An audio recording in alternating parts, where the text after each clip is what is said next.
near one of their rigs. So we weren't necessarily doing shell science, but we were I saw that. working in close conjunction with them to make sure that. In fact, these guys did it. I saw, and they showed me the survey, and they were like 300 yards or feet. 500 feet, something like 500 feet. Away from the moorings, right? So we have some relationships there. And I think there's a lot of room to grow with it. The blue economy, the critical minerals. There is. The potential. Oh, good. Okay. We're on the same page. But so one of the big centerpieces of what we do is our campaign. The multi-year, multi-ship thing. We go out there and plant the flag and say, we're going to be in the Pacific doing deep water exploration for the next 3 years. We got a ship. And that allows us to attract attention and attract interest and attract partners. So we're out there now. The Schmidt Ocean is coming along and saying, hey, we're going to be out there too. Let's cooperate. We're going to be here. We'll do some mapping. Where are they? With the RV. They're in the Pacific. And they tend to stay there. So what is that cooperation? So in our last campaign, the Capstone campaign, which was about 3 years Pacific, just a big example is which way it went. They were going to be somewhere mapping that we wanted to do our RV work, so we're not going to let's see those maps, but we don't really show it, did we? Yeah. Good. Okay. So, sort of plant this flag out that we're going to be doing this stuff, we can attract partners, we can attract interest from other folks. So, Capstone was our last campaign, about 3 years in the Pacific. Now we shifted to the Atlantic. Deep-water partnership for integrated research and exploration. We're doing this year? Yep. I've never read about it. Looks like a giant ice pod. Yes. There's a nice video on it, actually. How big are those things? They can get like It's like a billbook. literally, it's exactly what it is, just with, gills and just check on it. Interesting stuff. Yeah. Oh, really? They're fast? Yeah, they can swim pretty. They can have one swim. Yeah. Oh my gosh. So we've got our Aspire campaign for the next 3 years. That's the Expire. Yeah. The Atlantic Deep Partnership for Integrated Research and Exploration. Oh, nice. Yeah. I feel like all these things they're underway and they're working. Okay. I got a couple more things to hit. So we have our campaign model, and that's really the community-driven stuff is in conjunction with the self-presence. We couldn't do community-driven without self-presence. So instead of the traditional model of marching all the scientists up the gateway and going to sea for 3 weeks, the telepresence allows. I know what you're talking about. Okay. I actually was Dale on that. Okay. Great. So I definitely want to know this year. We're working. We can't have it this time. I'm actually not The final thing I'll hit on is I think one of the office's real competitive advantages is in our data management. So we've got our video and turning video into data. So we have some collaboration tools. Did you see? I did. I went down the No, not in knowledge, but I went down to the Senate and they were showing me the chat room. So you use on the video portal. Yes. Video portal. This is slightly different, actually. Okay. So we've got, first of all, we have a stone cold standard government teleconference line. You probably use 10 times a day, but this one's connected to the ship. We have a chat room, so now we have 15 scientists dialed in right now, and they can sort of share observations. You can see there's navigation getting sort of interjected in there as well. That's really cool. Yep, so they're allowed to sort of type away, and then really the centerpiece is the annotation system on the left. So that's a partnership with Oceans Network Canada, and it allows people to make observations, their timestamps, their location stamps. They all go into the archive.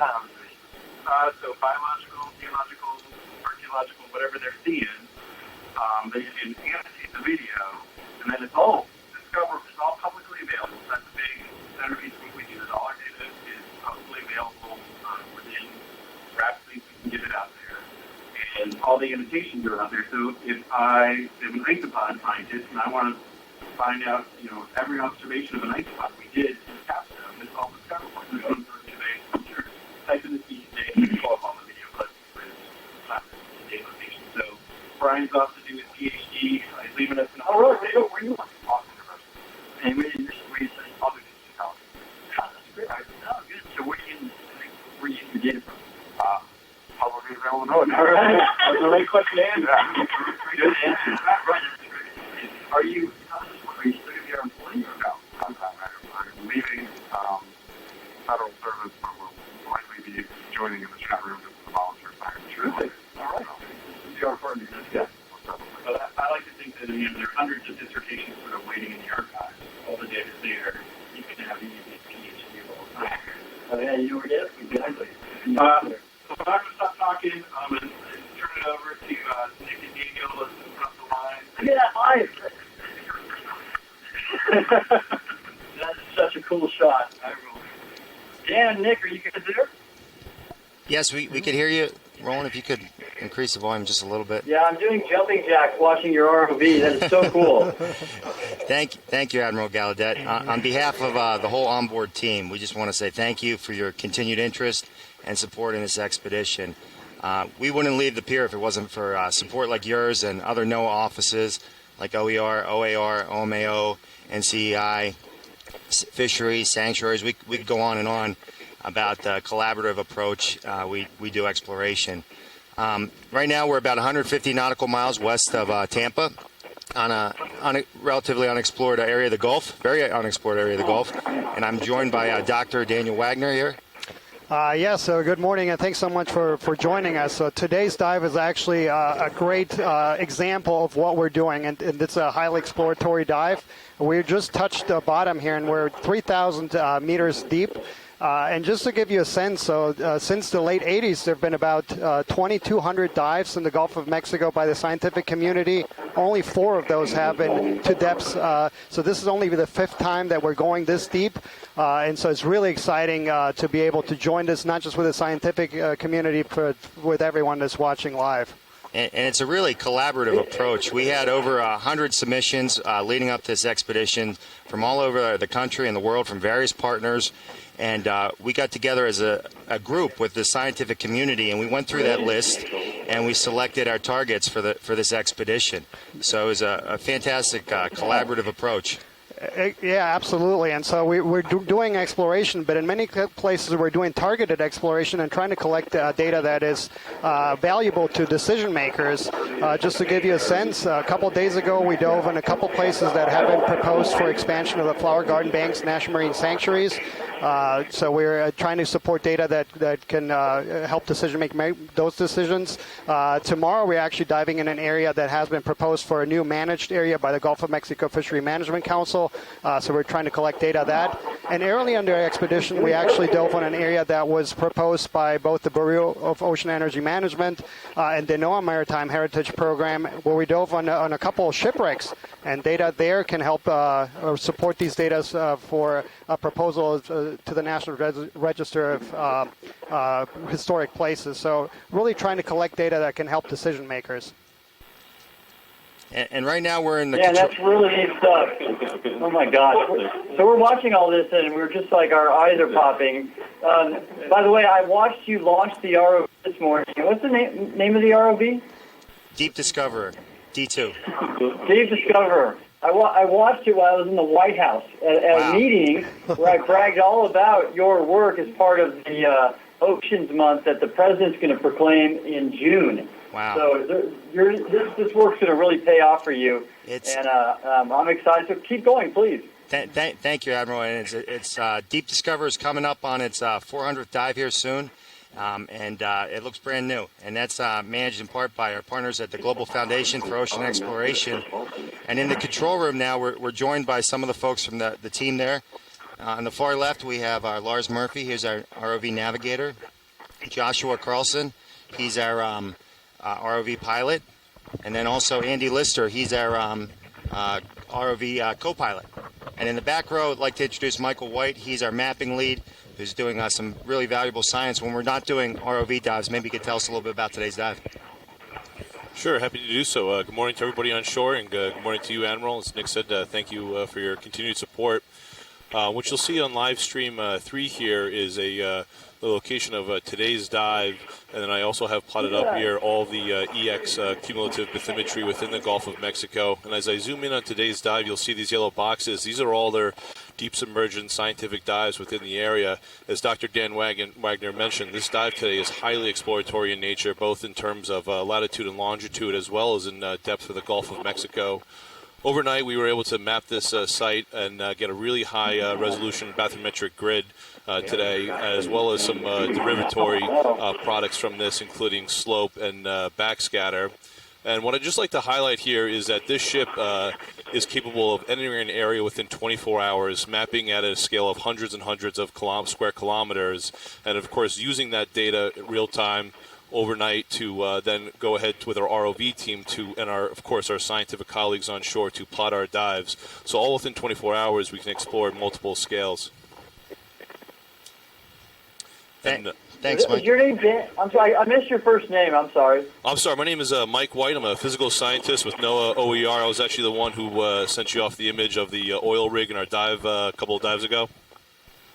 And we're That's right, Mike. Thank you for that. That was really cool of you and very impressive work. So we are all just amazed at this.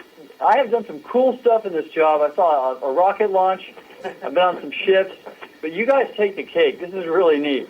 So can you tell me what depth you're at right now? Right now we've acquired bottom just at about 3,000 meters. Golly, that's impressive. And I'd also like to introduce our co-science lead, Dr. Adam Skarke. Hello, thank you so much, and thanks to Mike for that great introduction about our site. I am one of the co-science leads with Dr. Daniel Wagner, who you met earlier. My background is in geology. I'm professor of geology at Mississippi State University, and I work under the umbrella of the Northern Gulf Institute there, which is a NOAA cooperative institute. Today we're going to be diving on the Florida Escarpment, which is a large wall in the Gulf of Mexico that was formed by carbonate deposits that in many cases exceed 3,000 meters. We're at 3,000 meters right now, so this wall is over 3,000 meters tall. It was formed by biological organisms between about 160 million years ago. They formed this a wall that in some places is up to 6,000 kilometers thick. And what we hope to see geologically are some exposed rock today. And we think that exposed rock will be an excellent habitat for corals, sponges, and other life. You see in front of you a holothurian on some exposed rock in camera 1. That's some of what we hope to explore today.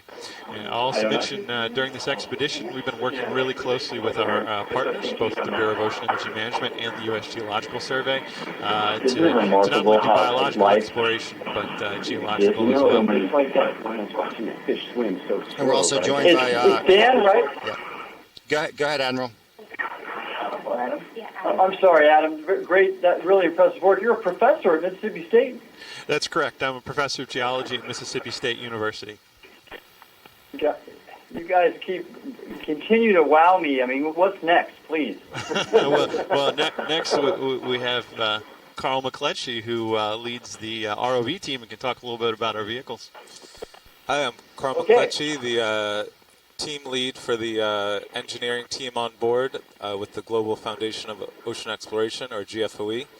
We're a group of engineers who design, build, operate, and maintain the mission equipment from top to bottom, from the satellite dish that's currently streaming this video and the audio to you, to the network in the control room and all the control systems, and then down to the vehicles that are bringing you the video from the seafloor.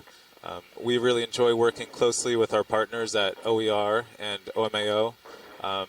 They bring us the maps, they bring us the scientists, and the ship gets us safely to all the dive sites, and we really enjoy this partnership. Thanks, Carl. Thank you, Carl. We had a question about what satellite you're using. Which satellites? Communications, yeah. I'm not sure. I know all about the satellite dish, but... This is Roland Bryan. I'm sitting in the background behind your talent, and I'm also controlling the satellite. We use several different satellites. For this year, we've actually upgraded the dish so that we can do both C and KU band. So depends on where we're at in the world, which satellite we use at the time. Thanks, Roland. Yeah, thank you, Roland. I started off with background in the vehicles, and I rely on Roland to take care of the technical details there. Well played there, Carl. Thank you, Roland. Thank you, Admiral. I'd also like to introduce the CO, Commander Eric Johnson, as well. Good morning, sir. Hey, Eric. Eric Johnson, the person with the coolest job in the world. Yeah, I would have to agree with you, sir. This is such a unique opportunity for me to be the CO here and work with the amazing people that I have here, both in my crew and the GFOE and OAR people that we work with on a daily basis to get that really cool imagery to the general public and discover all the new things that we find on a regular basis as well. And, Eric, I understand it was your birthday, or it's coming up? No, it was, as everybody knows, it was the other day on the 24th. To my chagrin. Sounds like, were you in port, or did you get underway? That was actually, as I said to many here, my best birthday present was the fact that we got underway again after we had some issues, and were repaired and got to get back to sea to get here to work again. That's perfect timing. Nice to see. That'd be a great birthday present for me too. Yes, and I know I wanted to say thank you for recognizing the hard work that my engineers have done in the last couple weeks. They've really challenged or had a lot of challenges and have stepped up as they always do.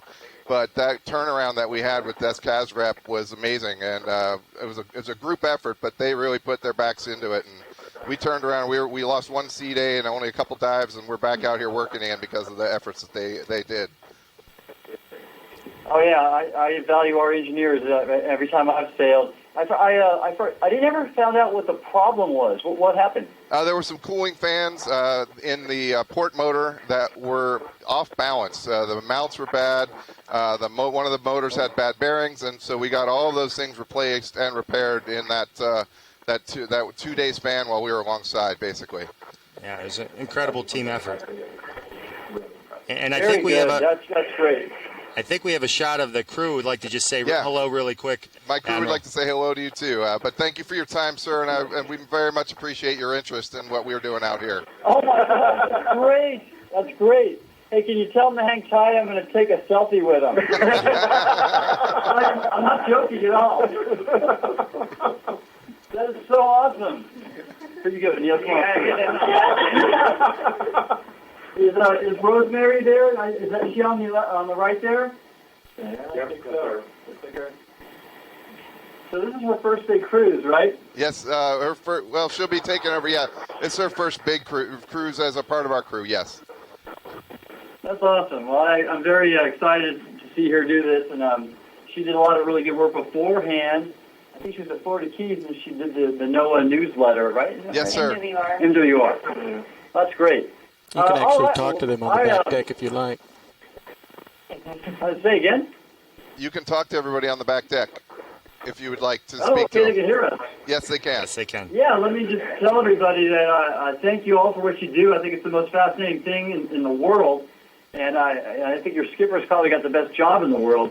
So I look forward to sailing with you, hopefully sometime soon. It's not right with me that I've sailed on Bob Ballard's ship, but I haven't sailed on yours. So that's something we're going to fix quick.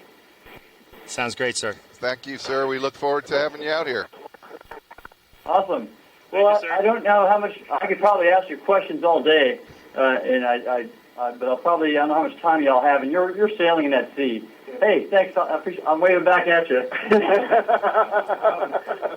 Is there anything else you want to offer? Just like I said before, this is such a unique collaboration between all the different teams. It's truly amazing on a daily basis, the amount of stuff and things that we find and get to share with the world. That's the biggest thing for me, is really discovering new things and making our world a more understood place. Absolutely, and the tremendous partnerships that make the science happen. Hey Nick, could we talk a little bit more about just some of the unique stuff you guys have seen on this cruise, what some of the highlights have been? Absolutely. I think Daniel Wagner has a few comments they'd like to I'm going to highlight. switch out. Have a good day, everyone. Yep. So we Okay, made. take care. Thank you. So we got Daniel Wagner back. He's our expert. He could talk about some of the biological discoveries we've had this expedition. So absolutely. So this is our 10th dive, and we've actually, through these 10 dives, covered a wide diversity of habitats, covered wide depth range from as shallow as 800 meters to 3,000 meters. Did a couple shipwreck dives that had never been dove on before. Those were really exciting. Dove on a submarine canyon that the scientific community had never laid eyes on. But then in terms of the biology, we actually came across some really remarkable, a couple of days ago, we dove on a coral garden, and at depths of over a mile deep. So where we have kind of very dense aggregations of corals, very similar to what you would see in shallow reefs, but in about a mile deep. And in terms of the species, we've also collected 2 samples that are likely new species. They're something that had only been recorded from the Pacific. And then yesterday, actually, we recorded 2 corals that were also not known from this part of the Gulf of Mexico. So basically, it's the repeating theme is because we're going to places that no one has never been before, we're seeing new things, and it's extremely exciting. And our mapping team, too, has had some amazing discoveries as well. Absolutely. And I think just to point out there, so we think about the Gulf of Mexico being a relatively well-studied place. Actually, only about half of the Gulf of Mexico has been mapped in detail. And so our mapping team has been extremely busy, and they are plugging a lot of these holes and adding a lot of new mapping data. And that, of course, is the foundation for any science and management in the area for years and decades to come. Yeah, overnight we were able to, we always map the dive site before we dive, and Mike White and his team were able to find some seeps that no one knew existed.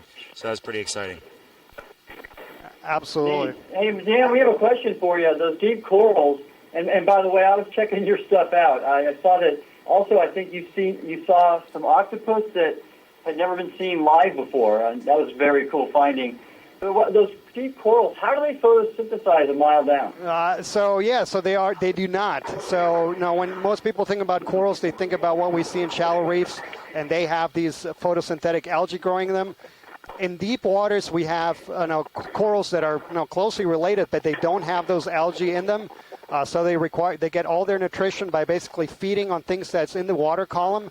So while they get their nutrition differently, they are just as important as the corals that we see in shallow waters. They produce habitat for a whole bunch of species, including some commercially valuable. And they're really what we call ecosystem engineers, because once you see these foundational species, you'll start seeing a whole suite of other species that are associated with them. And if I could add... That's terrific. Go ahead, please. And also, these samples that the ROV team will grab really carefully and bring up to the surface, they're managed by our sample data manager, Laura Jackson, from NCEI, and she takes care of these samples, working with the scientists so that we could send them to the Smithsonian for further evaluation. Yeah. Oh, yeah, I think Laura's one of the other people I wrote, including you, Dan, saying how excited I was to watch you do what you do. Good, okay. And what's your plan going? How much longer are you going to be underway on this trip? So we have our last dive on May 2nd, so we have another 6th dive. We're going to be working here on the West Florida Escarpment, but we're going to be covering different habitats. So the next couple days, we're going to be diving in slightly shallower depths. And that's going to be really remarkable. So you talked about the coral. So the next couple of days, we're going to be diving on some really dense coral beds. And these are important because both of those areas are currently being considered for new management areas. And so we're working with partners at the fishery councils, different NOAA offices to collect the data that can help decision makers. That's great. Everything you're touching is cool. The fisheries piece is really important because, we want to make sure we allow fishermen to fish but still sustain the resources and the habitat. So getting that data is critical. And the shipwreck stuff, I think, is incredibly neat, too. So I've watched a lot of your past cruises. Do me a favor. At the White House today, one of the things we were proposing to push forward for this Oceans Month was this a whole announcement of this of your exploration and EEZ mapping piece. And there's a couple things going on. I think that your ship, its 10th anniversary, is August 13th, correct? I believe so, yes. Yeah. It is. I checked today. Trust me.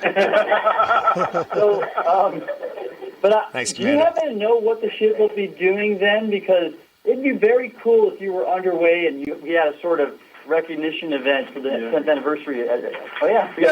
So we're going to be underway. Let's see. We leave Bermuda August 11th. Oh, my gosh. Bermuda. There we go. All right. Expect to see me sometime around then. Well, that's one of the things we're working on, actually. It's hard to get you out there, but some of the Bermuda dive sites are relatively close in. Really? That might goodness. end up being Yes. still working on the schedule. We're all fighting for that. 100%. That's really, because, so this is really neat. We have the White House that asked us today to push, give me your things for this Oceans Month. We wrote the presidential proclamation on Oceans Month, and the White House OSTP office wants to list some things, some accomplishments, some announcements. So if I could announce that I will be underway on our exploration ship celebrating the 10th anniversary of this program, of the ship, that would look very cool. And they're looking for awesome things like that. There's a number of other ones we're tackling, but well, you could be live from the ship. Right? Yeah, that's exactly what we're going to be doing. Yeah. Yep. Very, very good. I'm going to follow up with him with a video. Yeah. Okay, that's great, guys. Sorry to cut you off. What else? But I've just one other observation. So all of this, tying this into the blue economy, right? So we're doing this characterization piece, and you mentioned it's important for sustainable fisheries. I think if there is going to be work on deep sea minerals, like I have to understand the environment. All of this characterization, I think, is going to support that. It's going to support that pretty directly. Fisheries, it's minerals, it's energy, and there's another piece that I think is extremely cool, and the sanctuary did it too. Yep. And that's sanctuary is recreation and tourism. Sure. But also with like monitor the shipwrecks, it's national pride. Yep. That's the language that this administration speaks, and we're gonna plug for that. Yep, we're going to be working with them in 19 to potentially. They're working on sanctuary expansion for some of the World War II Battle of the Atlantic stuff. I've been talking to Albany about and all this. So we're hoping to do some dives associated with that. Not in 18, in 19. Really? We're working on that in 19. Oh, that's great. Yeah. So Well, then I'll have to be another trip. I will be getting it from you again. That is really cool work there. I don't think it's tracking any off your state, all those wrecks. Have you ever done any of those or anything? Yeah. Have you? Yeah. I know there's several, right? 352 is the big one. And you want more Head City? I've not done that yet. Yeah, that one's. I did that when I was on the plane. So, Nick, are you a diver, scuba diver? I think you are, aren't you? I'm not a scuba diver, no, sir. I've done it a few times recreationally, and thanks to OER and GFOE, I've been trained as a ROV navigator pilot, and so I've been able to pilot D2 on the Okeanos Explorer, but these guys are the best. They make it look easy. The delicate samples that they could pick up, some of these starfishes, they could pick up just really delicately and take it up to the surface. It's amazing, and how quickly they make it look easy. Yes, I'll tell your team they're incredible, and it's interesting. I'm thinking about two different movies or books. It's Star Trek, and you're boldly going where no one's gone before, and then I think I sent you this. You guys do what Jules Verne only dreamed of doing. Absolutely. Hey, Nick, could you tell the audience a little bit about that Crowda you're working on with the fuel cell AUV? Oh, sure. We've developed CRADA with open water power, and we're hoping to demonstrate an aluminum fuel cell during one of our emerging tech demo cruises coming up here with this company, and it's going to be a real force multiplier for ocean exploration. That's awesome. They kind of got upstaged by a sea stock. Sorry, Nick. Never work with animals, right? Yeah, Nick, your resume blew me away. You said you're an ROV pilot, and what else did you say? And you're an officer of the deck, right? Yeah, my first sea tour was on the Okeanos Explorer, so it was great to come back and to be signed to OER and their mission that I really believe in, and the training opportunities and the mentorship that have been available through OMAO and OER, and my supervisor, Craig Russell, have been fantastic. That's great. But you had ticked off some things. I saw. What else have you done or qualified on?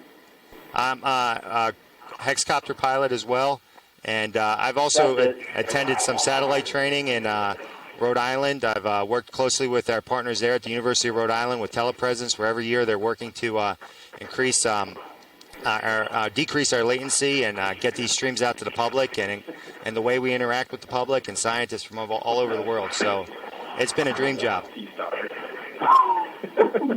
That's great, Nick. We're laughing at the chat here. Yeah, we're watching the chat room, and the observations of the full meal doesn't slow the sea star down. Wow, it's all incredible work. Terrific. And then, forgive me, He's heading to aviation. Okay. Aviation. AOC, is that where you're going? Yes, sir. In December, I'm scheduled to rotate to aviation, and I'm really excited about that opportunity as well. It's been amazing. You're gonna fly UAVs. Is that what you're going there for? I'll start initial flight training to become a NOAA pilot. Oh. Yeah, I'm really looking forward to that opportunity as well. Awesome. Wow, you're going to have a full package there. UAV, ROV, aircraft. That's sweet. That's good. I can't thank no one enough. Yeah. All right. Very good. And Dan, what else you got going on? And what's your background, Dan? Are you a biology guy or what? So absolutely. So I'm a deep sea coral biologist. So yeah, that's what I went to school for. So I've worked for different NOAA offices with sanctuaries for a while, and now with NOAA's National Centers for Coastal Ocean Science. And so yeah, I've always loved science and exploration, and I think this is OER has this really nice marriage between science and exploration, and I've also really always enjoyed working with them because of the community-driven approach. So I'm out here with Adam kind of leading the mission, but we're just representing a much larger team, and we have about 100 or so scientists that are actually participating in this very expedition from about a dozen of these exploration command centers around the country, and we learned so much because of that. So we got fish folks, we got chemists, we got physicists, everyone chiming in, and so every one of these trips we learn a lot and discover a lot. So yeah, really excited. You know, Dan, I'm looking at this and I'm sizing it all up, and again, it'll be a part of this White House rollout. I really got to think. And I told you, I sailed with Ballard, and he has been on 60 Minutes 3 times. Why are we not there? This is this stuff is, to me, would capture so much attention nationwide. Mm-hmm. Yes? Oh. So, I'm going to work on that. Excellent, yeah. Well, we've actually gotten quite a bit of exposure already thanks to our wonderful shore-based team, but can always use more. Okay. All right, my work is cut out for me. I am ready to go to bat for you, and we'll figure out how to do this. But I think we can definitely get this up our game there. We're just starting to work with National Geographic on some new partnerships, so some technology development with their technology development people. I think probably the big obvious thing with them is engagement, right? They can get a lot of eyeballs, so we're getting them out to do the Nat Geo Live from the ship. You are. We're notionally working on. Okay, I can help you with that because I have I know about an explorer in residence, and if I want to talk to whoever the president, director, what's the head of? That's a good question. We've connected with their technology folks and with their engagement folks. So it's I should have I'm going to have a meeting with whoever heads that organization. Okay. All right. Good. All right. Maybe. Is that really? That's interesting. Okay, guys. Anything else? Oh, thank you, sir. Appreciate the interaction. You taking time to talk with us on the ship from all of us. It takes 48 people out here to do what we do, and we thank you. Yeah, thank you so much. Nick and Dan. No, thank you, and thank every single one of them. I look forward to meeting y'all, hopefully again underway soon. But just know, here, take home this. So here I am. I'm with Dr. Neil Jacobs, Assistant Secretary for Earth Observation and Prediction, and we're going to put forward an issue for the 2020 budget to expand what you're doing, and not just one ship is what I'm talking about. So we'll see how that goes. It'll take a while to get approved, but we think we have a really good case here. And the things you just showed me over the last few minutes are really going to be great ammunition for us to see this over the goal line. So thanks for your time. Thanks for sailing and being underway for us. And any last words? Well, thank you for all your interest and support. Thank you. Okay, guys, we'll get back to work, and thanks for everything. Have a great afternoon and a great underway day. Thank you. Thank you.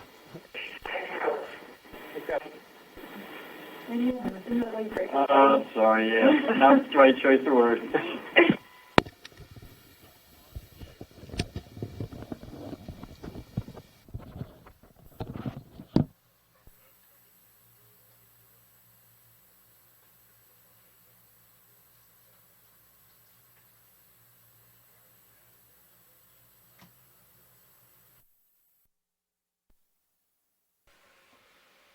Okay, Okeanos is back to standard broadcast. All right. Welcome, everyone. This is the OKEX. Can the folks on the science line hear me? Just so you know, the ship requested another Yeah, we can hear you now. change. Very good. So just to let everyone on the line know, we had a live interaction this morning with NOAA headquarters in Silver Spring, so our audio was offline for a bit there, but that has just wrapped up, and we're now back on the call. What you saw this morning is we've come to the seafloor at a depth of 3,000 meters. Dan Wagner was noting this morning that only 4 previous dives have achieved the depth of 3,000 meters or greater, scientific dives in the Gulf of Mexico. So this is one of the deeper observations we've had. We are in a sedimented covered lower portion of the Florida Escarpment, but we are seeing exposed rock layering, suggesting that this is very thin sediment cover. We have seen a number of sea stars, as well as a tube worm this morning and a couple of holothurians. And we have yet another sea star coming into view right now. Perhaps we'll hear Chris Ma on the line shortly. Yes, go ahead, Scott. I just wanted to note that the audio still is not coming through the video, so everything you're saying is just to a couple of us on the phone. Okay, very good. We'll Sorry, hopefully have that hooked up I just soon. corrected that. We're now broadcasting. You can come in tighter if you have any All more. right, now it's up, so if you want to give your summary now, everyone. Smack soon. Sure. So, hello to everyone on the live broadcast from the Okeanos Explorer. We were offline as far as audio a bit this morning due to an interaction with NOAA headquarters at Silver Spring. That is just wrapped up, and we're back live now. We've come to the seafloor at the base of the Florida Escarpment at a depth of 3,000 meters. This represents, to our knowledge, only the 5th scientific dive in the Gulf of Mexico to a depth of 3,000 meters or greater. So, true exploration here at these depths.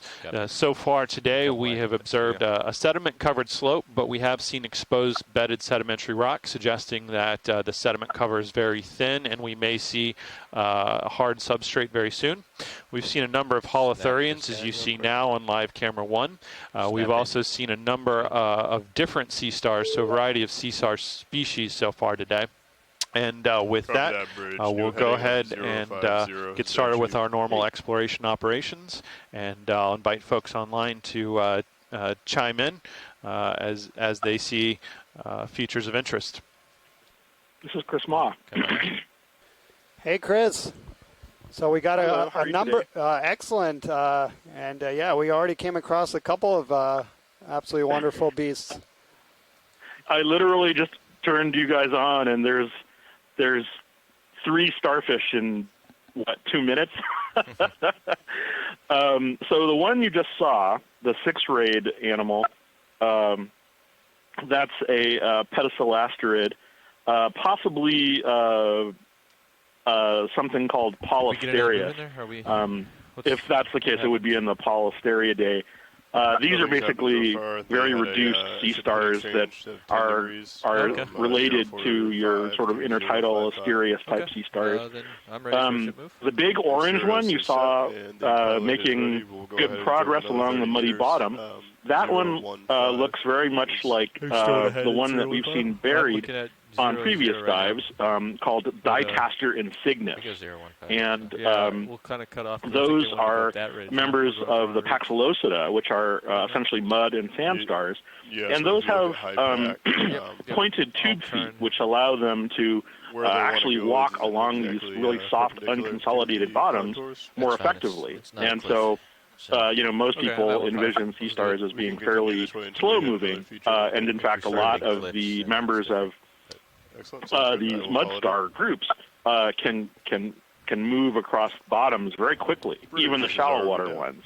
If you live in Florida, something like Lewidia or Astropecten are among the fastest known sea stars, and you can see them, sometimes just offshore. And then that white one, I think that was the one that you saw between the six-armed star and the orange one. I think that one was a porcellanasterid, which is another kind of characteristic deep-sea sea star. And I think that's what it is because they're usually buried, and it didn't look like any of the ones I immediately recognized. But the madreporite, the sort of round offset circle that was on the disk, was really big, and that's a characteristic of several of the genera of these sort of deep-sea mud stars.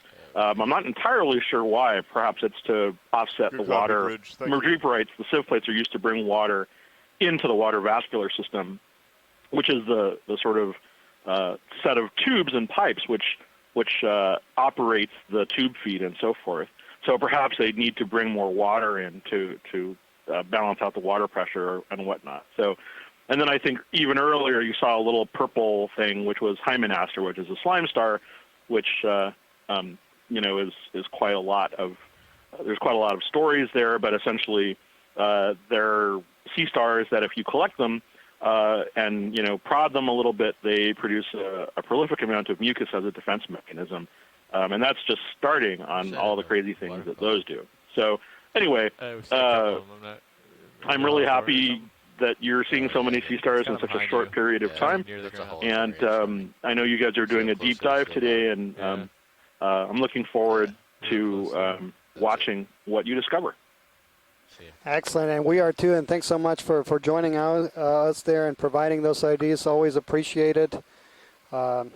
Yeah, this is going to be. Oh, and I'm hearing you guys now too. You were out for a while. Yeah, we were doing a live interaction, but yeah, we'll back now online. And yeah, it's a very exciting dive today. So, as Adam was pointing out, this is not only the deepest dive of this expedition, it's also one of the deepest ever done by the scientific community in the Gulf of Mexico. Only the 5th time we're breaking 3,000 meters. And then we're also doing it to put a cherry on top in one of the geographically least explored parts of the Gulf of Mexico. So this eastern part, the West Florida Escarpment, most of the science observations are clustered in the middle and western part of the Gulf. So this is really exploration at its finest. Wow. In that case, I will let you guys get back to it. So I'll call in, I'm sure, the next thing that turns up. Have a great day today. Good hunting. All right. Thanks so much, Chris. Always appreciated. Thank you. Have a good one. And my regards to everyone in the control room. Thanks, Chris. So, yeah, that was Dr. Christopher Ma from the National Museum of Natural History, Smithsonian Institution, our expert in everything sea star and echinoderm related. And, yeah, very exciting that on this short period on the bottom, we've already imaged quite a few different sea stars. And so, again, for those that joined later or didn't hear the introduction of the dive, so we acquired bottom at around 3,000 meters, and we're going to climb slopes of about 40 or so degrees for the remainder of the dive, and that should bring us up to about 2,500 meters. We're very fortunate that we have an extended dive today, so we're going to come off bottom about 2 hours of after our usual time, so we'll be leaving the bottom around 5 o'clock Central Time. So a lot of exploration to done. So we have another 6 hours here in a completely unexplored area. The closest dive that's been done is over 39 kilometers away. So yeah, I'm excited that we'll see things that no one has seen before, and a place that no one has laid eyes on. And I'll note that while Chris Ma was speaking about the numerous echinoderms we've seen this morning, that we observed a small white rock that was encrusted heavily with sponges and also had anemones on it. In contrast to the rocks we've been seeing for the last 2 days in this Florida escarpment, the rocks we've seen today, including that one, seem to be relatively free of the black oxides, the ferromanganese oxides we've been observing. And so that is interesting to note. It could suggest that some of that rock we observed was relatively recently weathered and moved down slope. It could also perhaps be a function of the depths we're at, as we see some of the exposed strata in front of us now also lacks that dark ferromanganese oxide we've been seeing for the past 2 days.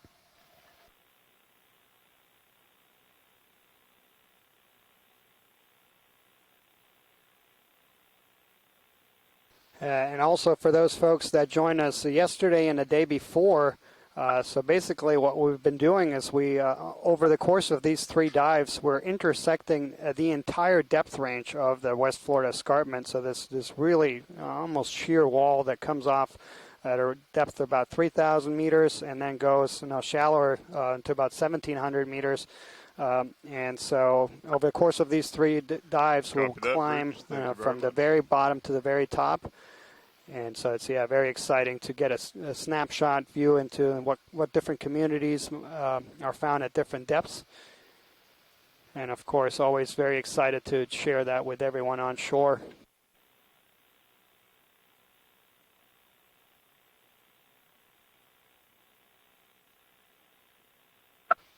And we just passed a sea cucumber, and that looks like that last move is just it's completed. in the genus Benthodites, and that's a common inhabitant of these deeper depths. Go ahead with another one if you guys are comfortable. Yeah, sure. That sounds good.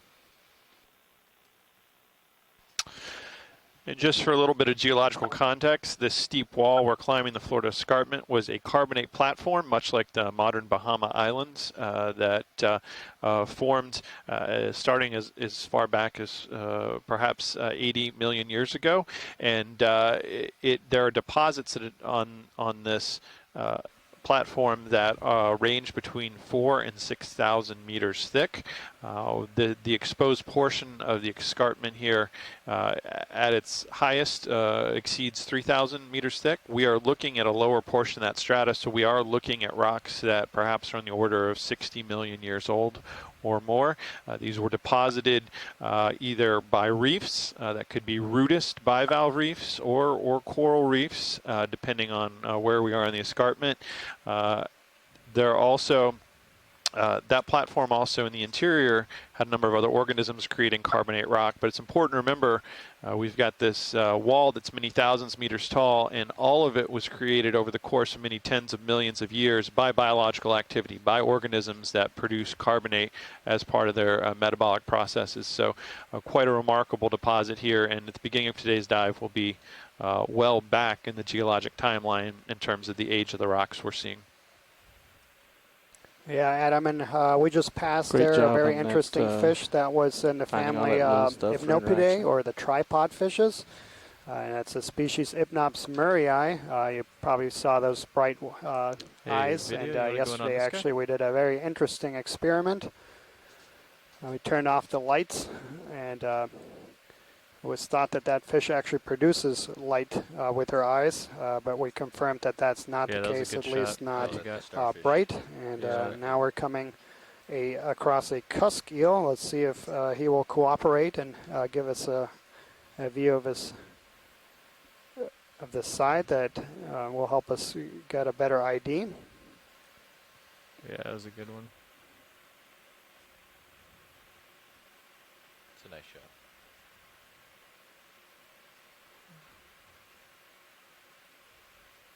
Copy that. He does not want to. We'll trick him. We'll go the other way. He wants you to get his good side. There we go. That's what it was. So it's definitely going to be in the family Ophidiidae.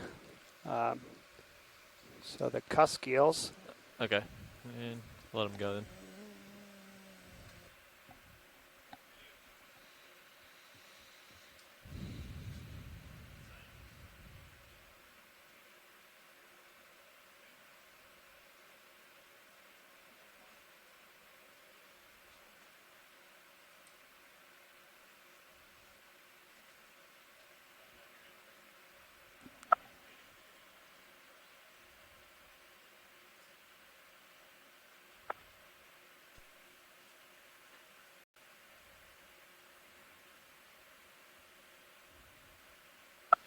And also for those folks that joined maybe part of yesterday dive, so we did come across some pretty extensive places where we did see some corals and some very interesting observations.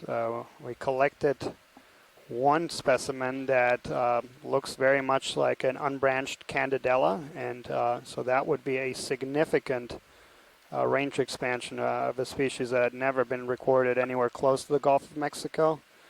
And then we also imaged a few bamboo corals, including one that had never been imaged here from the Gulf of Mexico. So pilot. And so, yeah, as today as we're pushing even deeper, 30 meters, 015. That's great. Hopefully we'll see a few other things that no one has ever recorded in this part of the world. Bridge, this is ROV nav. Would like to make another move, exactly the same, 30 meters at 015 degrees, a speed of 0.2 knots. Yeah, it's being heard on multiple phone lines and the Good video. copy, Bridge, thank you.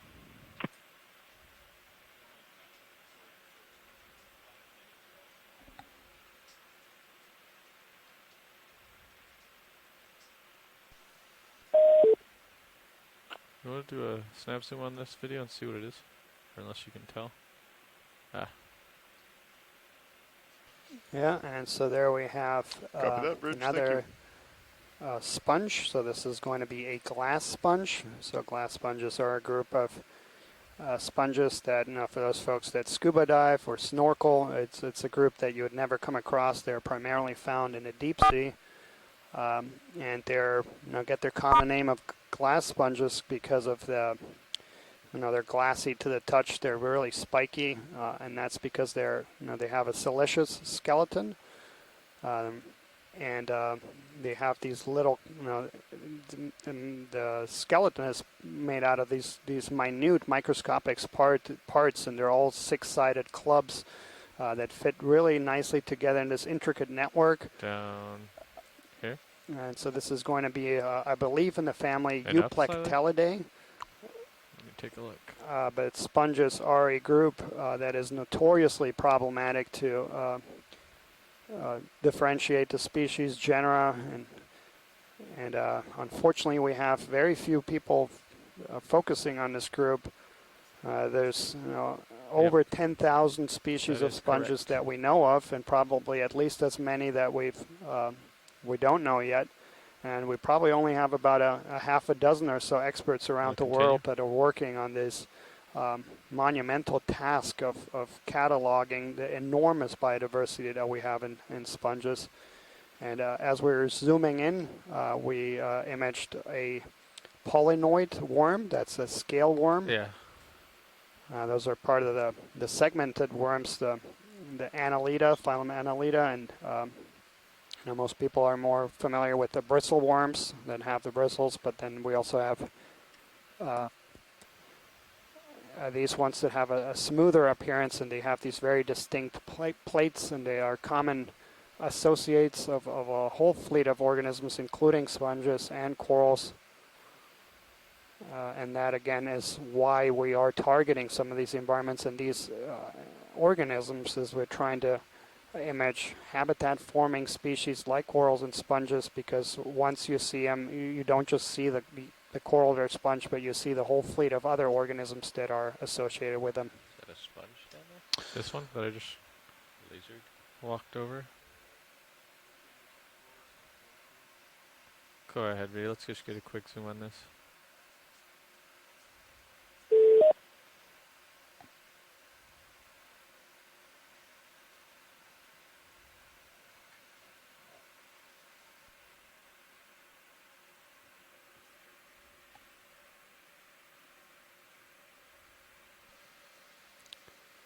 So that looks like a very unusual sponge.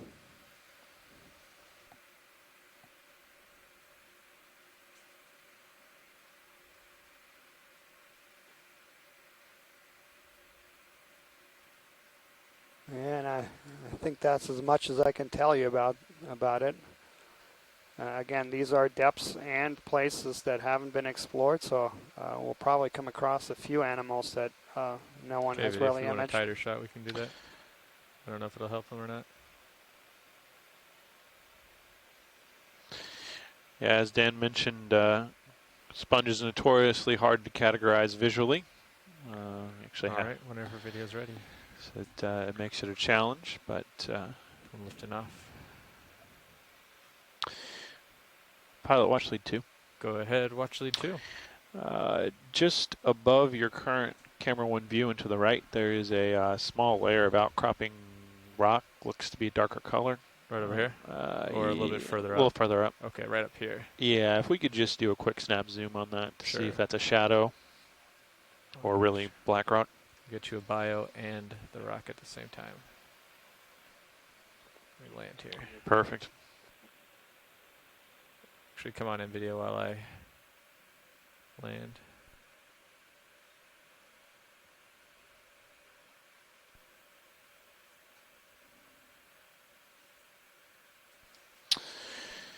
So we've got some exposed rock and some biology here. We're starting to see the black ferromanganese oxide in the rocks once again. This piece of outcrop, and it looks like we've got a couple more glass sponges here. Yeah, and an anemone and a tube worm next to it, and Let's actually tilt down a little a more. few cup corals that are dead now. Well, actually just one right above that sponge, and that is now dead. So all you can see is the skeleton, and so cup corals are solitary corals. Different from many of the corals that we saw yesterday, which are colonial. So meaning that in solitary corals, the entire animal is just comprised of a single polyp. That's the entire animal, and then you have colonial forms where a single colony is composed of thousands of these little polyps that are all living together and share nutrition and share tissue. And again, one of the points we've been making over and over again in this expedition is the importance of this hard substrate is for particular organisms that need a firm place to anchor to. Is, you know, we've been using our mapping data and to try to target places where we're going to find hard substrate. Video's clear. All right, come on out. And that's because in those places typically you find these communities that can be quite diverse and quite abundant.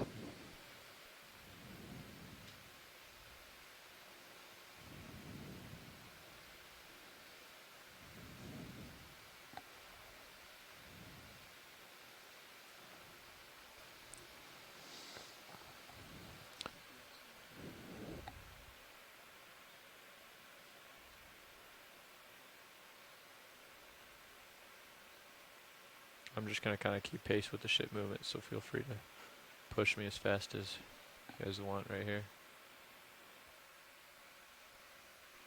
You're doing fine.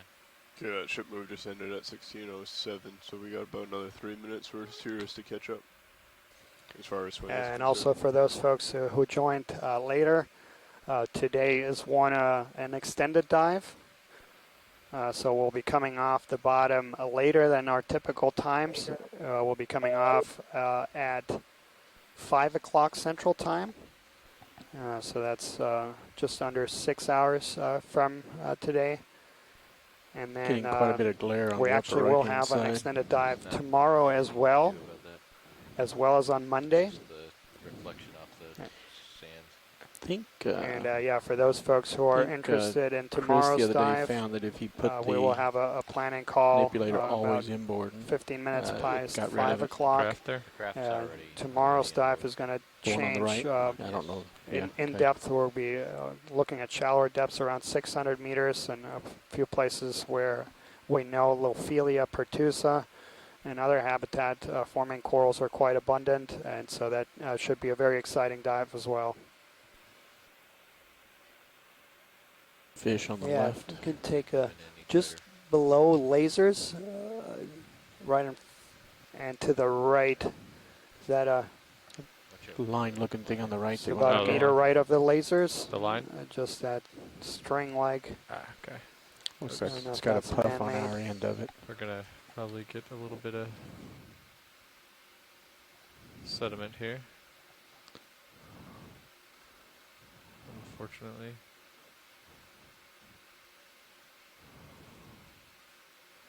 Yeah, probably a snap soon would be enough.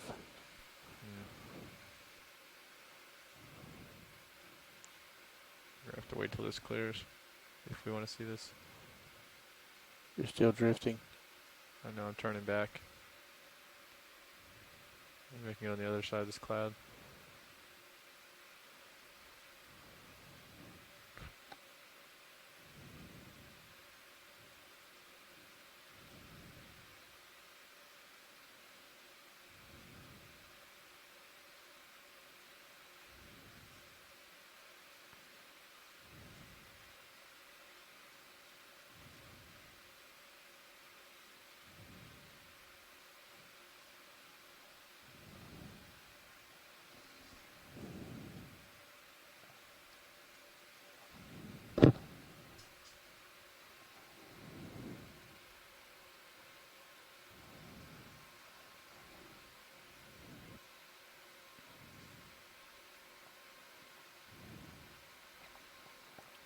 So there was a puff on the what's currently your right-hand view of that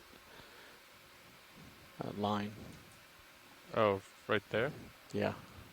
Yeah, go ahead.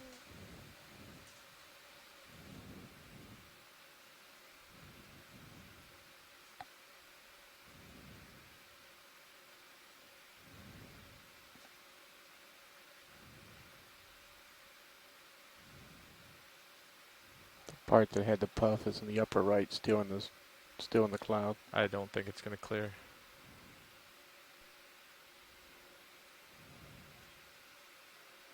Go ahead. Okay, yeah. It's I came in a little hot there. I wasn't expecting that one to be. But that, for everyone watching, it gives you a sense that we do not have very much current down here at the bottom. When we have a little bit of sediment cloud like that, sometimes the current will clear it, but you can see here it's fairly persistent in one location, indicating that we have very low current flow along the bed. So pilot Serial should have completed its swing, and I'd like to change the bearing a little bit. Change it to 025 in order to bring us a little bit more to the east. Yeah, and one of the interesting things about this dive today, Adam, is so when you look at the West Florida Escarpment and you look at the fine resolution maps that our mapping team have been creating for this area, is that you periodically have these kind of finger-like projections, these little ridges coming off the escarpment, and you know, none of them have been dove on, over there? and they start pretty deep, around 3,000 meters, and some of these up on top, based on the backscatter data, it looks like there's hard substrate, so this dive will kind of help characterize a pretty extensive habitat that the West Florida Escarpment goes for about 500 miles, and there's these periodic projections. There is something, if you come out, like right between my toes. And that no one has dove on until today. It's very exciting. Oh, take a look. Maybe. Yeah, that's right, Dan. It gives you a sense of how the geology and the biology interact. So the geology of this eroding escarpment face, as the rocks fall off and move down slope under the force of gravity, and sediment moves down the steep slope, create these sort of finger-like protrusions, and they in turn can change the way currents flow over the seabed, which can create areas that are good habitat for corals and sponges and other filter feeders, and also poor habitat. And so there's a real tight connection here between sort of the long-term geologic context of a region and how we create habitat that may be particularly good or poor for given organisms, and the only way to really understand that complexity is to explore as we are doing today, and use all the tools at our disposal, not only the video data from the ROV, but also things like chemical observations coming from a CTD on the camera sled Sirius, current observations coming from a Doppler current profiler that the ship is using to measure currents down into the water column.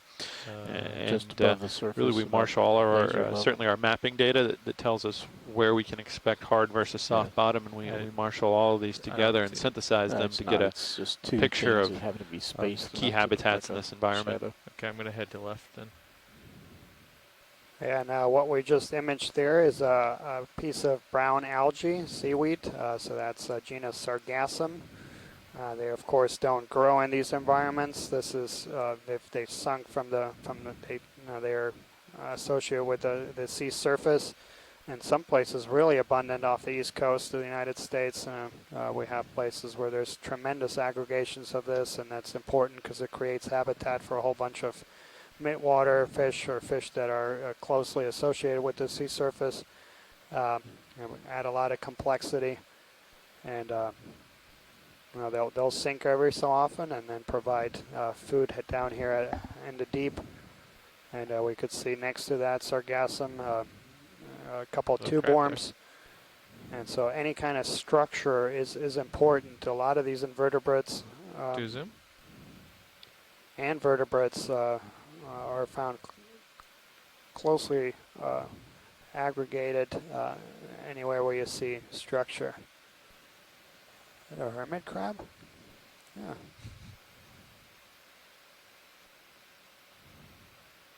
Yeah, so there's that Sargassum next to that.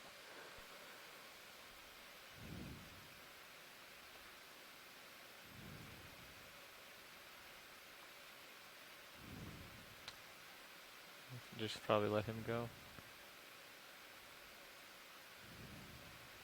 Yeah, and we continue seeing the same kind of pteropod shells we've seen in both of the previous dives in this area, and some places actually in a few depressions where we zoomed in the last couple of days. You could see hundreds of these shells all collecting in areas. They're formed much higher in the water column. Those are pelagic animals.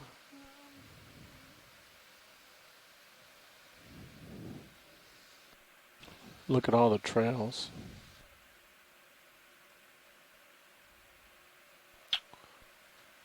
That's right. We're seeing a number of trails and pathways for epifaunal organisms or organisms moving along the seafloor left behind. So that suggests there's a lot of activity on the seafloor here with organisms, and we're also seeing some evidence of excavation burrows where organisms have burrowed into the seafloor and brought up sediment from below. Dan, it's interesting. We've seen a lot of Sargassum weed deposits on the seafloor throughout this expedition, and I'm wondering if that might be a non-trivial sort of pathway for nutrients and consumable biomass to get down to these depths that are often characterized as very energy limited. I see him way out there. Absolutely. So yeah, that's what I was seeing was a guy on the bottom. A lot of the deep sea is typically with that bright yellow very low in energy. So there's a couple exceptions, and we actually imaged a few of those ecosystems already. These cold seeps. So we actually have the food source coming from the bottom up, where you have gases and oils coming from below the seafloor. Go back and forth. For the vast majority of the deep sea, all food is coming from above. And in these places, basically everything is waiting for food to fall. But then also in some places where you have favorable conditions and a lot of food and a lot of currents, you can have really dense aggregations of suspension feeders, so things that pick out all the little things that are in the water column, and you can see in all that marine snow there's a lot of planktonic organisms.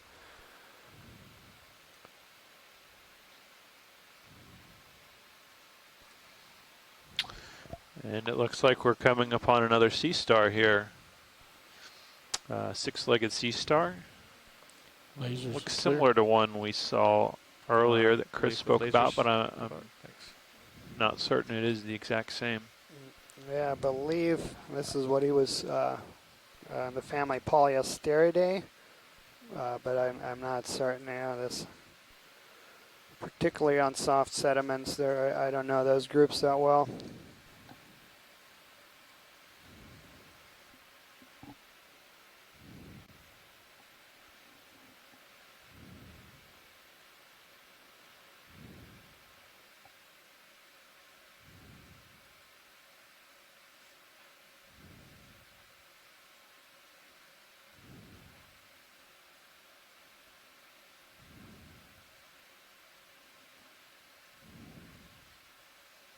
Looks like there's something up to my port. Some sort of Clear. little ledge. Okay, coming out. Copy that. Go pilot. It's pretty far out there. It's like 25 meters. Got a Hawthornian look to him. Thought I saw something else out here. I also like to take the opportunity tilting to up, I thought I welcome saw all of our something in the shore-based distance, like scientists maybe that are joining us from about a dozen this is what I was exploration going command towards. centers around the Here. country, including in There's a Silver stalk in the Spring, where lower we have corner. Yeah, that's what I was going a great group of folks joining us, but also all over the country and as far away as Hawaii. Bunch of white stuff to the right. Yep. And then, of course, all of our viewers that are watching from the public displays that have been set up at multiple aquaria around the country. Is that you, Chris? It is. How are you? Excellent.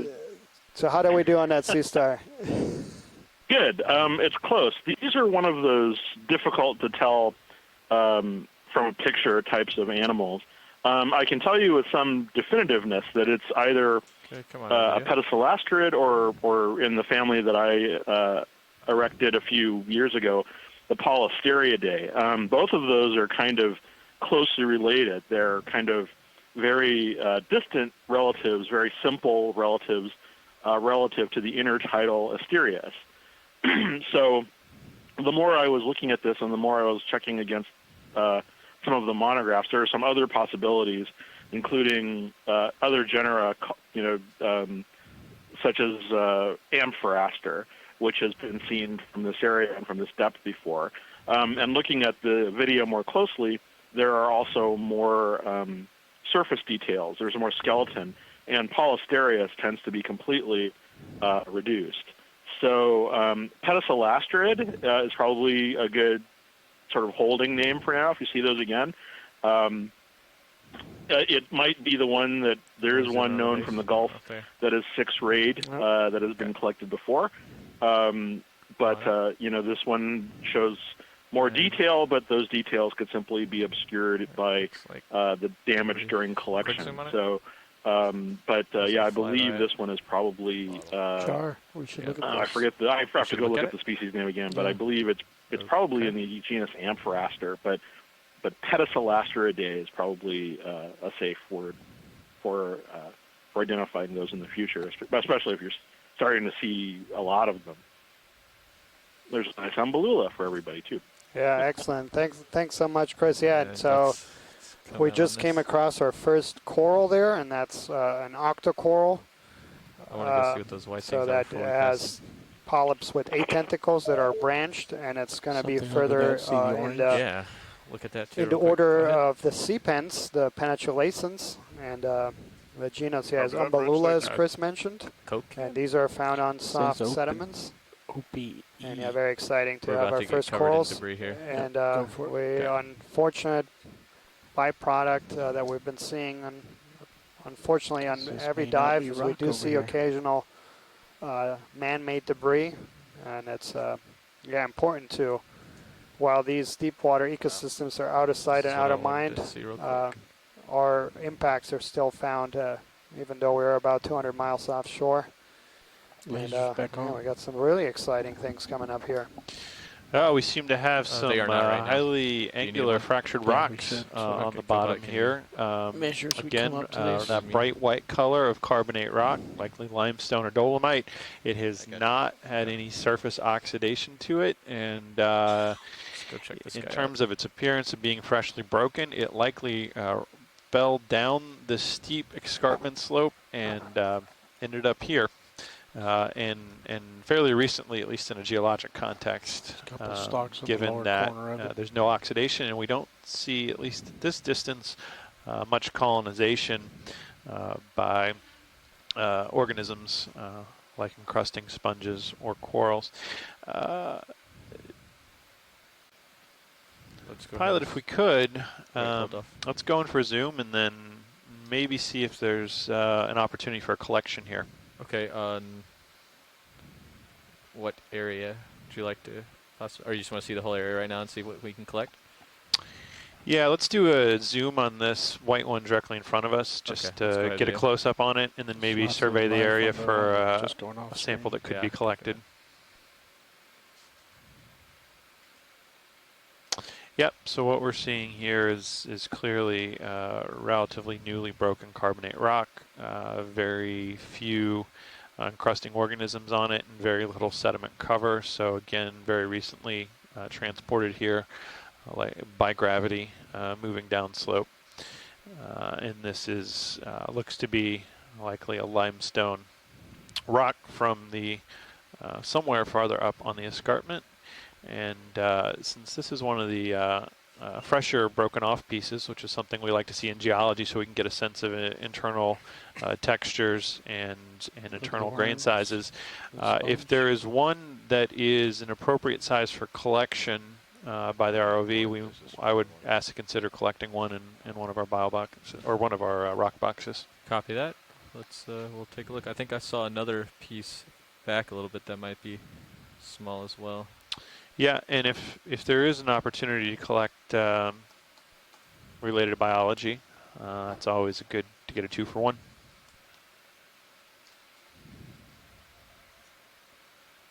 Okay, let's come wide video. Let's see if we can't find a collection opportunity. Well, actually, Pilot. Go ahead, Pilot. The one that the lasers are on right now, I'm not sure that it's free, but it may be.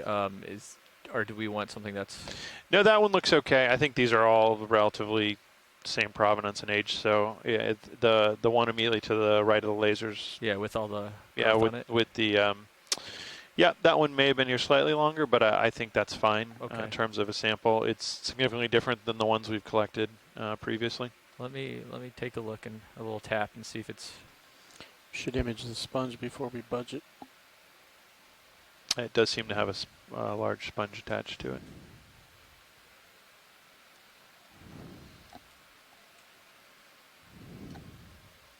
Is the ship stationary now? Go ahead, video. Yes, the ship is stationary. It completed its last move at 1623, so it's been stationary for about 4 minutes. Okay, you should feel your swing. I don't want to move video because I'm pretty stationary for a collection. Just get my focus. Okay. Do you want to spin me up? You already spun up. That's awesome. Okay, video's clear. Copy that. Come out a little bit. Can I take your screen there? And I'll actually give you control of the Mini. Let me go ahead and check out my craft here.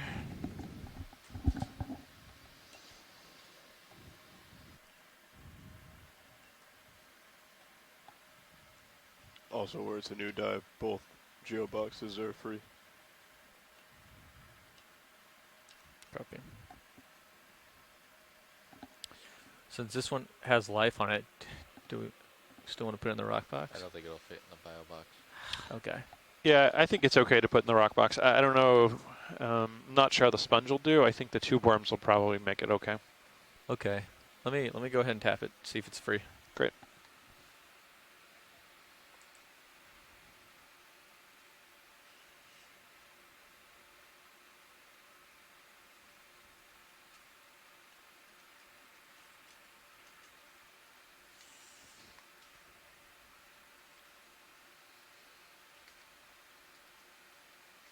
Ooh, it's very crunchy.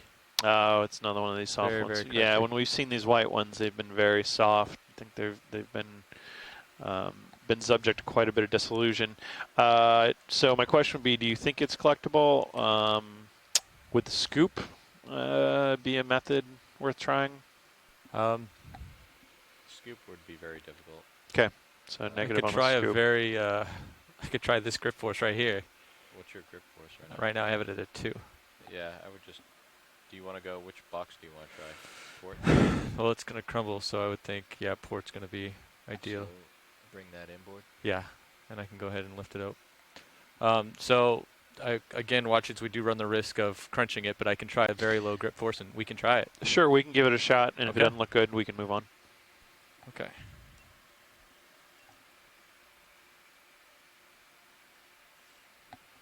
So you gotta open your box first. Yep.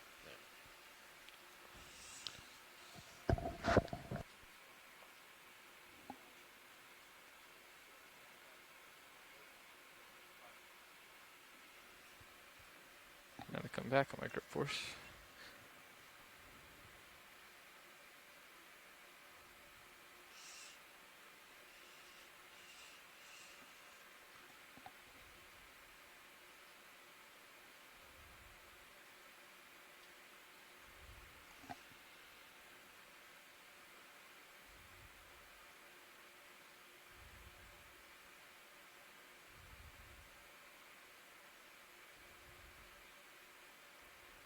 Okay, we'll try right there.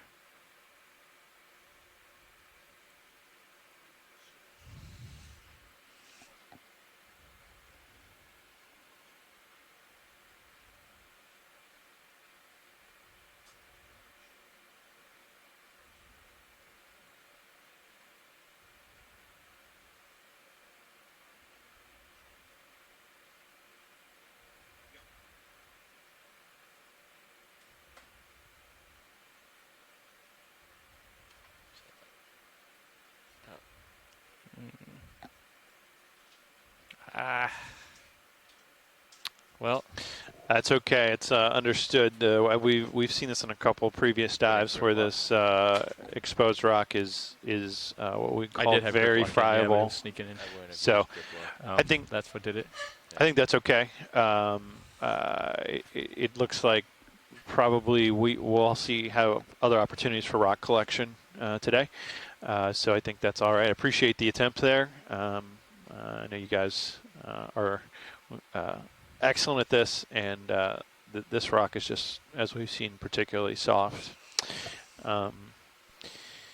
As we secure from this attempt, we've had a request from the scientific community. About 5 meters back, we passed a stocked coral called an umbellula, and they'd like to see if we can try and sample that.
Pilot, I heard they wanted to back up and look at something. Oh, okay. Do you want to swap out? All right. Yeah, I was just going to pass it along to Bobby. Is that what he said? No. Yeah, we're in a good place. Yeah, Dom, The science, I thought I heard science say they wanted to back up and look at something, a coral. That's correct. It was about that 5 is meters correct. to your stern. Copy that.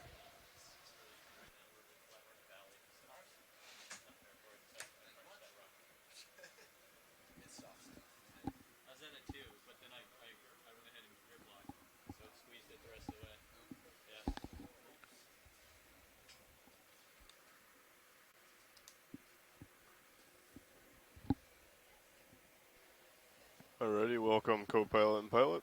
Just so you guys are aware, we are slightly above our waypoint 1, heading towards the waypoint 2 new. We've been making moves of 025, and that's only going to last for another 30 meters or so. And then you should be directly perpendicular to the contours below waypoint 2 new. So you can just head straight north and follow the contours up. Sounds good. Copy that. Watch lead pilot. Oh, sorry, go ahead. So far, it's been pretty sandy and muddy. So as we start going up, we should start seeing more exposed rock. Roger that. Watch lead pilot. Pilot, this is watch lead 2. Go ahead. You have your second shift here. We're all ready to go. I think I heard that you want to look at a coral that's behind us. That is correct. There is a stalked coral. Says on top of a very long stalk coming out of the sediment, and it's called an umbellula, and we've had a request from the community to sample if we can. Okay. And I believe it is approximately 5 meters to your aft and port side in the direction you came from. Roger that. We'll see if we can find it. I had a question for you about this rock that we just tried to sample, or the previous shift tried to sample. Even if we were to get it into, say, the BioBox or rock box, is there still lots to learn from it, or is the structure part of what you're interested in looking at? Because presumably once we got it in the box, it would kind of disintegrate just into sand or mud or something, right? Absolutely right, yeah. So looking at it, with the video, there's certainly texture to it and things that would be of value, but I think by the time we sampled it and got to the surface, it would just essentially disintegrate. So, ideally we would like a rock with a fresh exposure. We've been seeing these sort of black coated rocks, and so if we can get a fresh sort of that light colored exposure, that lets us understand more about the rock. But obviously we need one that's a little more consolidated or solid than this material to take much value from it sampling wise. So we'll keep our eyes out, and we'll keep poking rocks, and I think we'll find one. Great. I just, from my perspective, I don't know enough about it to know whether the structure is really important or the actual makeup is important, or I mean, I guess that goes for all rocks that we collect. What are the different characteristics that are... Sure. Well, there can be any different characteristics that scientists are looking for. And we have geochemists who are probably less interested in the physical structure or textures of the rock, and they're more interested in the actual elements that compose it. And so we also have, we may have stratigraphers that are interested in the actual structure. Maybe there are some aspects of the architecture, how the grains in the rock are put together, that can tell us something about how it formed and where it formed. For instance, we can tell the difference between whether it formed on a reef or a lagoon, a shallow lagoon. And then we can also, we may have paleontologists who are interested in the potential for fossils and actually seeing the preserved remnants of living organisms that can tell them a great deal about the material as well. So it kind of varies depending on the interest of the geological community. But I think, as you indicated, we're going to want one that's a little more solid and consolidated for any of those given purposes. Pilot, I think he said it was to your port side. Yeah, so... I still see the rock they tried to sample, so if you turn port and go straight ahead, it looked like from Sirio's view there was some rubble there, perhaps. That's what they were looking for. Watch lead, first, thank you for that answer. That was great. And then second, as co-pilot pointed out, the rocks they just try to sample are in the upper right now. I've backed off 5-ish meters. Do you see anything? Is it more to my port? I think you may be in the vicinity, but maybe if you pan to port. Okay, so we think it's even... There's some rubble there. Okay. And now it is straight ahead. I think that's the spot where we towed in to look at it. Directly in front of you.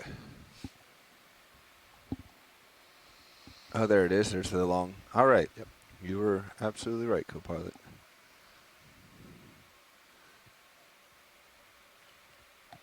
Well, Adam, you have a very good sense of direction. Bottle. I think I'll give that all to the pilots.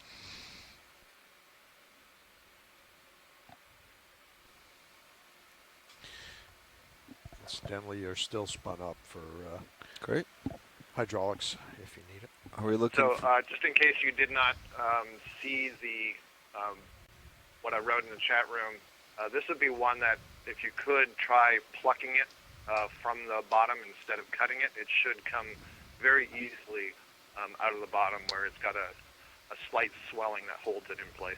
Copy that. Pilot, were you able to hear that I did. contribution? I copied Dr. France. Excellent, Scott. So we're gonna try and do our best to pluck and see what we can find in the subsurface underneath. Oh, I'm sorry. Copy that.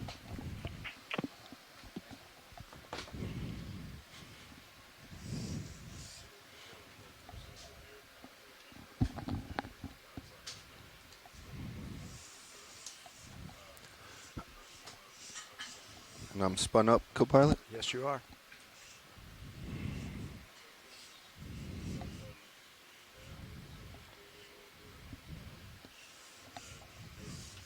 All right. Hydraulics coming on. Hydraulics are live. Okay. I'll follow you with the mini Zeus.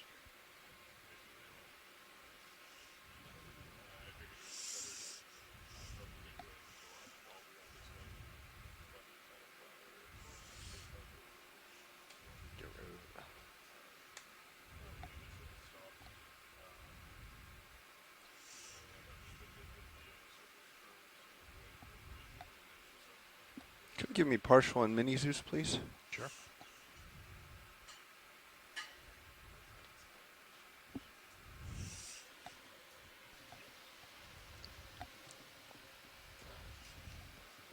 About there, pilot? Yeah, that looks good.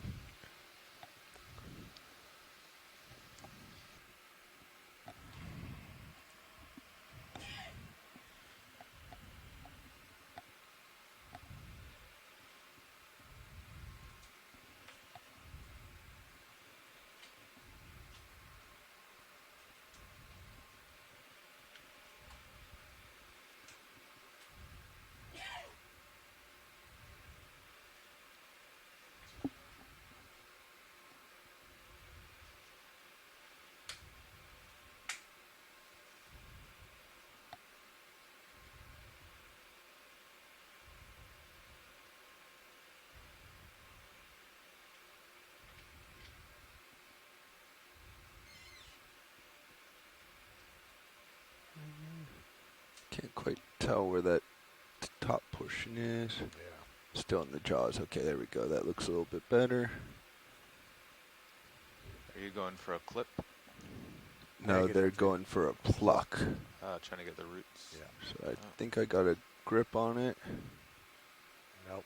Oh. Nice. Yeah, there you go. Excellent. Well, actually, there doesn't. I pulled from the sand, but it doesn't look like there's a bulbous base as expected. Yeah, no, but that's a beautiful collection event. Okay. Yeah, that's really nice. I'm not exactly sure why I don't see the base. It's possible that it broke off, but that was really nicely done. Thanks. Okay, then we will just stow. Okay. And go for the port bio. Yeah, yet another absolute beautiful collection event by our very talented team from the Global Foundation for Ocean Exploration. Mini Zeus, please. Pretty exciting and historic moment here. This is probably one of the deepest samples of corals that have been collected in Gulf of Mexico. This is a group that we've been referring to as Umbellula. So there's sea pens, but there's actually, as Scott France had noted here in the chat room, that there's based on collections of other parts of the world, there's probably several different genera and species that we've all been lumping into this group based on that general appearance. So this sample will be very, very valuable scientifically to try to resolve the differences between species, genera in this group. And this is a common problem we have with a lot of corals, is that they're very plastic, meaning that you can have a different species looking very similar in the same environment, It says, now how do you differentiate the species? What characters do you use? Traditionally, we looked at microscopic skeletal elements of these animals, but lately that's been combined with more modern techniques using molecular techniques, so DNA.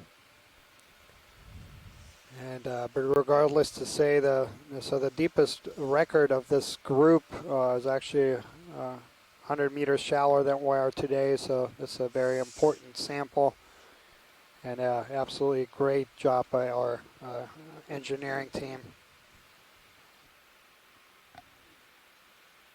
So that's going to be dive 10 specimen 01 bio, collected at 2,946 meters, and it's going to be Umbellula, our best guess for that. Two species of that genus of sea pens have been reported from the Gulf of Mexico.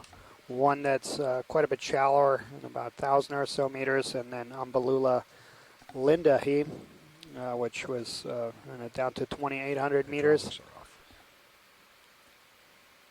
And so yeah, absolutely great job. And so all these samples, once they're back on depth, they are, of course, cataloged, imaged in detail by our collections manager here, Lauren Jackson. Pick up some of this dirt. Some samples are taken for DNA. Dirty right now. And then the voucher specimen will be sent to the National Museum of Natural History, Smithsonian Institution, where they'll be curated and deposited in their collection so they can be taken care for in perpetuity, and then of course be available to the greater scientific community. Any scientist with expertise can request these samples and then study them. All right. Where to, co-pilot? Well, the heading was 025 that they were going, but we've got targets out to the port side here. It's more important to cover ground. We keep seeing a few more of these sea cucumbers. Yeah, we really just want to get uphill. Those are going to be in the genus Benthodites. 025, This is my mess. All right, let me push through this. And Scott, yes, is noting a very important thing here. So that genus, what we're tentatively assigning the specimen that we collected up is it's a wide-striped species, and it's found in many of the world's oceans, and actually we'll go one or two in some places very deep. And there's been collections of them down to 6,000 meters and above. And they are the deep... Daniel, go ahead. Follow up on that. They're also known from shallower than 500 meters, so it's an incredibly large depth distribution for that one genus. But the little molecular genetic work that has been done in the genus shows that, in fact, not all the species belong to the same evolutionary group. So what we're calling Umbellula is actually multiple kinds of corals, and it could be that they are segregating by depth. And so having a collection like this is going to help us get the answer to that question. All right, Tara, let me know what you see. Roger that, pilot. And you can also take out the skids anytime you want. Okay, thank you. Excellent. Thanks, Scott, for that. Copy that, bridge. Watch lead nav. Yeah, if you have a view of HIPAC, we're currently kind of going diagonal to the slope. Because if we go straight up the slope, we'll end up a bit far from waypoint 2. But I was wondering if you just really wanted to head up, just straight up where my cursor is.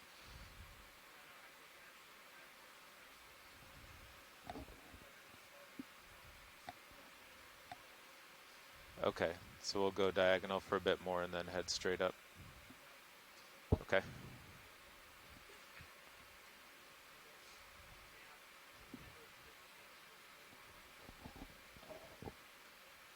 Okay, I think now is.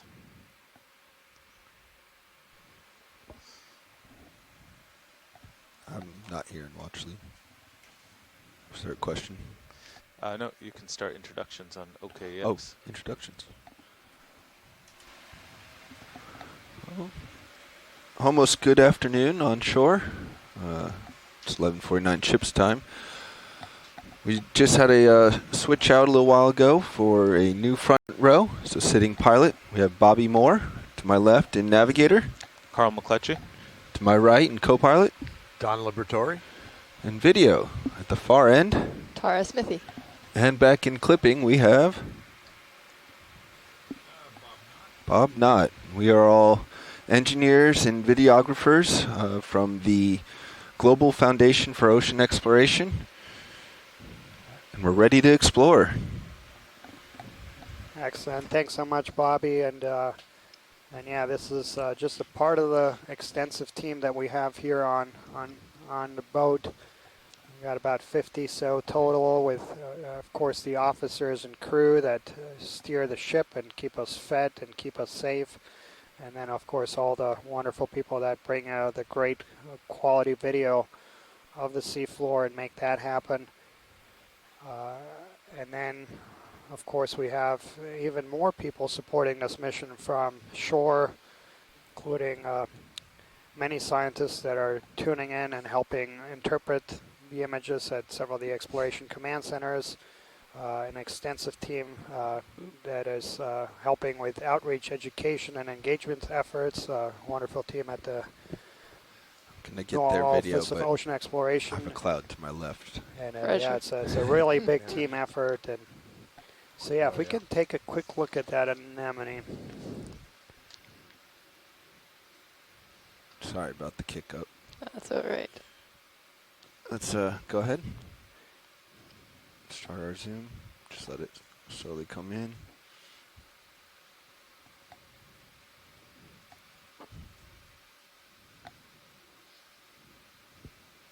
Go for more if you haven't.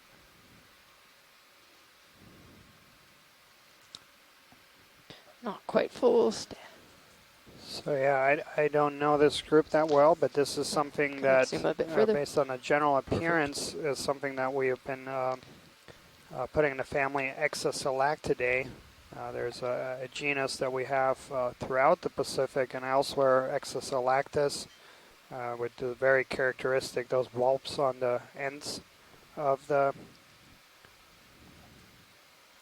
tentacles. Oops, sorry. No worries. Coming out just a touch. Just come out of here. There you go. Now, unfortunately, it appears that current is going uphill. Yeah, my camera's all the way down. Let's come wide. Roger. We're not going to get a beauty shot from this anyway. Anemones are another group that is very difficult to tell apart the different species, and that's mostly because they don't have a skeleton. So what's used as the main features Sponge. are actually the internal organ structure. Just gonna get IDs on these and then get out of And this so cloud. they need to be collected, which is in itself difficult because they're very soft and fragile. And then you would have to do some dissections One more to try thing to over here get. that's... Oh yeah, okay, so sea cucumber. Okay. So yeah, we saw All right, two Lydia, of I'm them, gonna and that bail out of this area. Roger. So that You're second full one weight. definitely confirmed. So that family, the Exosalactinidae. I don't want to be in this backscatter anymore. And I got more tethered to head uphill anyway.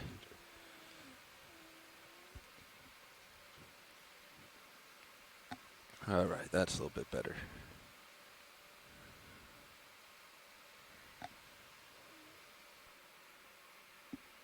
Let's, if I can get it in time, let's look at this white stalk. Copy that, Rich. All right. Zooming quickly.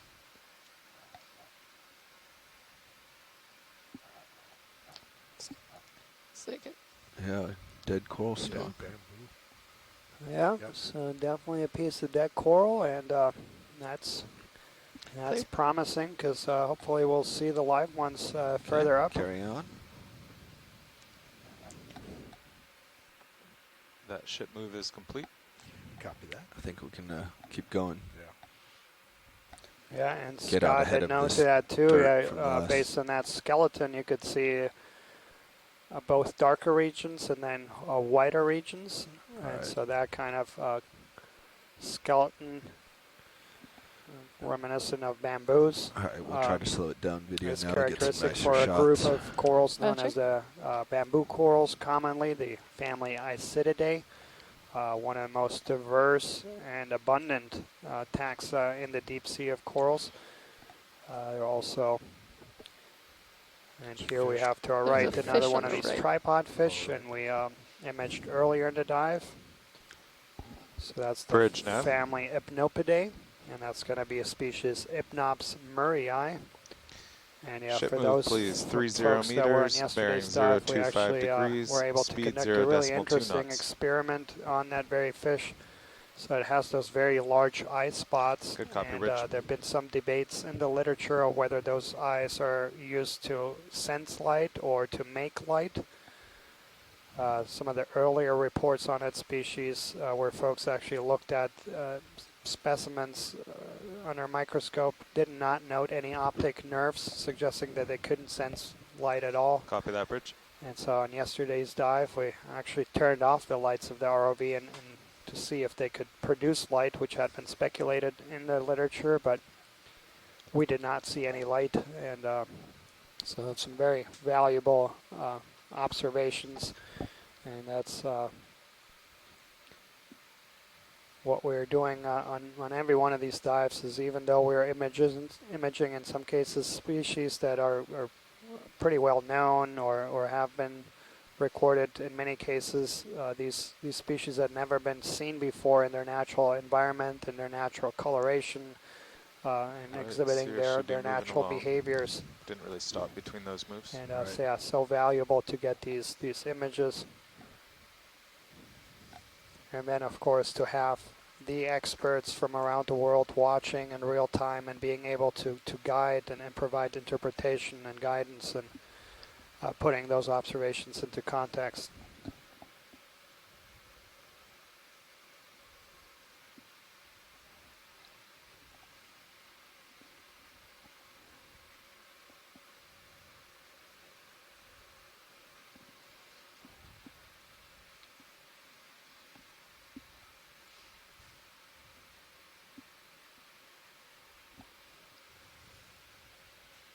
And we keep seeing these kind of vase-shaped sponges, and those are all going to be hexactinellid or glass sponges, most likely in the family Euplectellidae.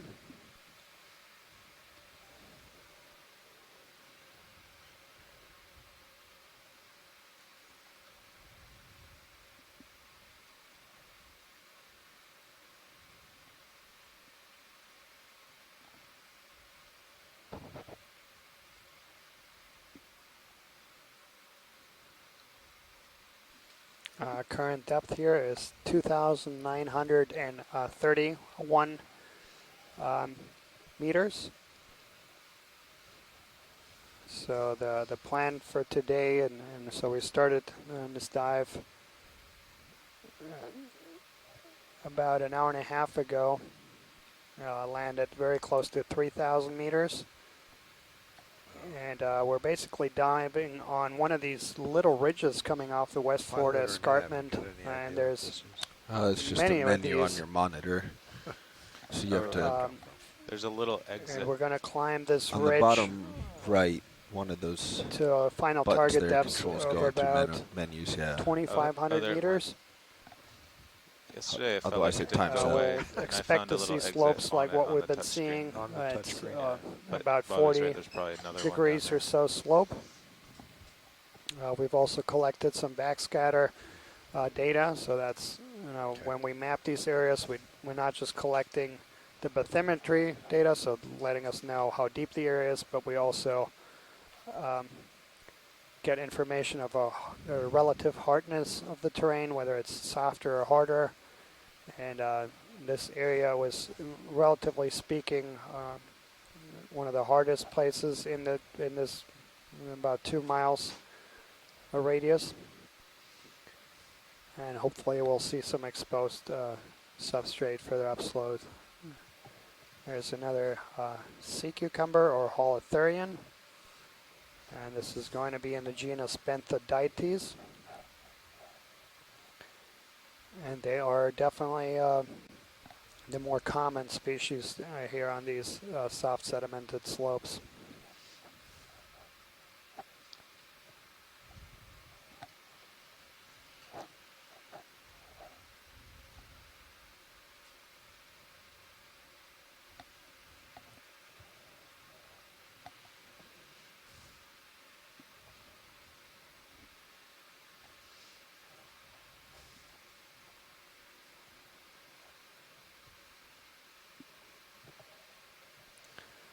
I also like to take a moment to welcome all of the viewers who are watching this at one of the public displays, perhaps at the Moody Gardens Aquarium over in on the Galveston. Yes. Yeah, let's go in. Welcome. You're watching live video footage brought to you partial from NOAA ship Okeanos Explorer, the only ship in the NOAA fleet that is dedicated exclusively to exploring places that have never been explored before. And on this expedition, we're exploring areas in the Gulf of Mexico that have not been explored. We have another week of dives to go, and you can all tune in, not just at the aquarium, but also online by going to oceanexplorer.noaa.gov/Okeanos. There's a link there to live video footage, and that will bring you in real time these images. There's also some wonderful tools there for the educators, a lot of background material. So yeah, we have another anemone here. Yeah, all right, I think we can come wide when you're happy. Sounds good. Full wet. Nice spotting.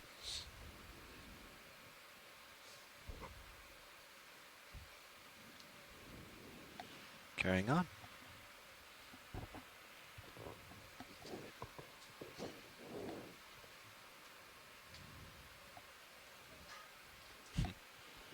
Leaving an avalanche in my wake.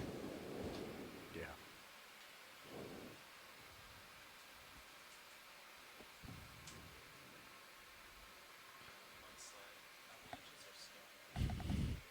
Is that actually a technical difference?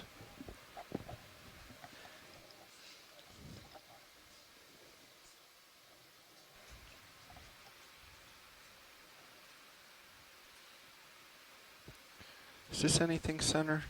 Can we just snap? Sure. I think it's the exposed rock, but okay. Yep. Come on.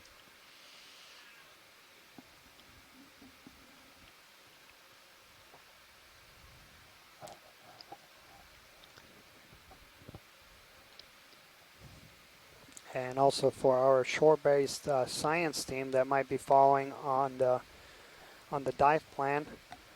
So we're basically coming up one of these little ridges that extend from the West Florida Escarpment, and we're going across it diagonally, if you will. And we're basically following the area where we saw the hardest returns in the backscatter, and then also the dive plan we had set out would cover about 800 meters linearly. While climbing about 500 meters in elevation, so having average slopes around 45 degrees. And so yeah, we'll hope to cover this this entire area today. We do have an extended dive, so we'll be coming off the seafloor at about 5 o'clock Central Time, so just about 5 hours from this point in time, and we'll have a planning call to talk about tomorrow's dive after that. And yeah, tomorrow's dive will be a completely different environment. We'll be diving 340. quite a bit shallower than what we've been diving on this expedition. Still deep, about 600 meters. Do you need me to line up? And we're diving both tomorrow and the day after tomorrow in areas that have been proposed for new management areas in the Gulf of Mexico by the Gulf of Mexico Fishery Management Council, and so we'll be collecting data that can help decision makers what was your last manage that area. And yeah, we'll expect to see it's kind of an odd path. We have to go diagonal for a bit so we can get to the some base dense of the steep aggregations part, of a number of really interesting species. Let's look at including, whatever this is floating. Roger. Some stony corals.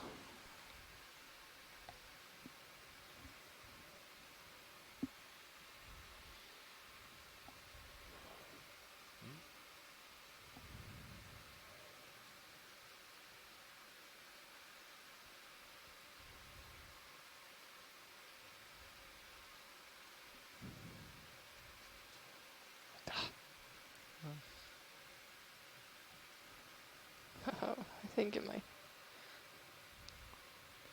Looks like a sea spider. So yeah, He's Scott all is over the just place. noting here that this is I'm gonna zoom a bit more. an arthropod and an isopod. Hard to get him in focus. Box is, Yeah, he's all over the place. He was not slow enough. cool.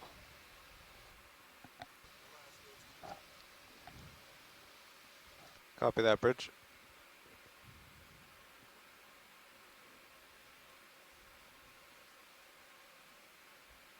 In front of us we have another one of these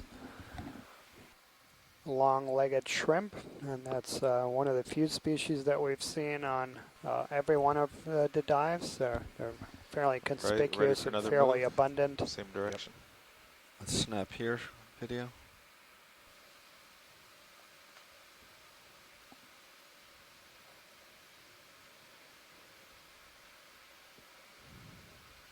Bridge, nav. And that looks Another like ship a move, sponge. please. 30 meters, bearing 025 degrees, 0.2 knots.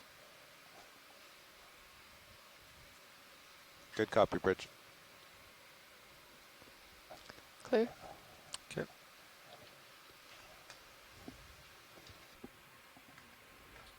And then to the right we have a very conspicuous anemone. These are known as the Venus flytrap anemones, and you can see right there why that common name. There's actually two different families that have that general appearance, and they can be differentiated fairly easily based on the bumps they have or lack thereof. And so that one, I'm going to speculate that it has a bumpy stalk, and that would put it in the family Hormathiidae. Watchley, would you like a closer look at it? Yeah, let's just get the sea star anti-anemone. Okay. Go ahead, video. I'm still coming in. Roger. So expect a little bump, but Understood. That's a beautiful one.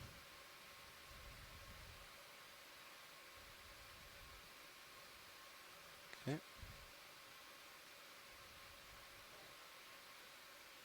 Co-pilot, can you grab my camera real quick?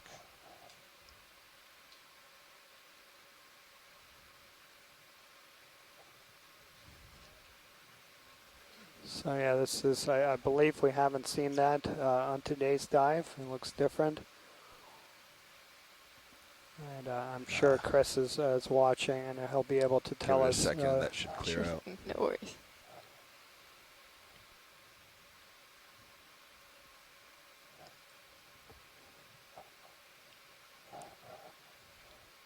Yeah, break is coming.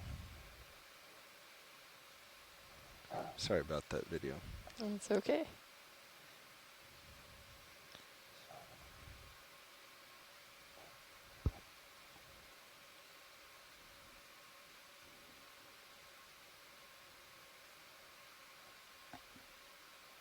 Jeez.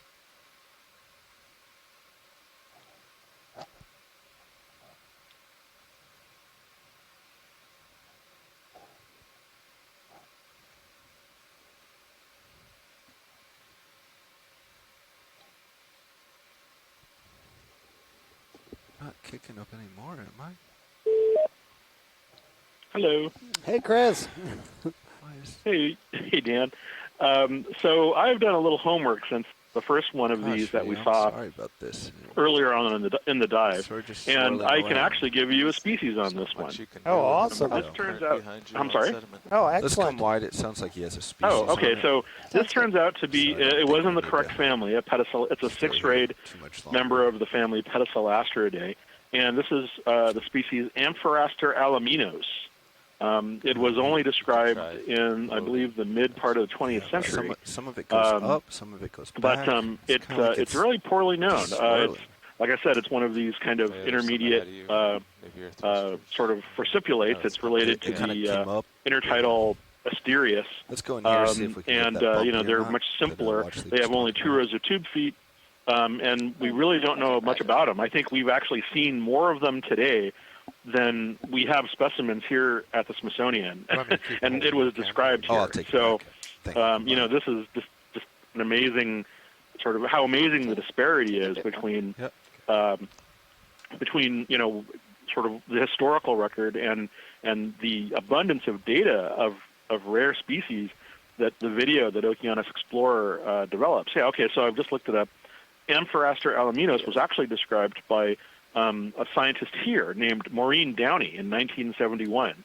I was born in 1970, so it was described when I was but a year old.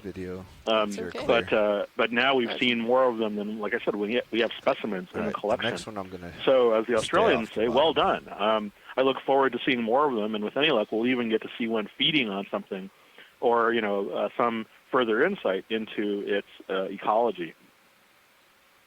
Excellent. Yeah.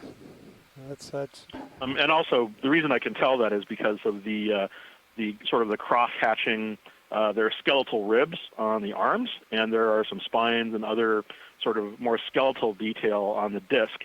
Polisterius, the other animal that I was talking about that we often see at this depth, has almost no skeleton whatsoever. So the particular details of this one come out beautifully in the video, and so because of the nature of the Gulf, the monography of the Gulf being sort of better studied, that's how I'm able to give you something a little more than usual sort of genus or family level names, especially now that I kind of have better pictures and imagery. Right. The ship is partway through Excellent. its move, so it should be on the move too. Thank you so much. Let me know if you need the spelling or anything later. I'd be happy to give it to you.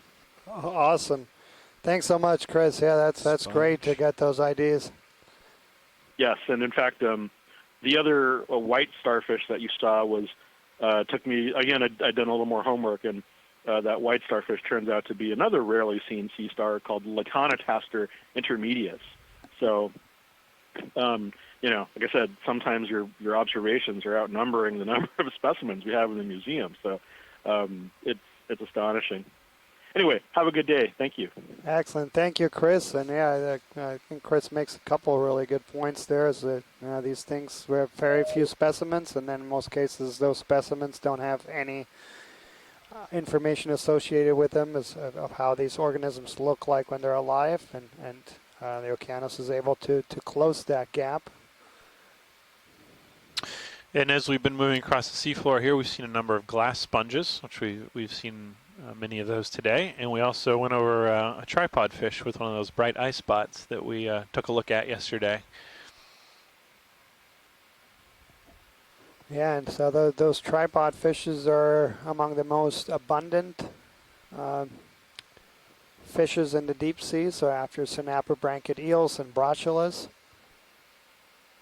But again, there's very little known about their biology. So while some of them have been known for several hundred years, we know very little about their behaviors, what they feed on, how they reproduce.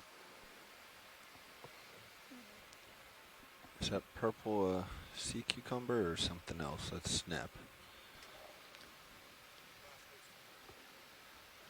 Copy that, Bridge. Cucumber.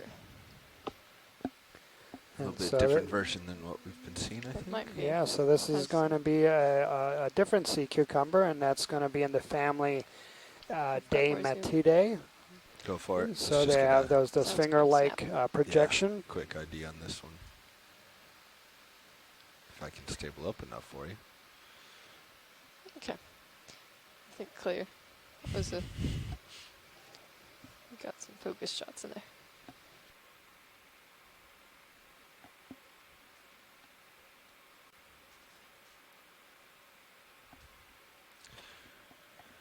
Carl, you're going to be my timer for when we swap in the front row here.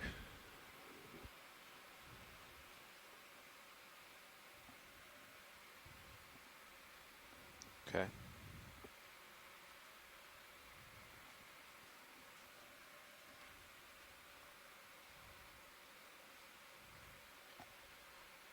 And again, for those that are joined later in the dive, so we're about 200 miles due west of Tampa. And so we're basically in an area on the West Florida Escarpment where the escarpment is really long, steep feature that goes about 500 miles in length from Could each do an hour. It's the a Alabama 3-hour coast shift. all the way Sure. over to south of Florida. What do you think? In an Go area pilot, where you up for that escarpment feature changes direction. Splitting the watch into thirds and each there's taking a big, an hour on bend. the sticks. Okay.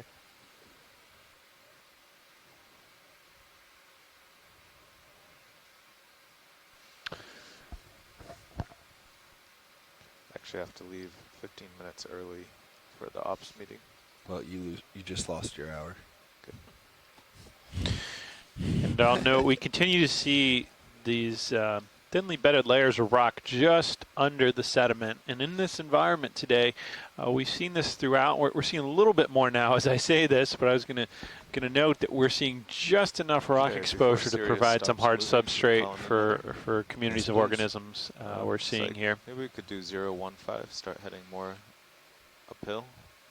Okay, sounds good. And I'll also note that this exposed rock we're seeing in front of us is very thinly bedded. So it was laid down in very thin beds stacked on top of each other like a layer cake. And that's in contrast to what we have been seeing in the last two dives where we have more massive blocks that are much thicker beds. Squat lobster? We're ready for another ship. We have a Munidopsis family squat lobster. 015 degrees, speed 0.2 knots. Okay to zoom further? Go ahead. Good copy, Bridge. Yeah, so that's definitely going to be in the family Munidopsidae, and the genus is going to be Gallicantha. You can see that really thick spine, and I believe this actually looks very similar to something we know from, or I've seen images of in the Pacific, Gallicantha rostrata. I don't know if that species is found here too, but the genus is. Okay. Clear when sciences.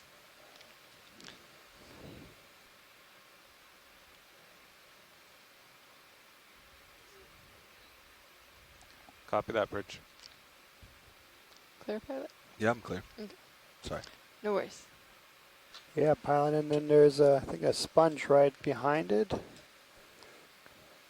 Okay, let's go ahead. I'll give us a view of that. Go ahead, video. Oh, roger. Pilot, I brought your sonar in. Okay.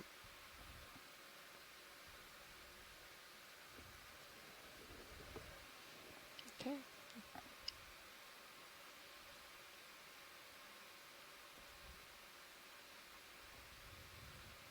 So we see sponge, we see a piece of sargassum there, and several polychaete worms. Pushing in some.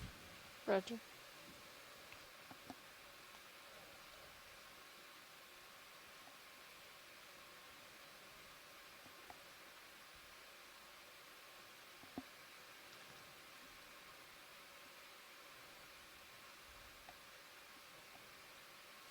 Okay to take a bit more zoom? Yeah, go ahead. Okay.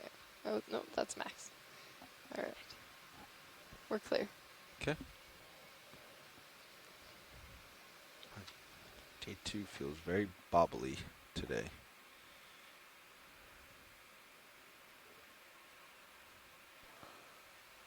Pilots, if you look directly above, there's a sort of appears to be a dark rock sticking out of one layer next to that lighter colored sediment flow. Can we just do a quick snap zoom on that? Go ahead, video. Partial. And if we could actually pan down slightly. This section with the Okay, lasers? yeah, that looks like it's an encrusting sponge covering the rock. From a distance, it looked a bit different, but that appears to be an encrusting sponge. So thank you very much, pilot. Of course. You're welcome.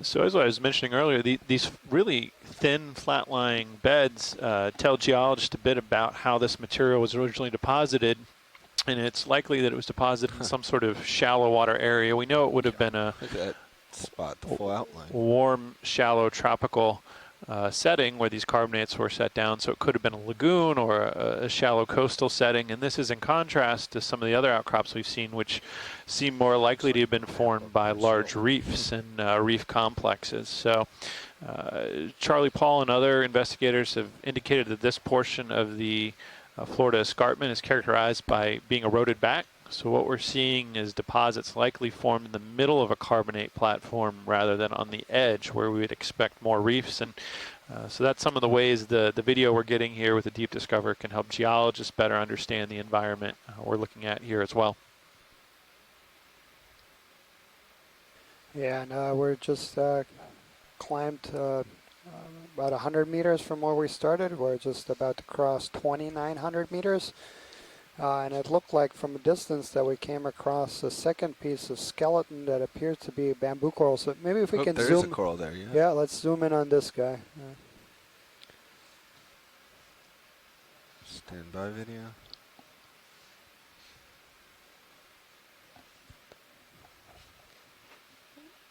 An itty bitty coral. Go ahead.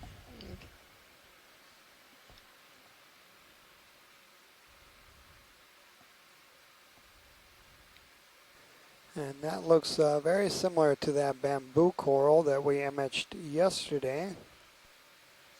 I would support that, Daniel.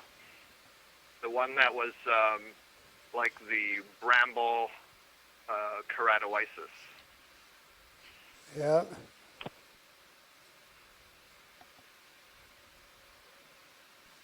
And so, yeah, this is, we saw a sea pen earlier, but so this is our first bamboo coral. Resume. Okay, you take it. Yeah. I'll say that the first time that Les Watling and I encountered this, or a relative of this, we were on Nashville Seamount, which is in the North Atlantic, and we were at about, I think, 2,500 meters. And we were really confused, even after collection, because the colony that we collected had no nodes on it. And so we couldn't figure out what kind of coral it was, because it had hallmarks of 3 different families. And so it took us quite some time to decide, and then once we did the DNA sequencing, confirmed that it is indeed a bamboo coral that occasionally can grow without depositing nodes. Control box. Oh my goodness. Excellent.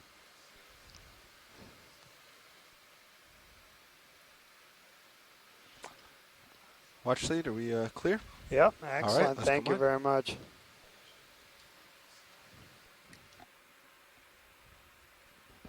Copy that, Bridge.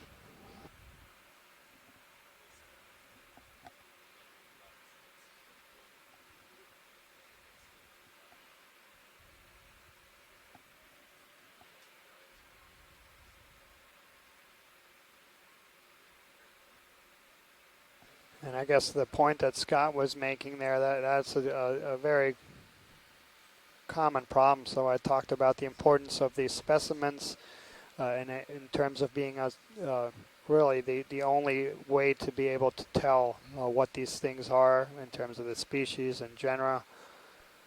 But then also, collecting the right specimen, sometimes you have really unusual ones or very small colonies that might not yet exhibit. So maybe we can get a snap zoom there right underneath the laser. Yeah, so and then in small colonies or Go ahead. diseased ones, they might not exhibit the traits that are used to.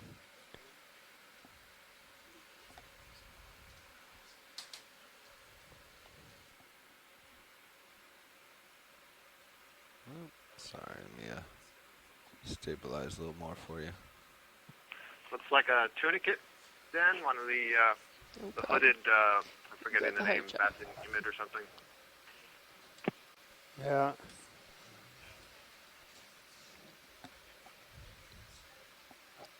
Few little anemones behind it too. Yeah, you can go ahead if you want.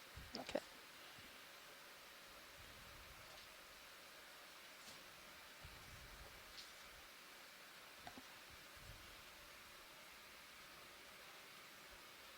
Yeah, we see several tube-dwelling anemones next to this tunicate. Octonemidae is what I was trying to remember. Thanks, Scott. We'll come Yeah, back. similar to the genus Megalodictopia. And I'll write that down if you're not familiar with it. Excellent. Thank you, Scott. Okay.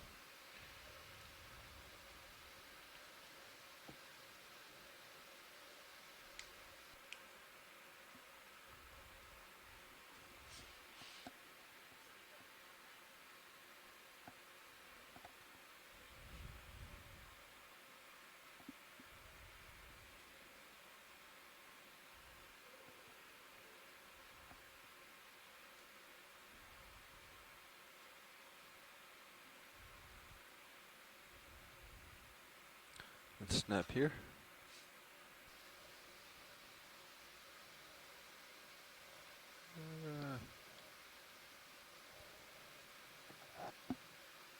Yeah, I think we can probably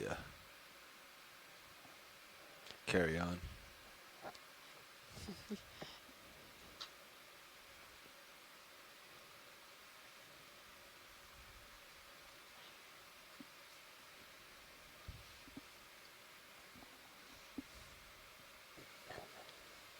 There we have another one of those tripod fishes.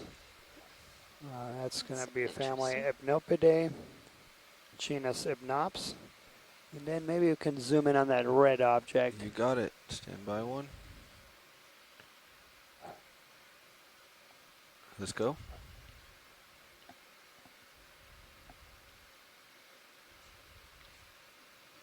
And so yeah, that's the head of a shrimp. Seen better days. Here I was about to guess some sort of Cnidarian, but in fact that is the head of a shrimp. Come on. And to be fair, I was about to guess a squid. Dan wins this one. I was ready to say dandelion, so I was... Question is, That's what I It's thought it was quite a shrimp. path for some epifaunal organism there across the seafloor, maybe a holothurian or something of that nature. But we see a lot of these squiggling pathways across the sediment here.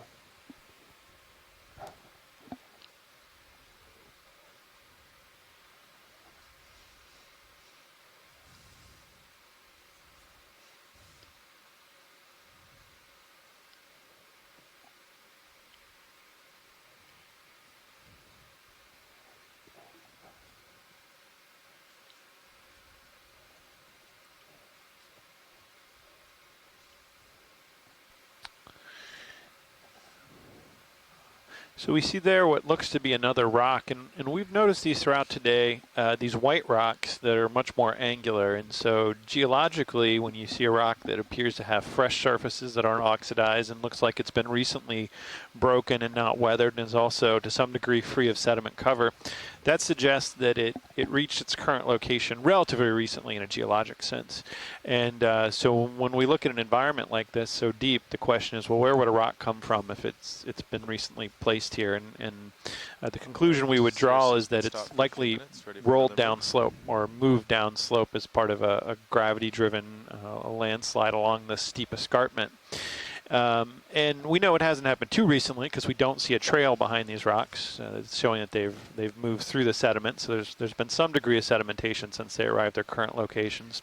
But that was similar to one of the rocks we tried to sample earlier today, which turned out to be very soft. And so one of the things we sort of think about is for a rock to have rolled downhill to this position, prior it must have been substantially more consolidated or solid than it is now, so that these rocks have, since they've reached their current location, undergone some degree of degradation, and that's likely due to dissolution of the calcium carbonate that composes them. They're carbonate rocks, and we know as we move deeper in the water column, we have higher concentrations of CO2 as it gets colder, and that can lead to greater concentrations of carbonic acid, which break down and dissolve these carbonate rocks. So that may be playing some role. We also know there are organisms present here that bore into rocks and break them down through biomechanical processes, although previous work by Charlie Paul and others with alvin dives have shown that that's probably not a major erosional process in this environment, but it can break down individual rocks. So that's a little bit of the thinking behind some of these rocks that seem to have been recently emplaced. And we're going to continue to look if we can find some that are more consolidated or solid. We'll look for an opportunity to sample. And I see here we're seeing more rock outcrop, a bit of an overhang here almost, getting a bit steeper, and we're seeing a lot of burrows.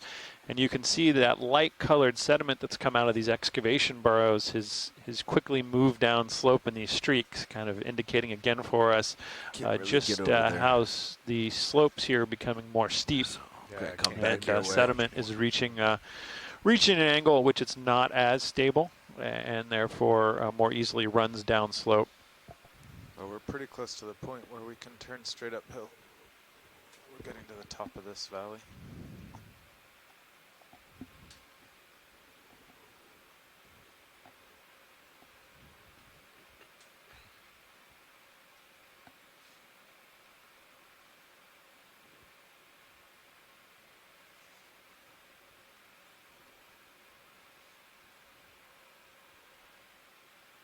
We do have a ship move underway right now, though, right? Yes. Yeah, okay. Still going 015. Yep.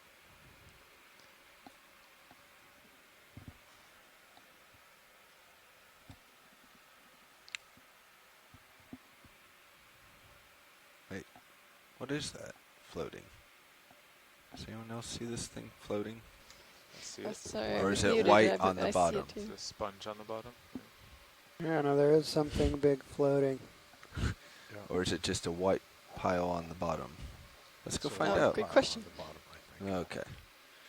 Yep. At first I couldn't tell if it was a smudge on the screen, if it was on the camera. It's another one of those soft rocks. Yep. Yeah, I was with you, Pat.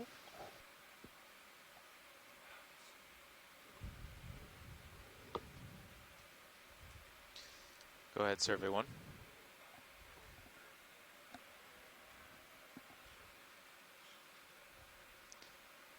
Yes. No, they have, they're going to fix Pilots, it. can we get a quick turn it snack off. zoom when you get a chance? Video? Yes, thank you. I should have passed that on to Winch, actually. Thanks for asking.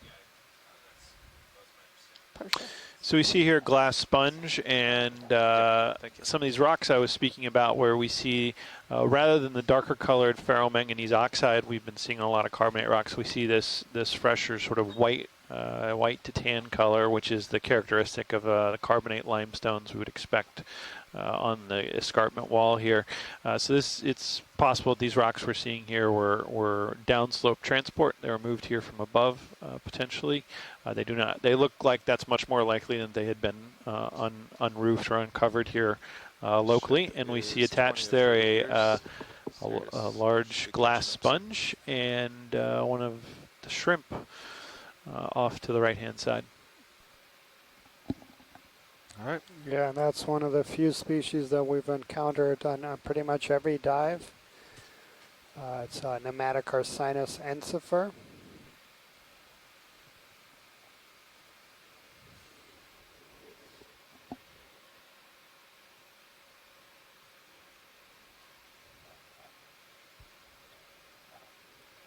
Co-pilot, judging by your sonar, 015 actually is uphill now. That's what it looks like, yeah. 015, 010. Yeah. Okay.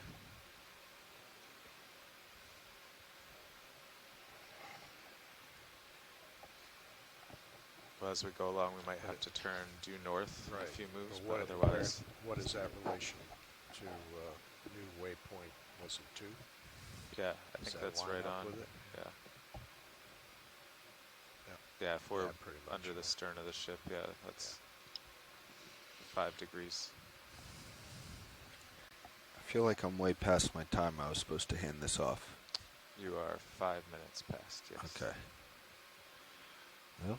Yeah, so for those that are just joining us, we're currently at a depth of 2,880 meters. So we started at depth at about 3,000. 15 minutes early, so we're I could climbing take here this one, one and of then pass it off these to Dawn for the last kind hour. of little ridges that come off the escarpment. And there's hundreds of these ridges.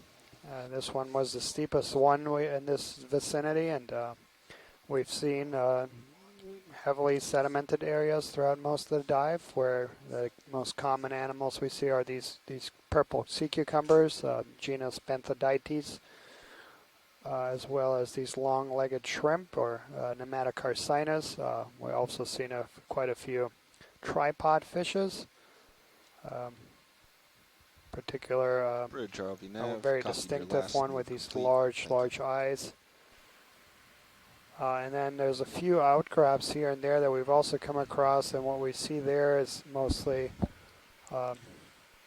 glass sponges, but we have seen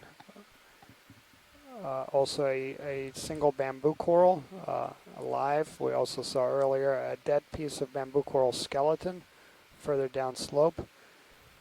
And then we also were able to secure a biological sample, and that's of a sea pen of a group that we've... What does FS stand for? Based on video observation, most of them lumped into a genus Umbellula. But what we've been calling Umbellula is probably a whole suite of different taxa. Is it a surface current or something? And it had never been recorded at these depths here in the Gulf of Mexico, so that'll be a very valuable specimen scientifically. They have current, wind, and wave.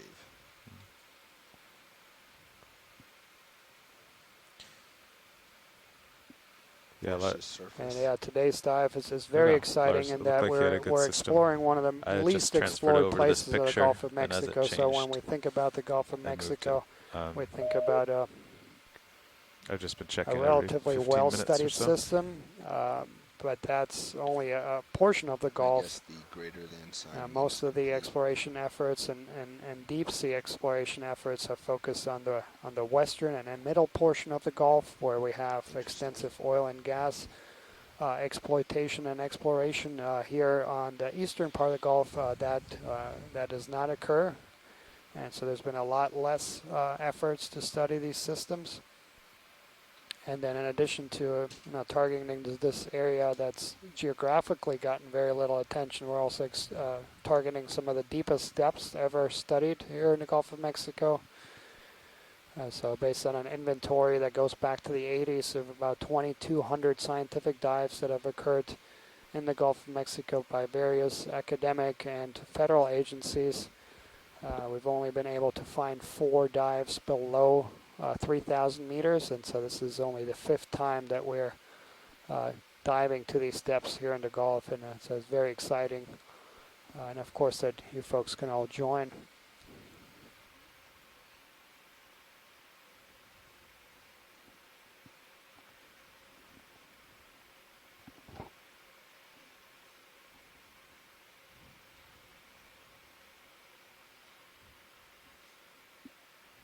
Current on the starboard side, wind on the port. It's Yep. interesting. They're slightly forward, so at least the force is on the bow in general, I think.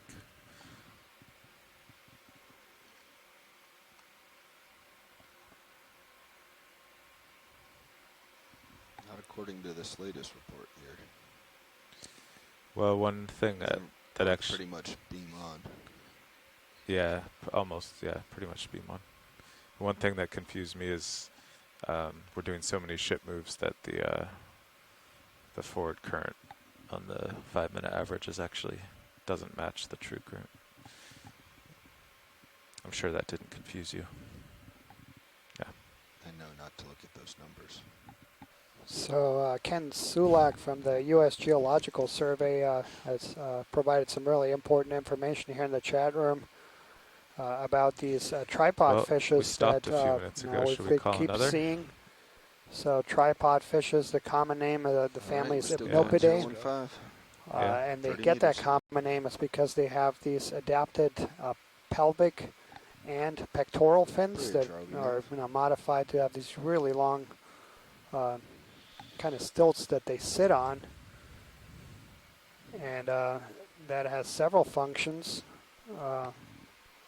One is by being elevated off the water, off the seafloor, it basically puts the fish also in an environment where current flows are more favorable, and it's more likely to encounter organisms that are planktonic organisms that drift past. But also the pectoral fins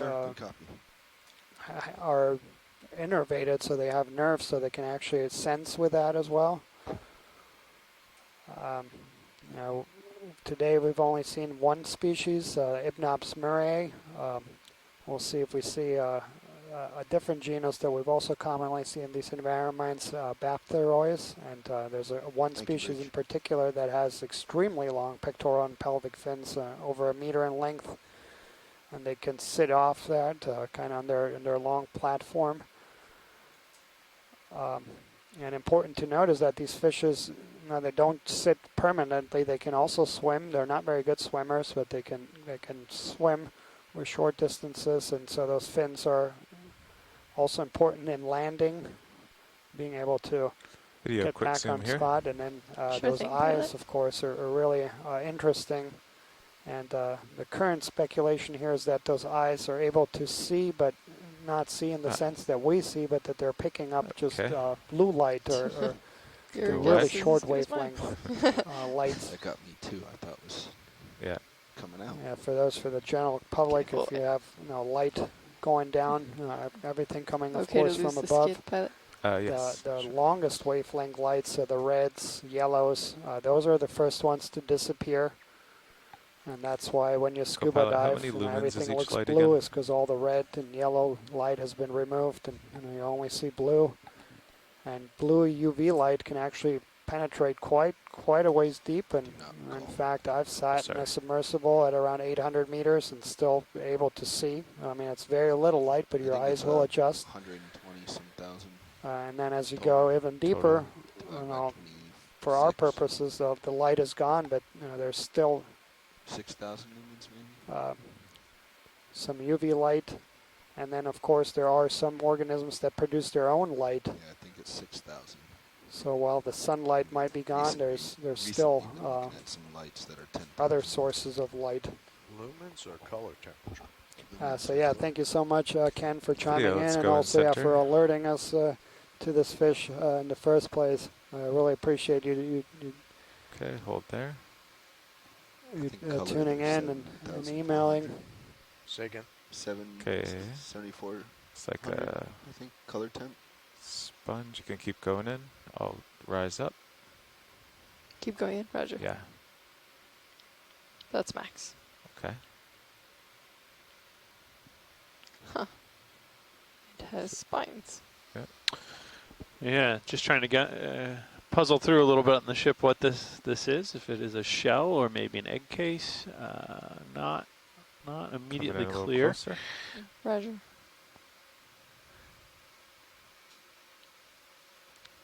Could be an urchin.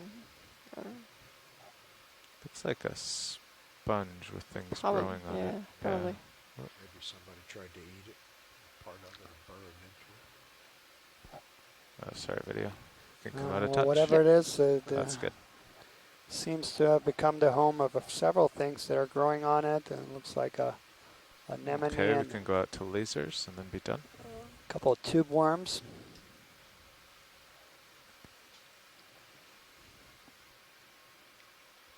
Excellent. Okay, clear.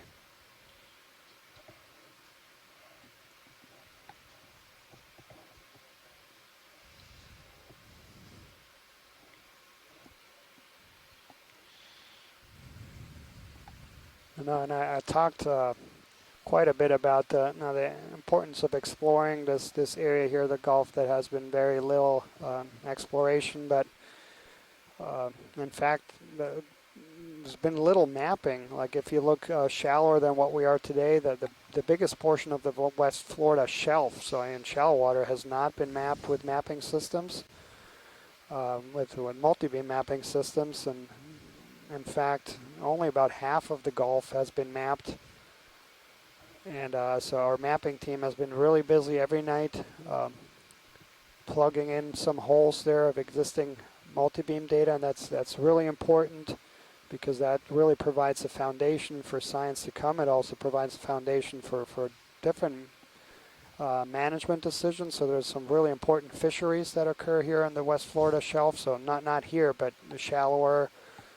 And so, yeah, a lot of this information has important implications for management decisions, and real valuable approach by the NOAA Office of Exploration and Research in partnership with several different NOAA offices, including the NOAA National Centers of Environmental Information, who are helping with data archiving and cataloging, making sure that all the data from these expeditions, so not just the video and photos, but also all the multi-beam data and all the mapping data, the data that comes from the sensors in ROV, all of that is cataloged and then made publicly available so that anyone can access it, and scientists and managers can use it for their studies and management decisions.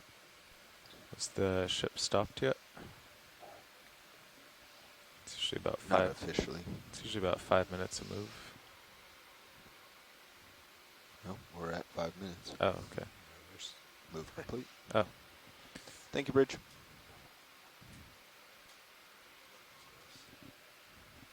And of course, all of our shore-based science team that is helping actually put all this into context, and we really do appreciate everyone that's been tuning into Seascribe and basically annotating the video in real time and putting their interpretations into a library that then becomes browsable and searchable, and makes it a lot easier to sift through the video later and identify segments of video that might be of interest.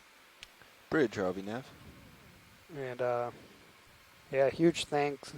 We've had over 100 scientists participate on this expedition so far. Yes, can we please including repeat that from move? 30 a meters, dozen 015, exploration command centers in Silver Spring and Rhode Island, Hawaii, Charleston, all around the country. Yes, sir, thank you. And then many It's actually scientists are flattened out a also bit. just When I took over, it was participating from their 45, and now offices. Yeah, it's stair-stepping up here. Yeah. So huge thank to this big team effort. And yeah. So here we see one of the more abundant taxa, this Bentodites sea cucumber. Copy, move initiated. It looks like there's something hard out there 20 meters away, or maybe a little less. Oh, off to my port side? Yes. Yeah, okay. But it'd be, yeah, look at the Sirius sonar. Yeah, that's good. Hopefully this move will get us there. Yeah, so a 30-meter move in. I think we should stop after that because that will put us about the base of the steeper section. Hopefully we'll have a sonar target at that point. Yeah, we which just... is what you guys are sort of looking at might be the start. 40 meters out. Yeah, that could be. Yeah, it's just 20 from me.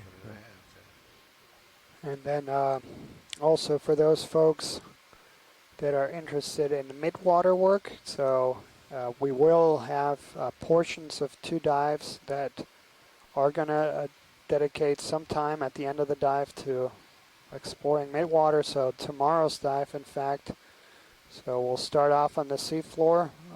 We will have an extended dive, so we'll have 2 extra hours. And so we're going to split the dive. We'll spend the biggest portion of the beginning of the dive on the seafloor. And then the last few hours we'll come up off the bottom and image animals that are just found in midwater just above the seafloor. So we'll do that tomorrow as well as on Monday. And so yeah, the midwater is another ecosystem that's been really poorly studied. It's very difficult to, and important there is that it is, well, it's difficult and poorly sampled. It is by volume the largest ecosystem on Earth, so the biggest part of the oceans is in the midwater. There's a lot of gelatinous animals that cannot be studied with nets or trawls because they just basically fall apart, and so basically dragging a large video camera like this ROV is really the best way to get a sense of what's there.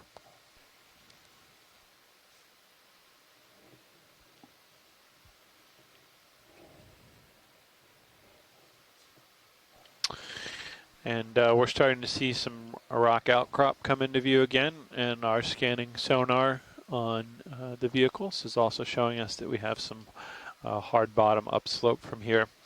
Looking at the map of today's dive track, we're approaching a slightly steeper portion of the dive track, so we may expect to see more exposed rock as we see in front of us now. And of course, we'll be looking for those organisms that particularly are prone to attachment to hard substrate.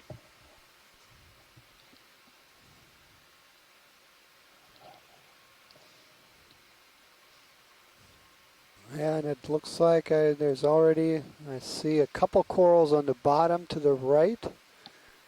There's a couple white pieces and a sponge. All right, I'll head to the right. And so already it looks like we see a couple. And yeah, there's one up ahead. And so this is very promising.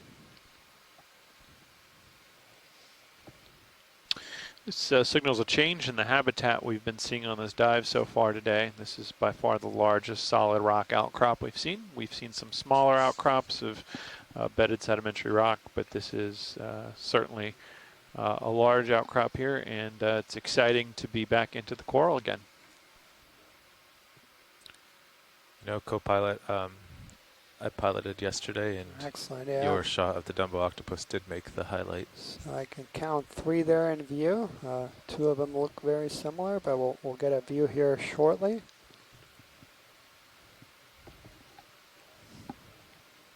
Swing arms out. Yeah, on the port side. Both sides, just FYI. Yeah. Guess, co-pilot, let's raise those up a little now that we're getting to the rocks. Current depth here is 2,850 meters. I'll get a little closer once the swing arms are in. And so this is a I think you're fine now. bamboo coral, Yeah, but just wanted to remind you. it's now dead. So you don't see, all you're left with is the skeleton. Creeping in video. So yeah, you don't see the Copy tissues and the polyps. And yeah, we actually saw 2 pieces of bamboo coral dead. Most of the way up. And Okay. then Okay, pilot, there's another one I think just to the right. Okay.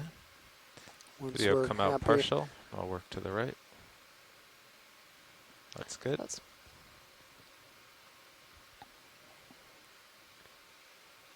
could see a couple hydroids on that coral.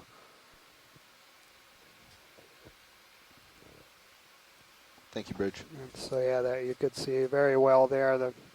That was a bamboo coral, so you could see lighter portions of the skeleton, kind of white coloration. Okay, video. Let's go in And that part center would screen. be made out of calcium carbonate, and then you could see some darker portions next to it, these narrow bands, and those are made out of protein. So that's a sponge. That's and down characteristic for the below, bamboo going down. corals, is that they have that. And there we have a solitary cup coral, scleractinian or stony coral.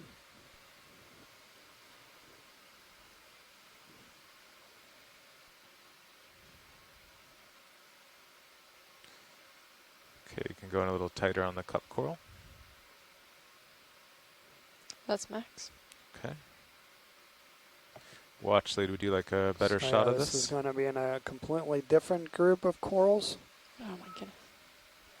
Those are actually in the same order of corals that you have all the shallow water Okay, reef video, building let's go corals. The focus jitters is the known as a camera Escarpment. box is That's okay. acting up. Yeah, pilot, I think that's good. Thanks. That's good for you. Yep. Okay. Yeah, and I think we had something just to our right here, if I was remember that correct. Are we full wide video? You're still partial. Okay, Full excellent. Okay to lose Yeah. the skids, pilot. Perhaps another dead bamboo coral. Yeah, you can lose the skids.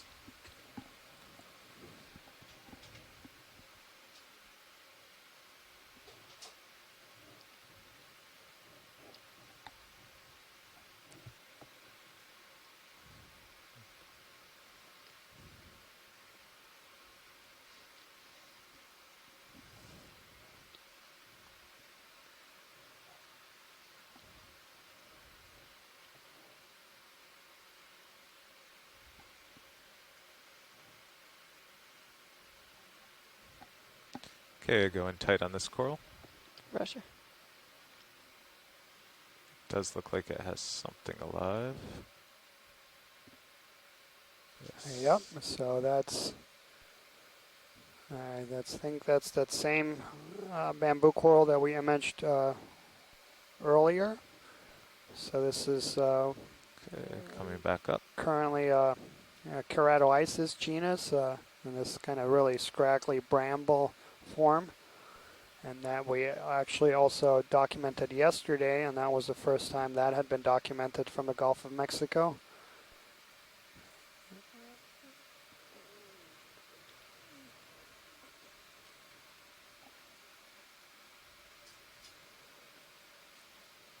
And you can see there are some portions where the tissue is gone and it's now overgrown by different things. And then you could see the other portions where the polyps are still alive. And so yeah, these have very different polyps than what we saw earlier, that's Scleractinian, that solitary cup coral. These guys have polyps with 8 tentacles that are branched, so it gives them that kind of snowflake appearance. Coming around to get more front on. Roger. So this is in a group of the Octocoralia. So you have that 8-sided symmetry.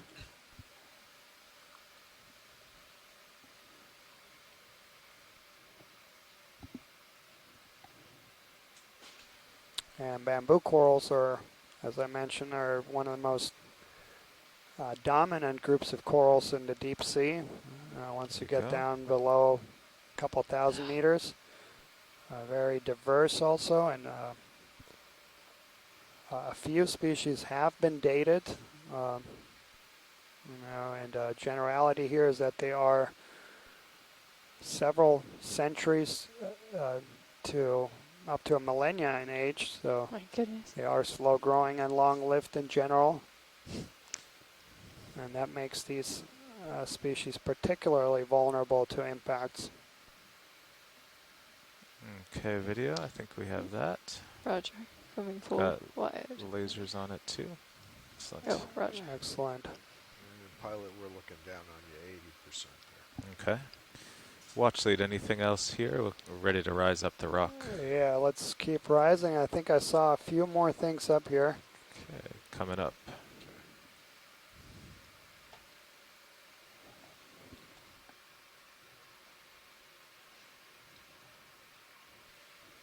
Yeah, we see a few encrusting sponges here, but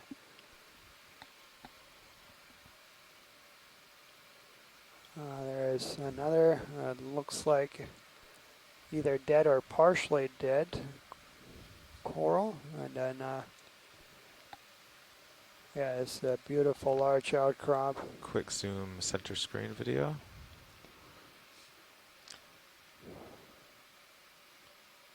Okay, hold there. It's dead. Yeah, looks dead. Here we are looking back at you. Okay, let's go wide.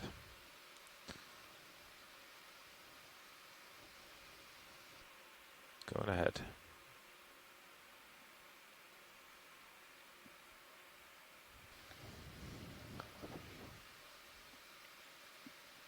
The next interesting outcropping will be just off to. And we're passing by one of those Sirius, large starboard. squat Yeah, I lobsters see on that. the bottom, possibly Gallicantha. So yeah, for those folks that have access to video stream 2, gives you a nice sense of the terrain here, and this is one of the steeper portions. Okay. You see many more of these Bentodites sea cucumbers.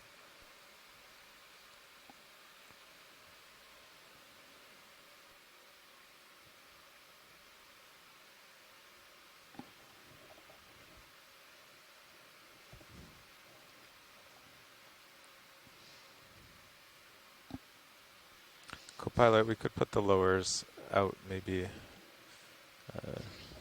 20 degrees. Copy that. Since we're going between sediment and rocks.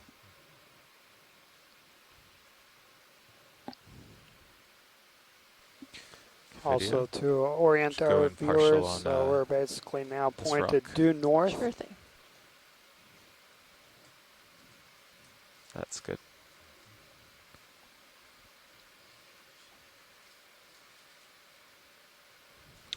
We're seeing some sponges there on a small piece of exposed, what appears to be fairly heavily degraded white carbonate rock.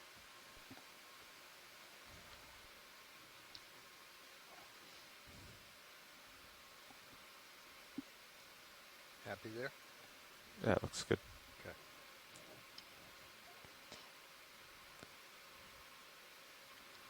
I think there's a bigger sponge over here. Yep. Couple.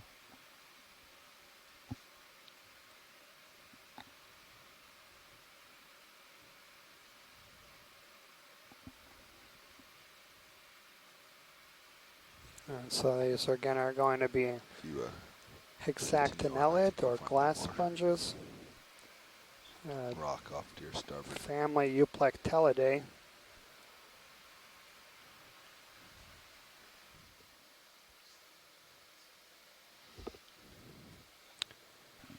So maybe we can take a quick view of this, just left of center now. Yep, that white object.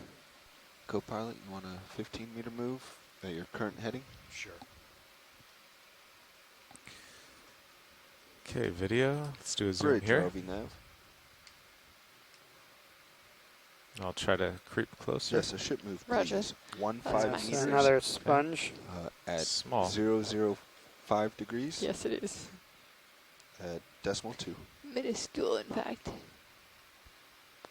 Excellent, thank you. That's a good copy, thank you, You're sir. welcome, Watchlet. Okay, we can go wide video. Roger. Full way. What direction was that one? 005, only 15 meters. Oh, excellent. Because I think you'll be coming up to a pretty good outcropping here. Yeah.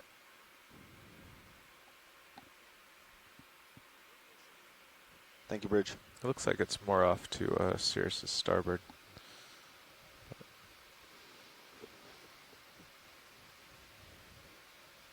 Yeah, the 15 was just to try to eat up some of the tether.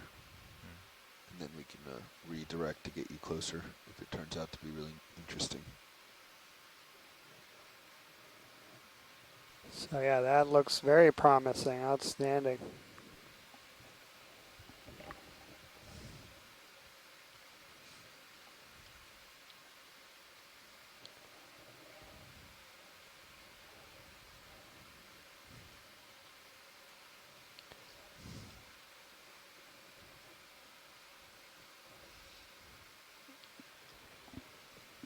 Yeah, so for those folks who joined on yesterday's dive and the dives before that, on both of those last dives, we climbed from about 26 to 2300, and then from 2300 up, And today we're guys closing the gap and basically diving on the deepest portion of the escarpment and trying to use these 3 dives to get a vertical cross section, if you will, of what the communities look like here. And get a zoom here on what looks like a bamboo coral. Getting it a little closer.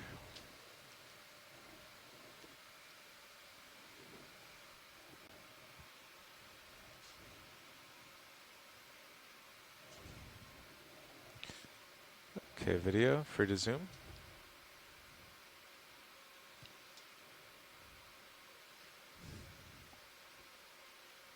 Partial. Okay. And yeah, this is another one of these keratoises. Okay. Okay to take a bit more zoom. Yes, free to zoom. That's max. So superficially, this looks very similar to a genus that we have on over soft sediments, Acanella. And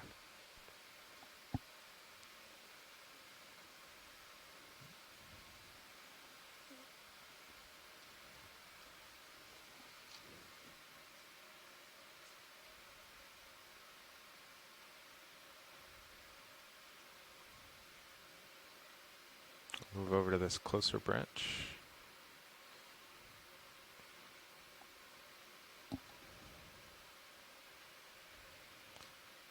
Sorry for the bouncing video. Oh, that's all right. It's not as disruptive as my focus jitters.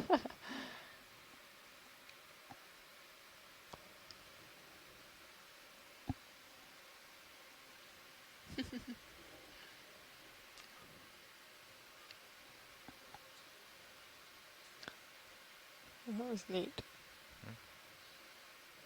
Oh, it just closed up.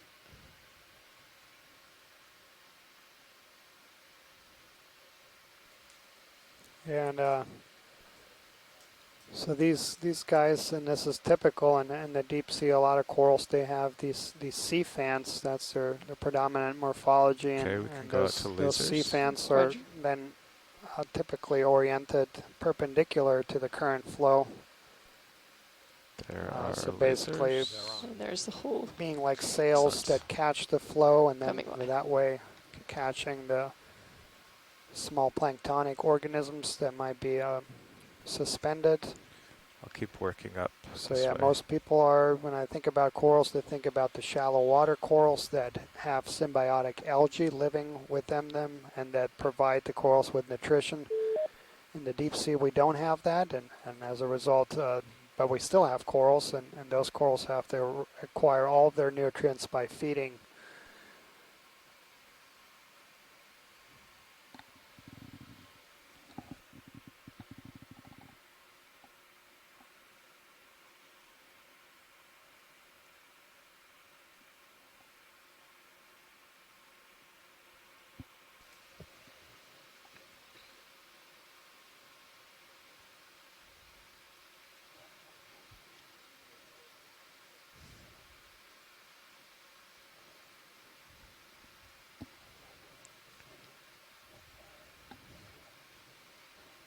Video, quick zoom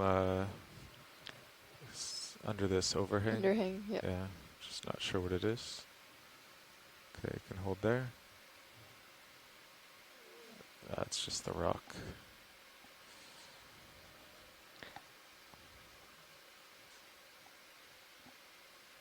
Okay, we could come wide.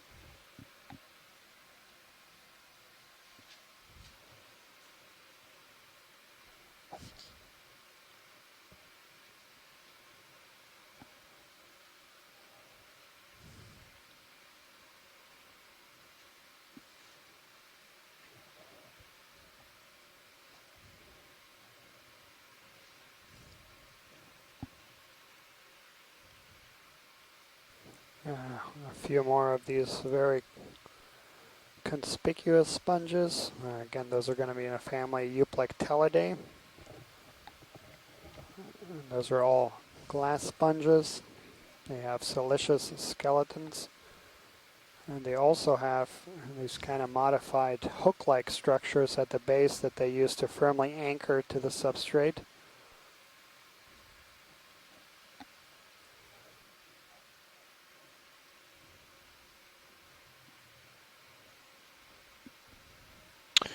We've been talking a little bit about siliceous organisms and carbonate organisms, and just for the clarity, maybe some of the folks who are following along at home, when we say siliceous, we mean that their hard parts are formed out of silica dioxide.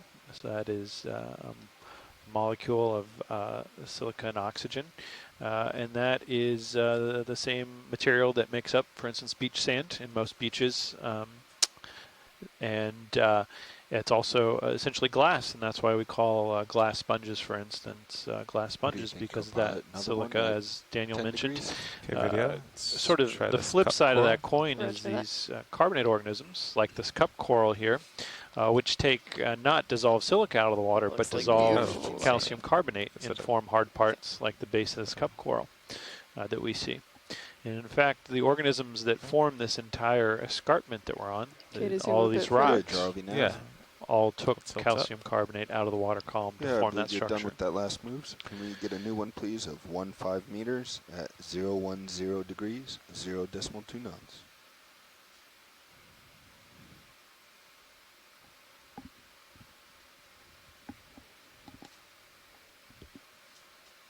Good copy, thank you. We see here cup coral with. Okay, I'll go over. There's another one. Come out partial. Yep. Some very small ones along the ledge there. There it is. Oh, that one's closed. Yeah. It looks like some dead ones along the ledge as well.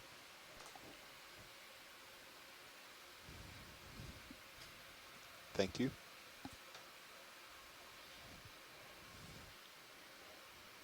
So yeah, I believe that cup coral that we just imaged is going to be in the genus Caryophylla. And there's a couple species that have a really, really wide depth distribution, going from a few hundred meters to a few thousand meters. Just hold this.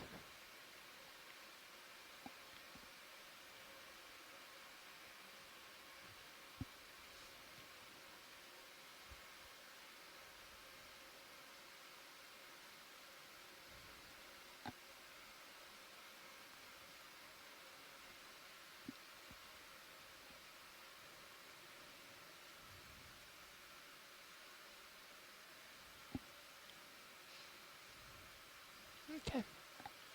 All right, whenever you're clear, we can go wide.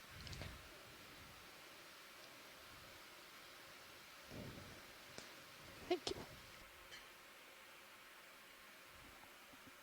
Current depth here is 2,830 meters. So we climbed just about 150 meters. We hope to climb about 300 or so more meters. We have about 4 hours and 45 minutes of bottom time remaining, so today will be an extended dive.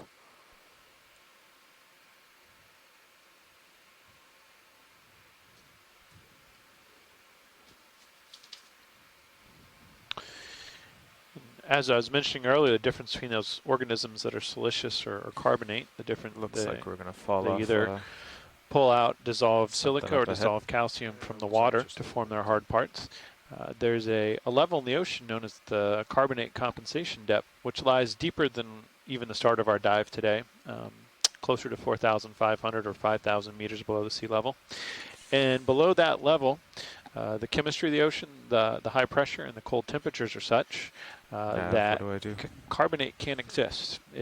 Below that level, it will dissolve into an aqueous form. It will be a dissolved calcium in the water. It cannot be a hard form. So none of the sediment, none of the rocks, none of the carbonate organisms you see in front of you can exist below that level. So it's a very different environment. But what can exist is the silica-based organisms, or the siliceous organisms. So the sediments and any exposed rocks and any organisms below that level in terms of benthic organisms are going to be silica-based rather than calcium carbonate-based. Land for you is to your port side. Yeah. You're losing it, but turning right. Oh, I see it there. Will you bump out my sonar to 30? Got it. Yep. Okay, we can head that way.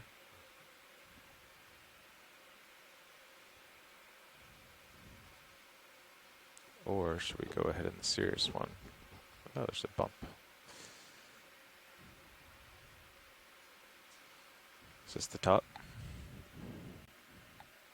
Looks like it. And we see a nice peak here, and this lets us know that the sediments we're seeing are pelagic. They're falling out of the water column because clearly these sediments couldn't have come from Rich, anywhere above here on as far as falling down the land surface. These are all sediments that have rained out of the water column and stacked up to form this peak here in the seafloor that drops away in all directions.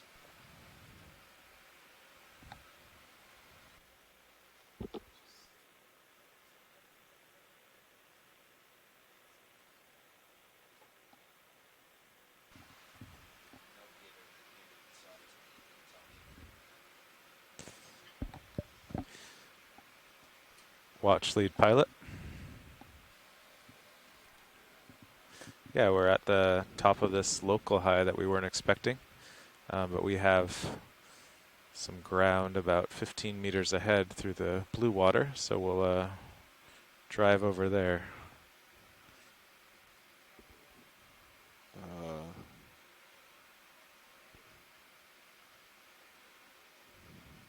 Where do you see that? Right, oh. It's on Sirius sonar, right? Yeah, but that might just be the angle of incidence onto this hill. Florida is over there. You know it's going to be uphill. So yeah, we just came across the local topographic high, right here. and so I think Sirius based on the just sonar, there's about a 15 or 20 meter gap before we pick up the 22. And that's the same on Sirius too. It shows it way off the wall on the other side. So we'll be going through some blue water here. All right, or at least north. Well, it's at least 45. And as we move, Scott made a good point on the chat log that there are some organisms with calcium carbonate skeletons that can exist below the CCD. They expend energy against the dissolution of carbonate and can maintain calcium carbonate skeletons at some points below the CCD. For instance, there are some corals that have carbonate skeletons. You want to go that way now? CCD. West? And so that dissolution force, of course, does dissolve carbonate rocks and sediments, but if the carbonate is part of some living organisms where it's minimally exposed and they can exert energy to maintain their carbonate skeleton, those can exist below the carbonate compensation depth. It's a very good point. Okay. The harder returns are but suffice it to say that they're basically swimming against upstream. So they have to expend a lot of energy. Right, and Scott makes a good point that those are mostly organisms that have some sort of tissue covering over the skeleton, so there's a degree of protection there. They have their internal biochemistry that can regulate to some extent the potential for carbonate dissolution within their body under tissue protection. But any organisms that would have really exposed carbonate, I think, would be certainly, as you said, swimming upstream a bit against that dissolution meters, effect. bearing 350 degrees, 0.2 knots. So yeah, we're starting to see on our. That's a good copy, thank you. On our sonar at the bottom again. And these are, for those folks that joined later in the dive, this is kind of the majority of what we see is these heavily sedimented slopes with a lot of these bentodites sea cucumbers and some pneumatic arsinus shrimp. And then we have come across at least two really big outcrops of rocks that included numerous sponges and as well as a few bamboo corals.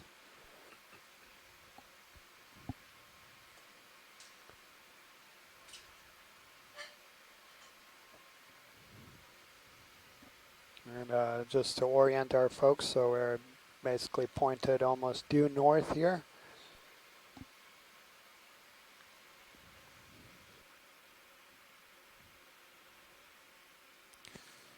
Just idling here while I get some more tether, because I know I can't make it all the way over there. Just want to go down to the bottom. I'll follow you down.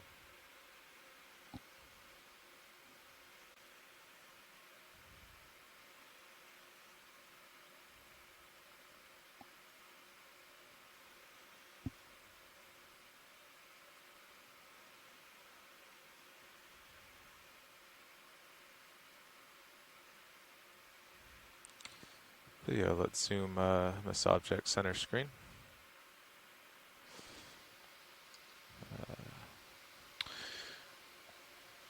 That appears to be some sargassum seaweed that's fallen down from the water surface.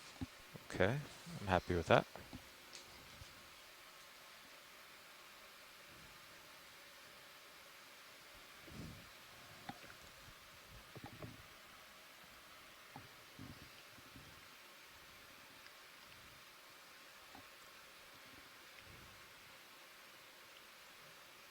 More interesting relief kind of off to your port side.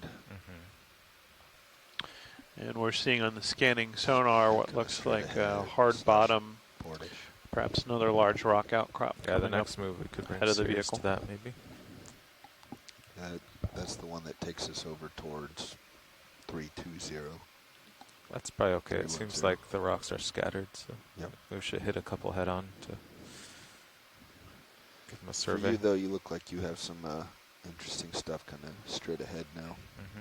That's 320, yeah. 320, 15 meters out.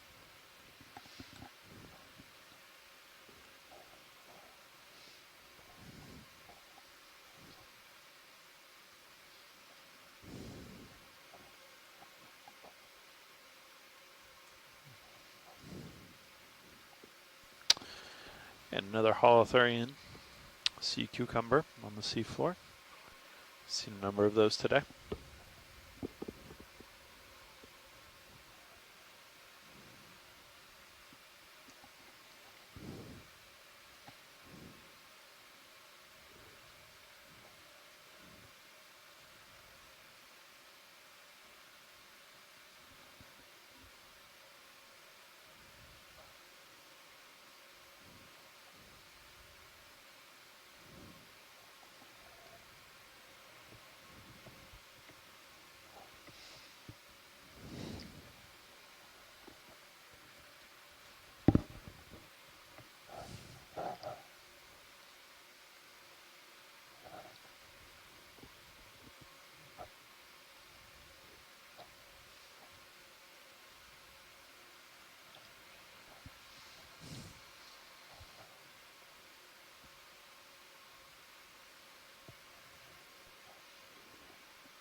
Looks like I'm tugging on you.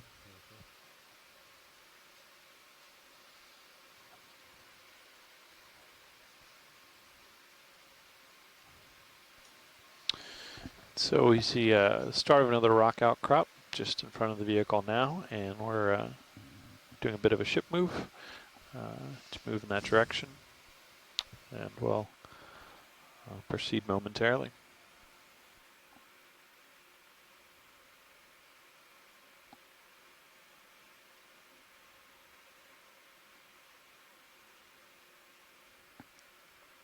What direction was that move again, Neff? 350. Okay. I'm going to come back to center. That interesting mark is 13 meters straight ahead of you. Yeah. Yeah, but I'm already pulling on him. I have to wait.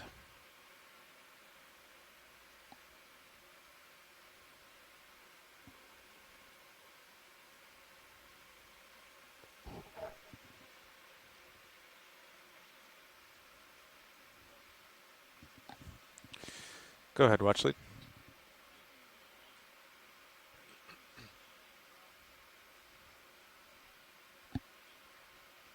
Okay, will do.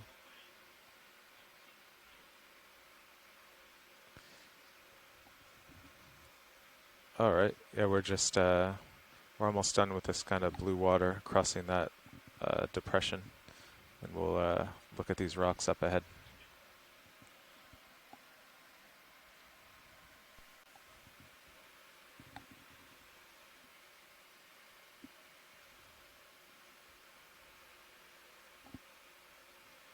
So yeah, a few more things about the schedule up ahead. So we have, weather permitting, another 5 dives after today.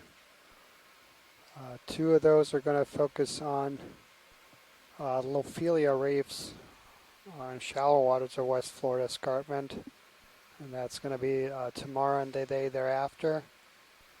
Then we have 2 dives after that. They're going to be targeting again depths, deeper depths, and on the 2 to 2,500 meter depth.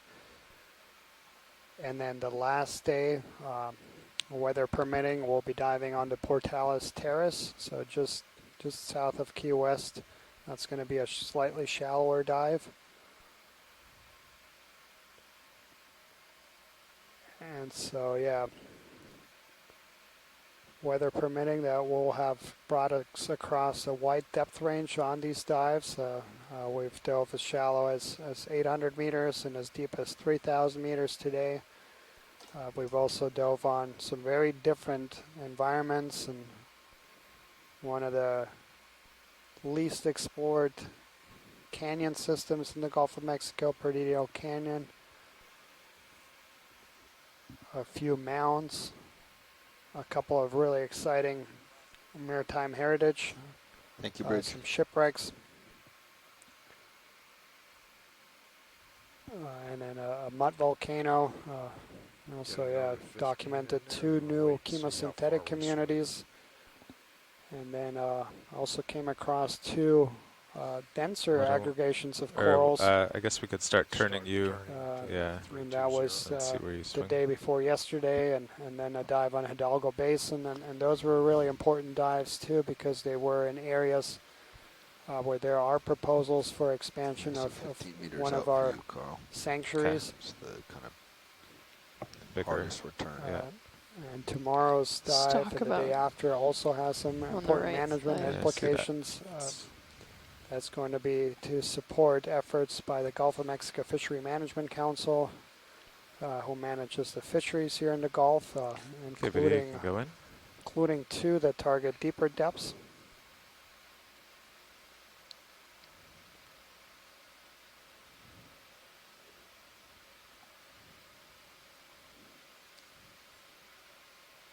And that is another skeleton of a bamboo coral. Quite likely that Keratoisis species that we've imaged a couple of live ones, and then a lot of pteropod shells, white.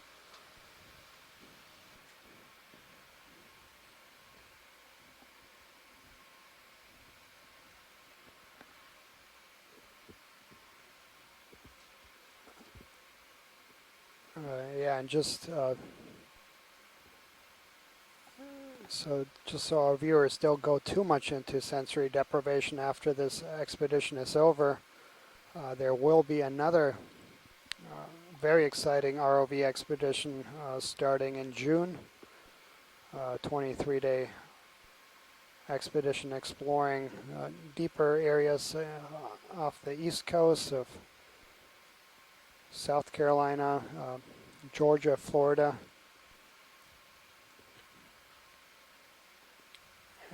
And again, updates on timing and to get the live video feeds, all of that information can be found at oceanexplorer.noaa.gov/Okeanos.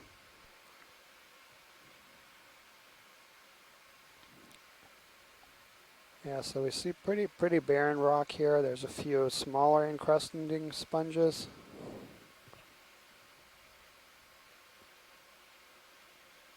Looks like we see Let's do a partial under this ledge video. Either about there. A little tighter. Yeah, so there's another one of those bamboo corals up.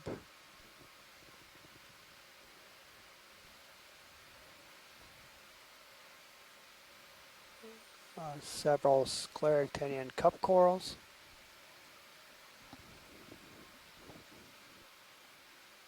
I'll point out what may be obvious, but all these cephaloorganisms appear to be growing on the exposed ledges that don't have the sediment on them rather than on the flat top.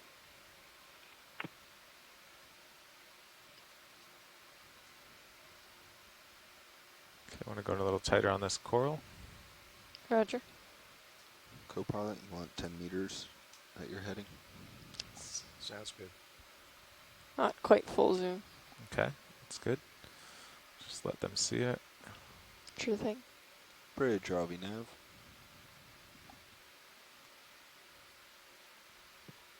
Not much of that coral still alive. Yes, ship move, please. Yeah, 10 and that's meters, bearing now 320 I think this is about the third degrees, colony, 0.0. Scott, that we've imaged that where a big part of the colony copy, was thank you, dead. sir. And we've Creeping also in a come little. across a couple of these Sounds good. completely dead ones, including a few that were still attached to the rock, and then a couple that were basically out in the mud.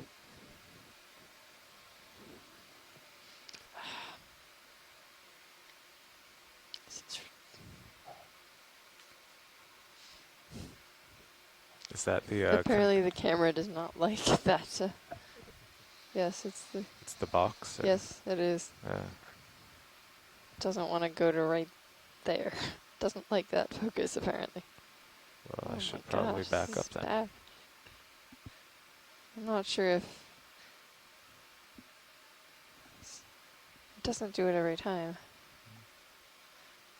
but it's been getting And, worse. we saw Yeah, I just backed up a little. I'm not just sure. the outline of a Yeah, that seems to be fine. mysid shrimp. This is killing me.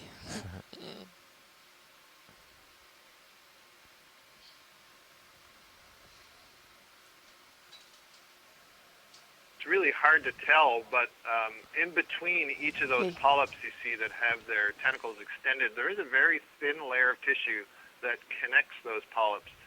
And that is different from the rest of the skeleton you see is quite bare. And inside of that very, very thin layer of tissue are tubes that connect the digestive cavities of each of the polyps. So there is some action going on there, even though it's a really thin layer of tissue. Okay, video. We can go wide. It's like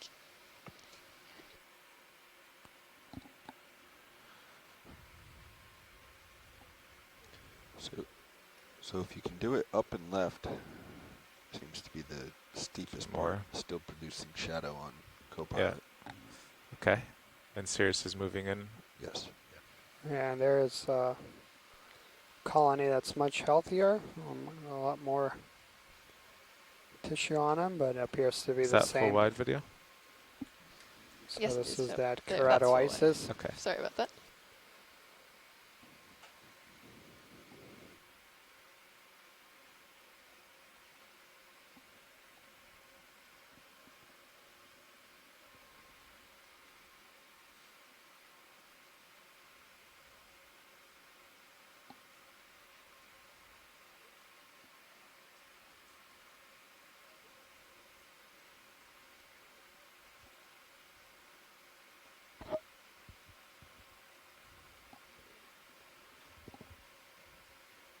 Okay, free to zoom video.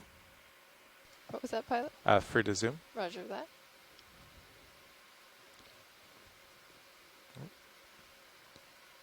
Stand by, just lift a partial? little. Copilot, will you take my tilt and tilt down Sure. a touch?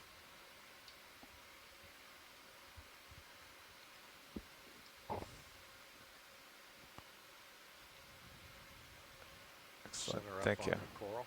Yeah, and then you can get lasers off. Looks like that might be a And as we're imaging this something beautiful unusual on the deep end sea of that bamboo coral, branch.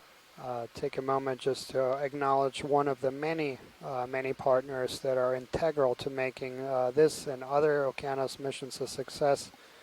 The NOAA Deep Sea Coral Research and Technology Program, another cross-line office effort that includes input from several line offices. Okay, just take a bit more. That program works in these 3-year cycles to study deep sea coral ecosystems in different parts of the country. And for the next couple of years, working here in the southeast region, so including the Gulf of Mexico, the South Atlantic Bight, and the U.S. Caribbean, and trying to understand where these really important and vulnerable species are. Many corals are important ecologically because they create habitat for so many species, but including for some commercially valuable species. And Dan, I just made the observation that, like the last coral we saw, there's also a swimming mysid shrimp right here, an opossum shrimp. And I was noticing as we were focusing on those coral polyps that it looks like there's some white ball-like structures at the base of the polyp, where the polyp connects to the skeleton. I think that might be eggs in there. That's great, Sky. We'll try to see if we can. Will you tilt up or down a little? Mysid, which is called a opossum shrimp, may also be brooding some embryos. You may have some embryos below the thorax there.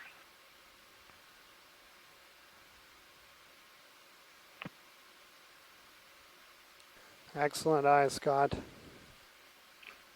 Yeah, so these coral polyps, when they're get into a reproductive state, their gametes, the eggs and the sperm, develop in swellings that are basically on the walls of the digestive cavity, what's called the gastrovascular cavity, basically their stomach. And so they'll develop there for some period of time, and then they'll be released through the mouth to fertilize.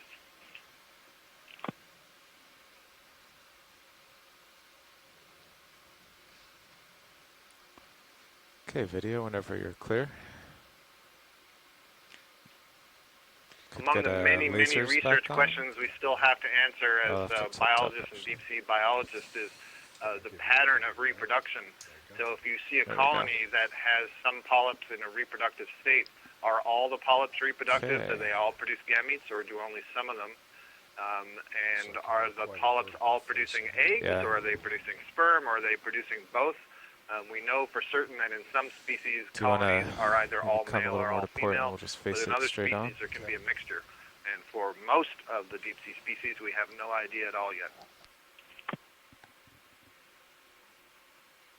Yeah, absolutely, and that's a great point, is that studies of reproduction are so valuable to try to understand how these organisms will fare with changing environmental conditions, how they disperse, how far they are able to disperse. But since you brought it up, Scott, there about the synchronicity and the seasonality, so in shallow waters or in terrestrial systems, we're all very aware that there's now a lot of seasonality in many places, and that organisms have basically adapted their reproductive strategies to that seasonality, either by having their offspring at a time where the young can be in the best of conditions. In the deep sea, we don't have, there's not the summer-winter pulse as you have in terrestrial and shallow water.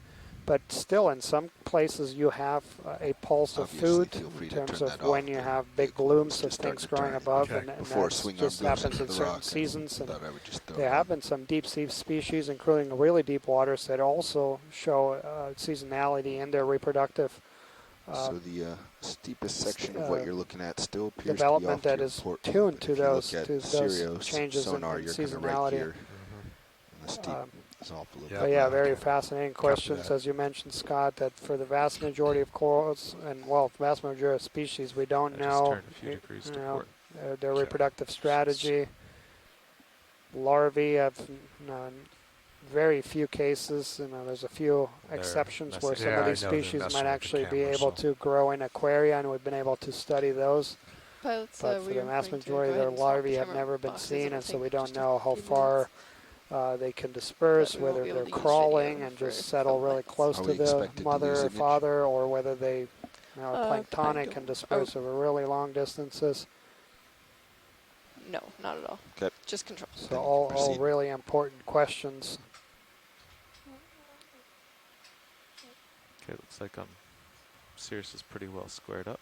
Okay. Looks like I can now see over the top, so it doesn't go on forever. Gotcha. The few kind of generalities we do know about these deep sea systems is that these species are in general they're slow growing, long lived. They mature later in life. They don't have as much of a reproductive output as their shallow water counterparts. And so all of these traits combined make them very vulnerable to rapidly changing environmental conditions and to anthropogenic impacts, to man-made impacts.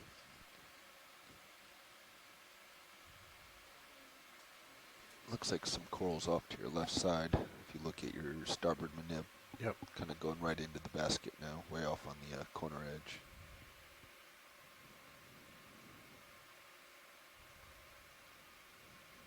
And so yeah, we're just going through a piloting change here, and so we'll be back underway here momentarily. Something sticking out there. Can see them in your minute cams.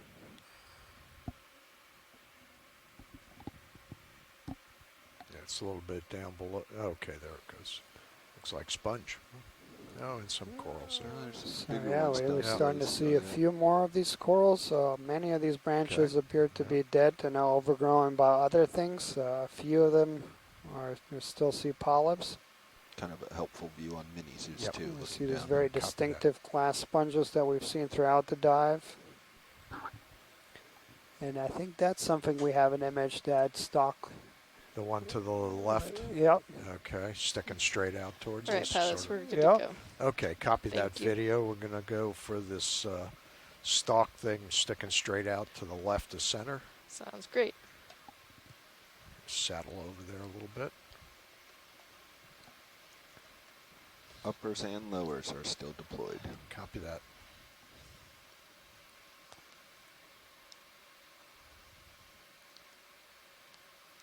Okay, you want to go ahead and give me a partial? Absolutely. Thank you.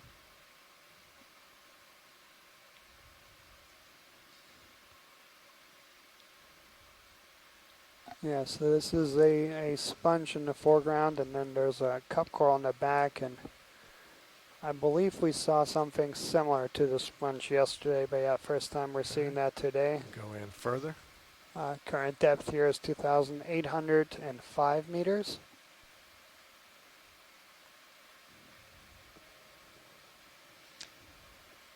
Yeah, and this looks very similar to something we imaged yesterday. And slightly shallower water.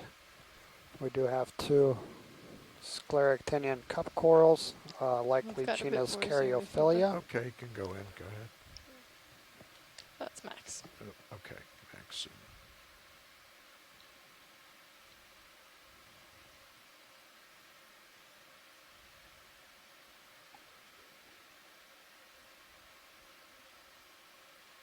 Okay, science, is that good?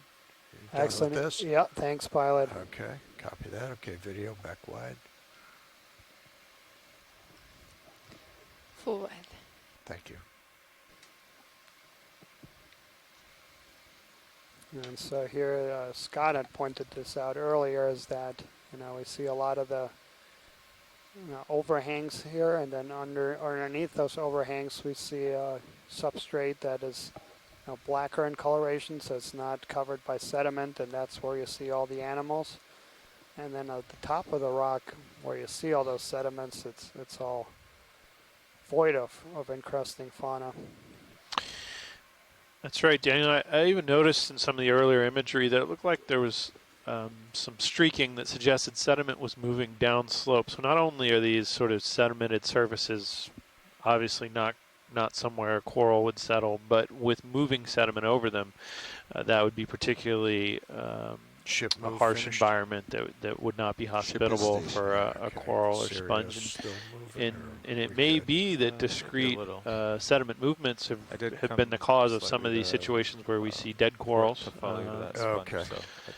Yeah, I was just wondering if we could get over to that edge there. Yeah, Maybe if we can do just a snap zoom, doesn't need to spend time with that Okay, the Captain overhanging coral, that very distinctive. I just want to make sure it's the same thing we've Copy been that. seeing. Watch lead. Okay, video, give me a partial zoom on this. Sure thing. And this is the one you're talking about, watch lead yet? Yeah, and that's it is the same thing. Okay. Excellent, thank you. You're welcome. Coming wide. Tiny little sea star over there too. Where's So, yeah, I we- missed the sea star. Oh, Where he was was real tiny, just to the right of the corals. So yeah, we see quite a few of these bamboo corals. All of them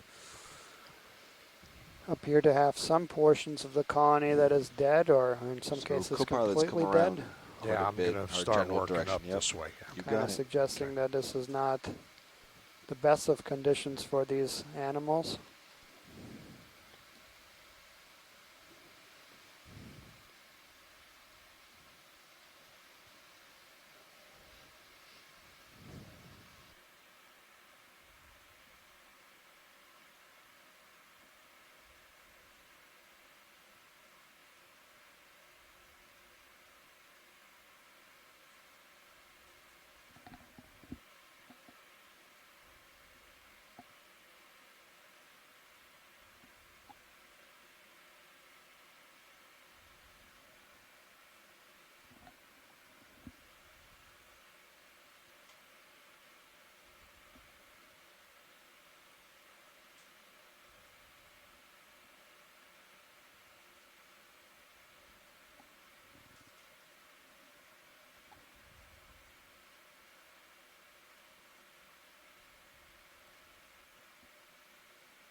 Yeah, we continue to see there's bamboo corals with big portions or either dead or the entire colony is dead.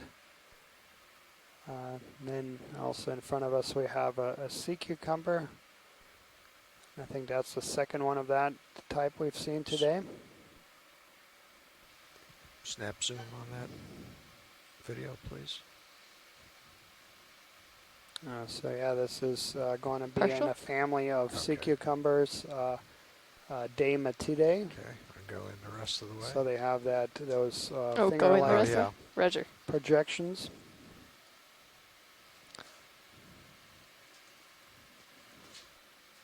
Okay, that's max zoom. That's max, okay.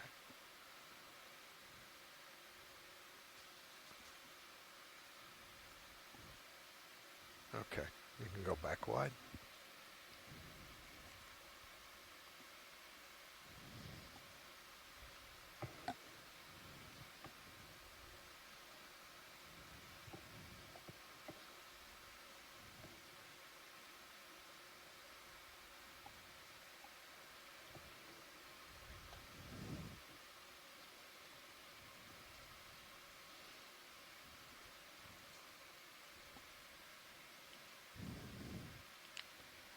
And there under the lasers we have another one of those bamboo corals. And Partial zoom, please. And I think to the left there's a different sea cucumber that we have not yet seen. There's a whitish. Partial? Okay. So there again, that's that keratoisis bamboo coral. Okay. Where did you see the cucumber? I missed it. Just to the left, you said? just top of about maybe a meter. It's off screen now, and it should be right oh, there you go. That. Oh, I thought that was a piece of that white rock that we were seeing down below. Okay. So. Science, you want to look at that? Yeah, just if we Okay. can get Sure. assume we have not imaged that. Okay, gotcha. Guy yet. All right, video, go ahead.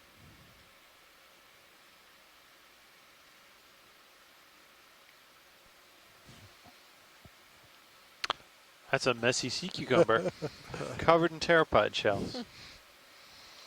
Yeah. It's really strange. Huh. It is strange. Good camouflage.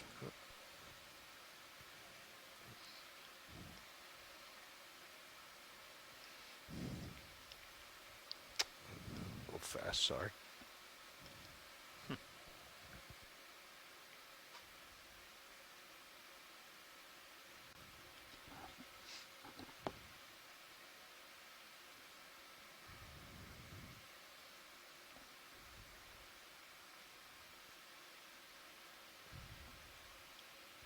Excellent, thank you. Okay, video back wide. Thank you.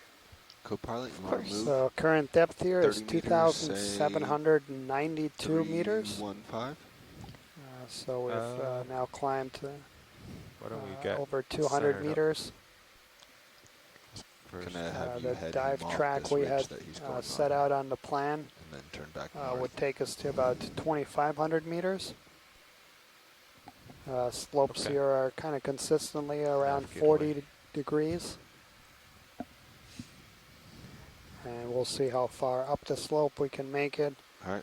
We do have an extended dive today. Do you mind turning 315? 315, copy. Have another You're 3 fine where you hours, are, pilot. just over 3 hours of bottom time remaining on today's dive.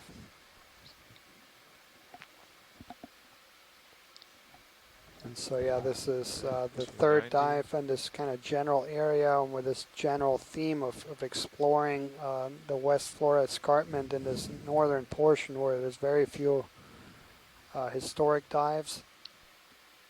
And so we just decided to use these 3 dives as in tandem to try to get a complete vertical profile of what this escarpment feature looks like from bottom to top.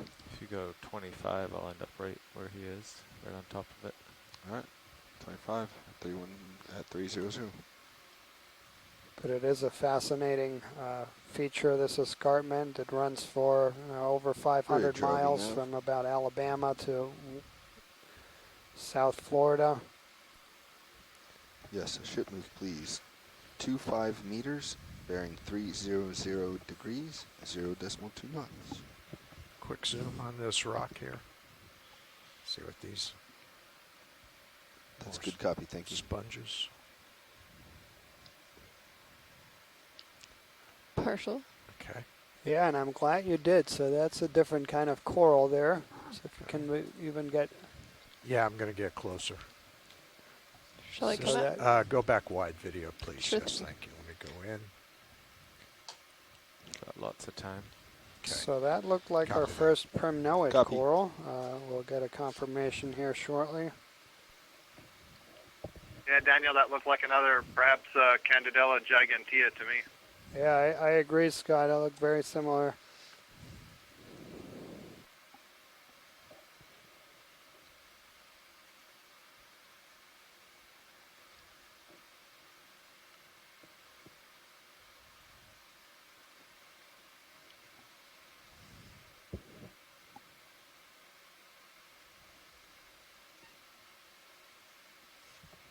Okay, video, give me a partial now, please. Copy. Partial zoom. Okay. Stand by. Co-pilot, can you take my camera, please? Sure thing.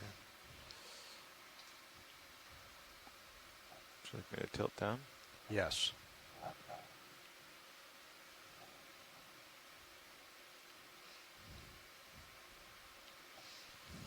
So yeah, definitely a primnoid coral. Looks like your left toe is touching it. See those vertices,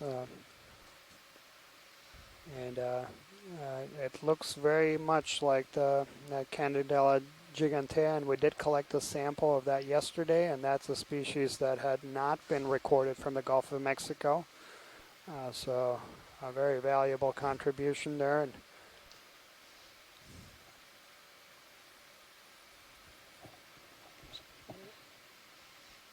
tilting up. Okay, yeah. Up. Try to see if I could sit there. That's touchdown. A whole bunch of them. So that glass bunch, that's going to be a euplectellid. And then on the rock, actually, we have a demo sponge. Go back to so that's a wide, completely please, different group of sponges. Those are going to be Pretty big smooth to the landslide touch. going. It's probably hard And so, yeah, we're coming across some interesting things. And to the right, I think I'm starting to see a really large whip coral, or maybe an Iridogorgia. Okay, we'll head that way. So, yeah, it starts to, yeah, that's exactly what it is. And so that's going to be Iridogorgia magnispiralis. Large spiral, and that's a species that is widely distributed and found in several ocean basins across a wide depth range. The interesting thing about that species is that they can be really, really large. The tallest individuals of that species have been measured to be close to 6 meters or 20 feet high, making them as tall as an adult giraffe. And in some places you could have now several of these and are really making a little bit like a forest. And yeah, they're truly remarkable animals and just really beautiful.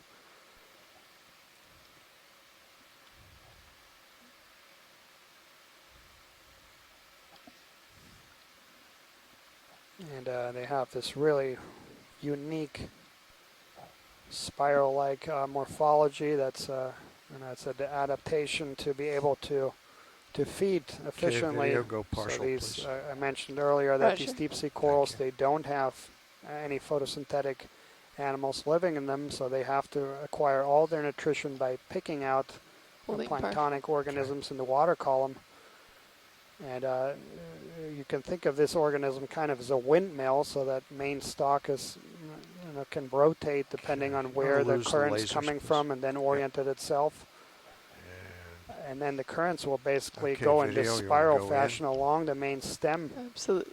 And create a whole bunch of vortices, and that creates the perfect environments for those tiny polyps to basically pick out those little, planktonic organisms. So truly, truly beautiful animals. And then, yes, as I mentioned, this is to date the longest losing the light a little.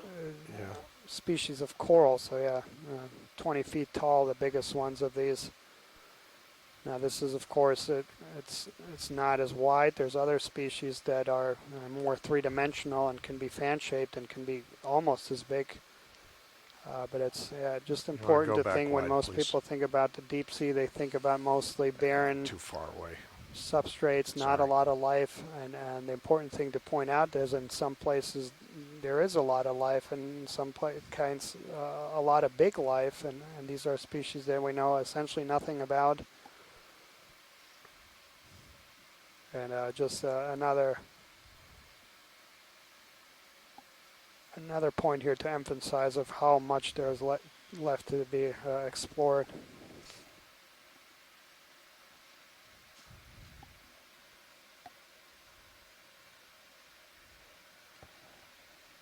Okay, you want to try it again? And gotcha. Partial.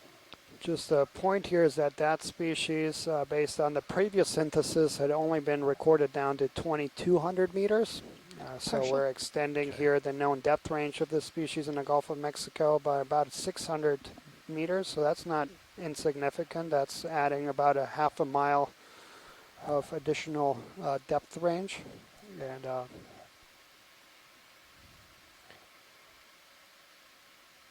so there's another one of these mysid shrimp. Go back that's, to that's just you on your left side. Yeah. You're about to touch Coming down, forward. which is good. Thank you, Bridge. Yeah, just beautiful imagery there against the dark background.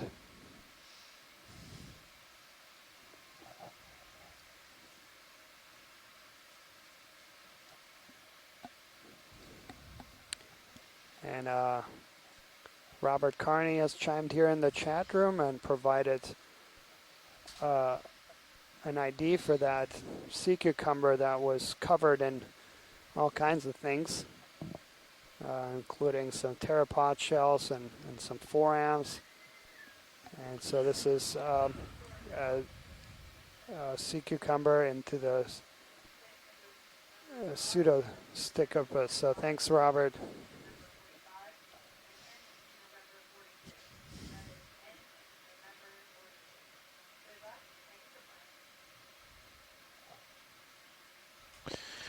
And Michael Vecchione also chimed in the chat room to let us know that a holothurian that is known to armor itself with pteropod shells has recently been described. And he even identified for us all the shells in that holothurian as being from the genus Clio. Nav, what was Wonderful. the heading that the ship was taking? So thanks so much, Bob and Mike. Always appreciate. 300. Yeah, but we will not be repeating that. Okay. Another great example of the things that are possible through this wonderful telepresence technology. Is shall we? Now on this expedition, we've had over 100 scientists contributing and helping with annotations and helping, emailing us, calling us. Yeah, 315. That's what I have. And that really allows us to it's pretty much uphill. Study the system much more holistically. We have experts with different fields of expertise on the line and watching. Bridge, are we now? So thank you so much for everyone for participating and contributing. Can I please get 30 meters bearing 320 at 0.2?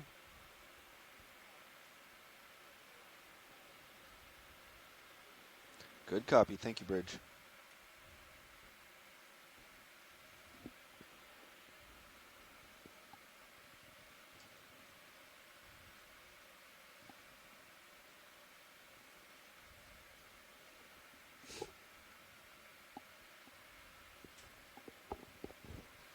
So current depth here is 2,790 meters.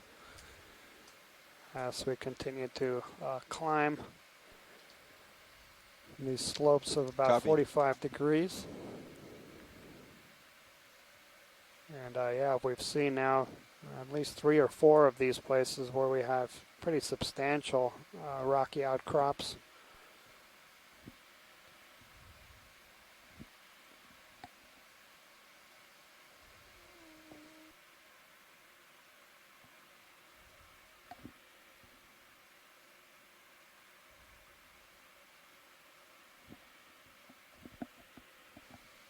And I was about to say that we haven't seen that many fish today, but we have seen quite a few of these tripod fish, and that species in particular. Quick zoom, please. Hypnops murray.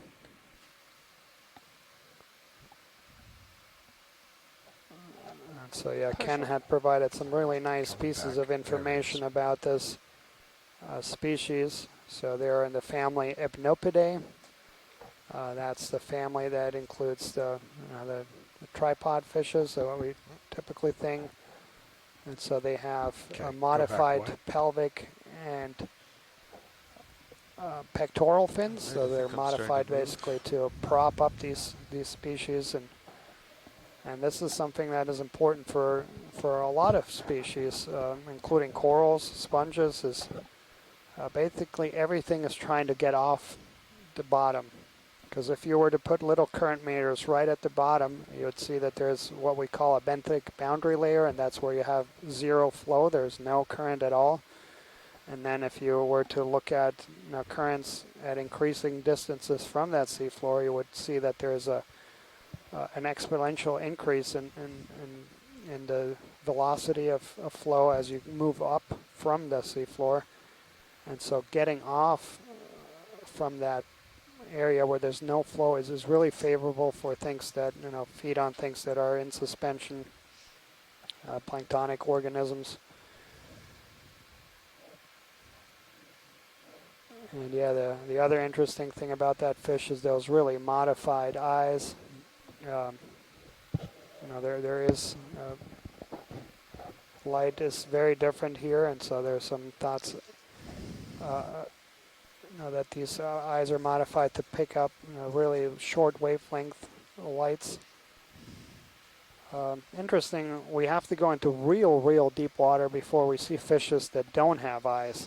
And then once you go into hadal zones where you have the trenches, there you start seeing fishes that have no eyes whatsoever. And it's a really interesting thing is that there are a lot of these eyes that you see in these deeper depths are now they've lost their ability to sense light, or they're sensing light in a different thing.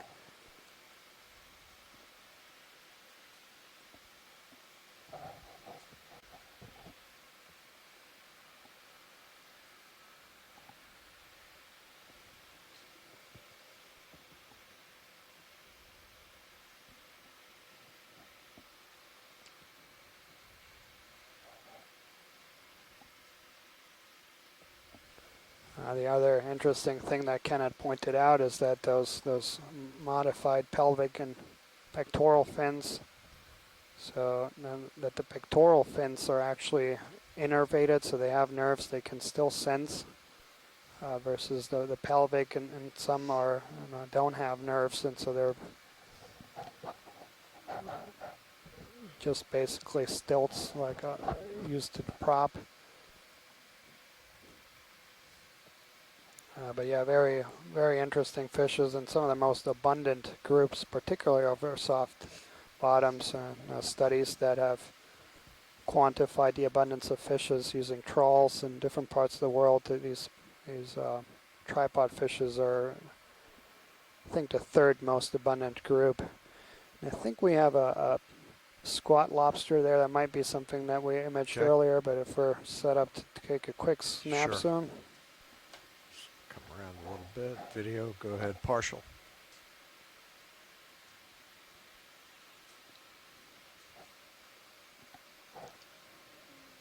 Okay, holding partial. Okay. All right, go in.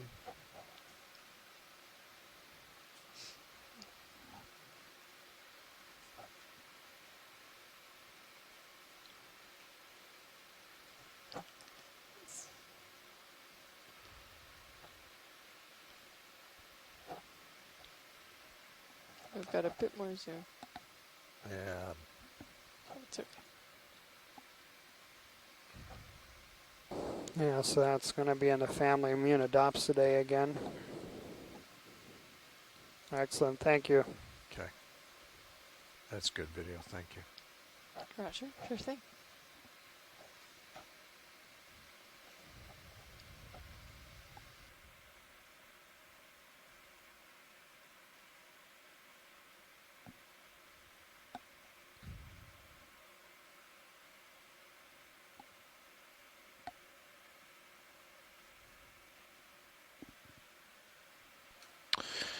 Yeah, we've moved back into an area with a little bit more thinly bedded rock. We seem to be varying between the more massive rock exposures and these more thinly bedded, which probably just shows variability in the environment or deposition as this rock was laid down.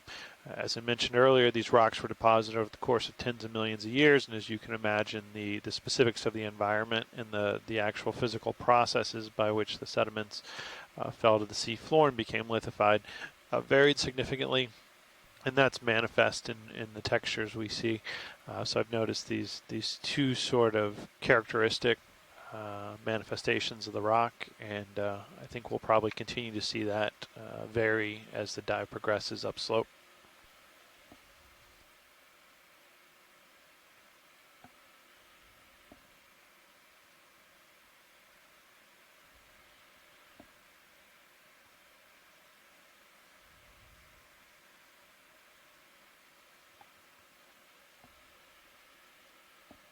And what is very interesting here, and I'm just thinking about the last 3 dives and work I've done at similar depths in other parts of the world, namely many of the remote Pacific islands, is that here, every time we see kind of an environment where it looks favorable for corals and sponges, you do see them.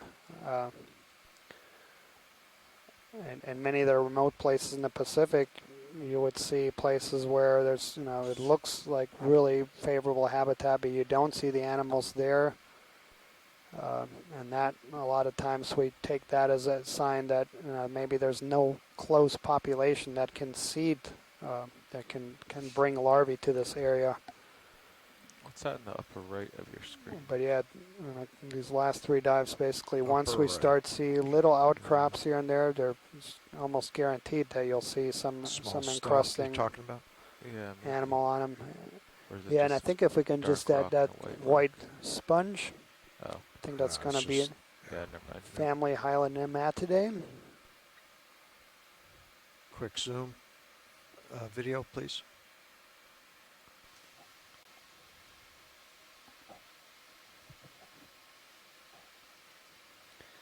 So yeah, this is going to be genus Hylonema, another hexactinellid sponge.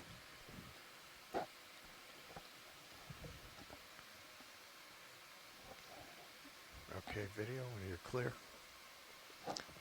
Clear. Full line. Okay. And just want to welcome all the folks that are watching, including several of the classes that are following along. So big hello to Garrison Elementary. Quite vertical. Welcome, Side there, and thank you so much for joining us. You're actually seeing a video. We're almost 2 miles deep. We're about 200 miles offshore of Florida, in a place that no one has ever been before. And it's very exciting that you guys can see these images at the same time when we get to see them here on the ship.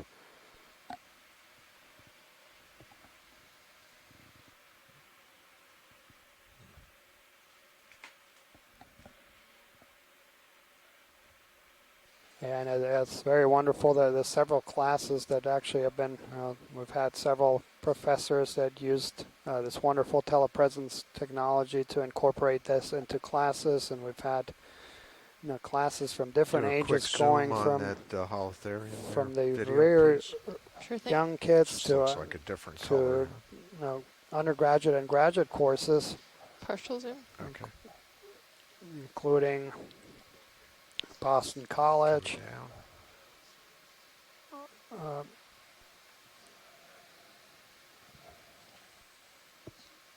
And there we have another one of these benthidites sea cucumbers.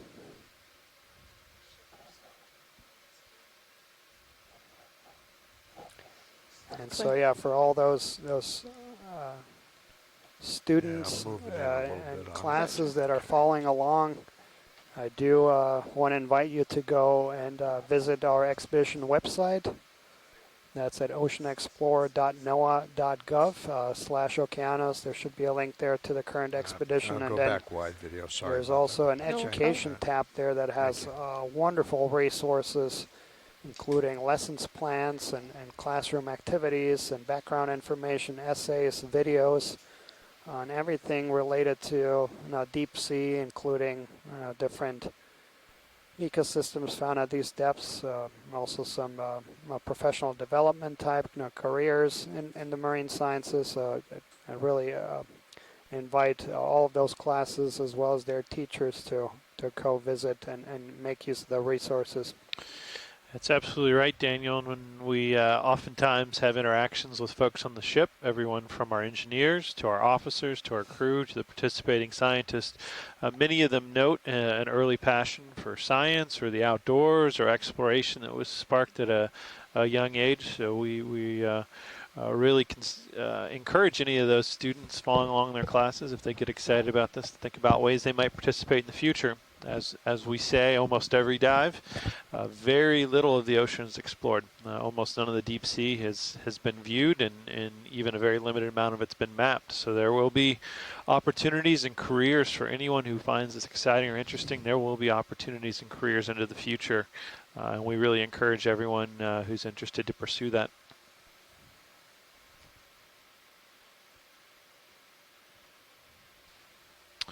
And we're seeing some different geology here. We're seeing our thinly bedded carbonate rocks interbedded with this light color white material that we've seen through a couple dives now. We tried to sample some of this lighter material that appeared to have moved down slope earlier in today's dive and found it to be quite soft and malleable. So it seems to be undergoing some differential decomposition, where it is much weaker than some of the other materials around it. And so this is a bit of a change from the more large, massive rocks we've been seeing. Nonetheless, we have seen organisms, be they tube worms or corals or sponges, growing on all different forms of rock, these different forms of rocks that we've seen throughout the dive. So we expect these to continue to be good, solid substrate for organisms we'd like to see. So Yeah, and just what was drifting in front of us was a gelatinous animal, commonly known as comb jellies. This was a lobate ctenophore. And so for those folks that are interested in more of those midwater animals, tomorrow's dive, we'll actually spend the last couple hours of that dive documenting those kind of midwater animals that just live off the bottom. So there should be some really fascinating animals we imaged. And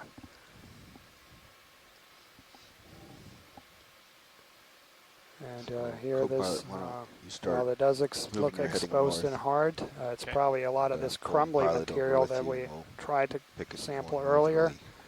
We can see that it's pretty barren. So these are not good attachment points for some of the bigger organisms because it's too soft and delicate. That's right. Given how crumbly it was when we tried to sample it, it may be that those larger organisms haven't latched on. We did see one piece of this material with some tube worms on it this morning and some sponges, but we don't see larger corals, as Dan has noted. Yes, a ship move, please. 30 meters, 30 meters, bearing 340 degrees, decimal 2. There's something there. What's that, anemone? Roger. Quick zoom on this video. Sure thing. Thank you.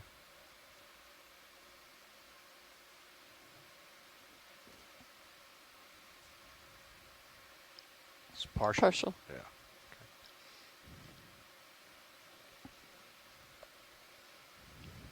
Okay, you want to go in more?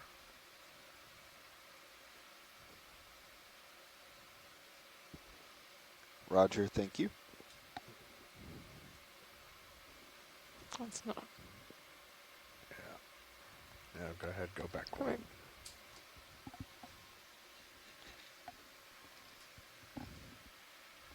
Okay. You go back full? Sure, Roger. Full wide. Thank you. So that looked like a Cerantherian or tube-dwelling anemone. While you can't see the tube, you could see the two rings of tentacles, a shorter ring that's around the mouth and then the much longer tentacles that are on the periphery, and that's characteristic for that order of hexacorals, the Cerantherians. Be interested to hear Adam's comment to this. If I was just to tune in right now and look at the screen before we get around this boulder here, I would have thought we'd been in some of the canyons up on the northeast coast that we dove in 2014 that had a very similar appearance to them, the wall and the pitting and the color and the way the sediments were draped on them. Yeah, that's absolutely right. We see a lot of pitting here and coloration very similar to those northeast canyons. Interestingly, different lithology. So those are mostly siliciclastic rocks rather than carbonate, but they do take on a very similar appearance to what we're seeing here. And one of the questions is what exactly is causing this pitting? Certainly there's dissolution of the carbonate that could be causing this pitting. There's also a number of individuals have hypothesized that varying rates of bioerosion where organisms are burrowing into this perhaps softer rock and creating the pitting that we see. Partial. Okay.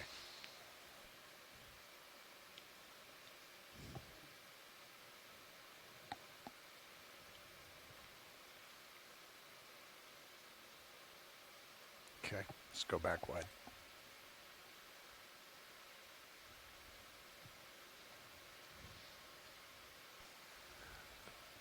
Pilot, watch lead 2. Go ahead. Can we just get a quick snap zoom where we see some of this white and black rock, appearing Straight rock ahead, sort of sure. together? Yeah. Okay, go ahead, video, snap zoom on this.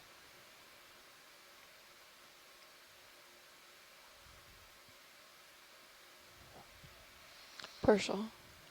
Okay. So we see a number of organisms here that have attached to the black part, which we believe to be a very thin ferromanganese crust over the underlying material. And we see a close association here. Again, the crust suggests, or the ferromanganese oxide suggests, that rock's been here for some period of time to gain that oxidation, whereas the the whiter rock suggests to me more recent erosion, whether that's biological or just through dissolution. So it's interesting to see them in close proximity here. And I think from a biological standpoint, clearly the encrusting organisms and sessile organisms seem to very much prefer to be over the oxidized rock material.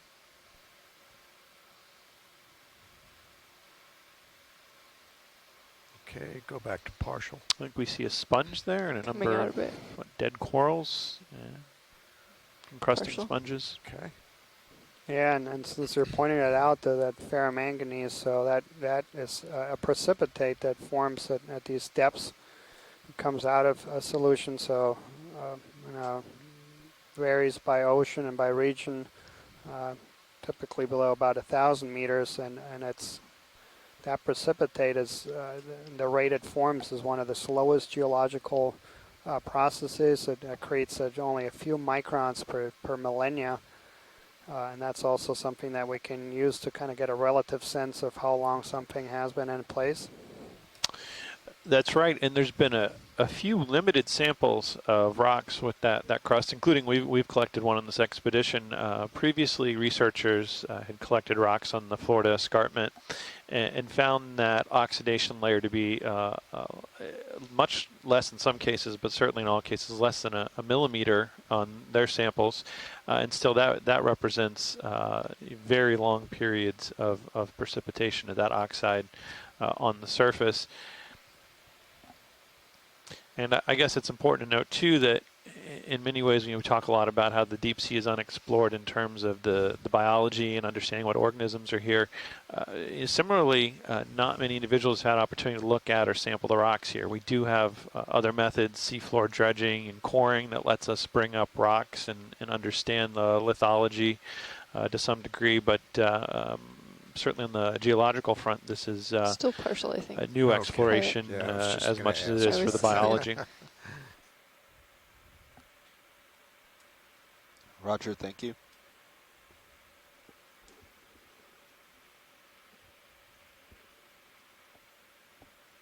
Yeah, so for those that just recently joined us, as I see a few known names here in the chat room. So we started to dive several hours ago, landed very close to 3,000 meters, and I've climbed up the slope here. We're currently at 2,750, so we've climbed about half of what we were hoping to accomplish today. Really early in the dive, we collected one penetrulation or sea pen. This morphology we've been calling umbellula. There's a couple of species that have been reported from the Gulf, but not at these depths. We've also, so yeah, let's see if we can get a snap zoom on this from a distance. Looks like what we saw a couple of times yesterday. These really long tentacles. No, I'm not so sure. No, it's not. Partial zoom. Okay. So I think that's that same anemone we imaged okay, you want to go a few minutes ago. Further in? Sure thing. That's Max. Okay, thank you.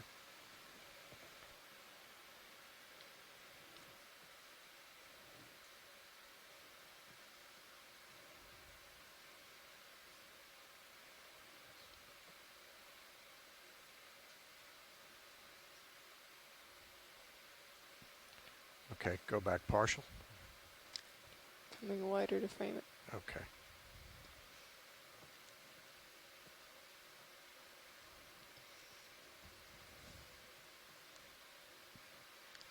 It's a pretty one. Okay. Coming You're wide. done? Yeah. Okay.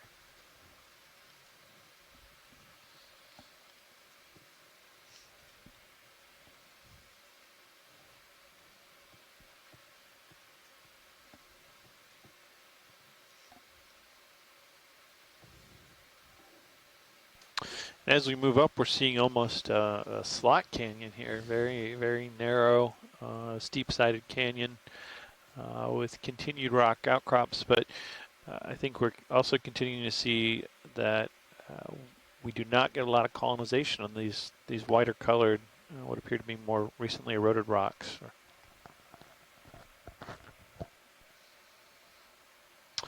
And a bit to Scott's point, Scott said this looks similar to maybe canyons he had seen in the northeast canyons in the Atlantic Ocean.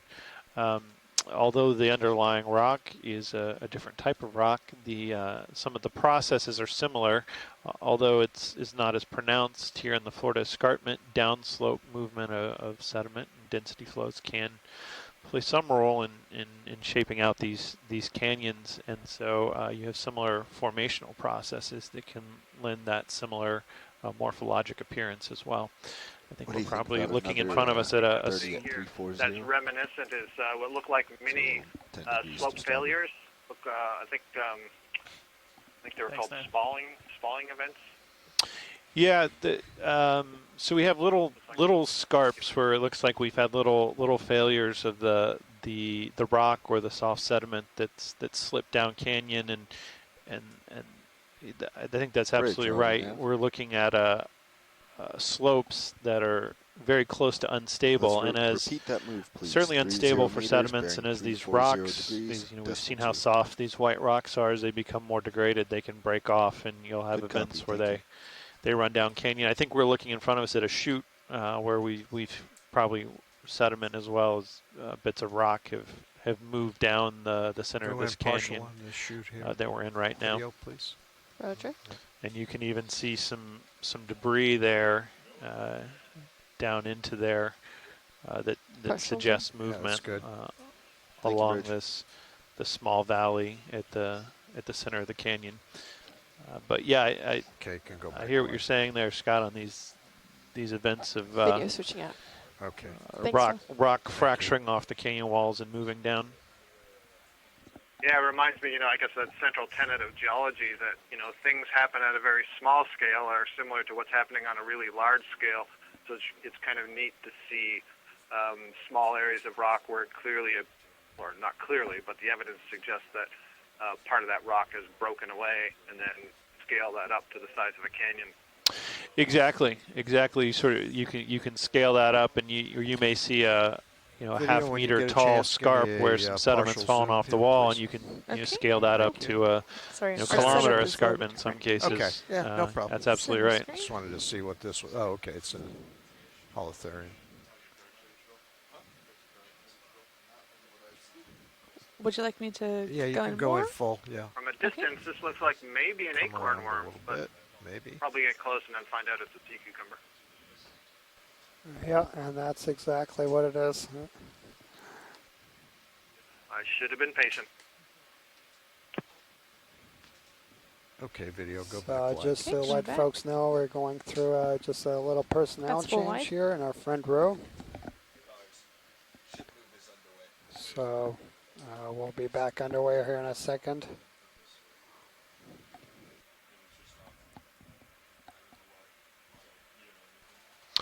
I would note that it's certainly possible some of those white rocks we saw and even tried to sample at the beginning of our dive today could have been sourced from a location like we see here and then fallen down a chute. I think I even saw a loose rock in the chute in front of us a moment ago. Hey, and eventually wound all the way down up on the seafloor where we originally came in to the dive today. So certainly some dynamic processes here, and this is very much a gravity-driven geologic morphology.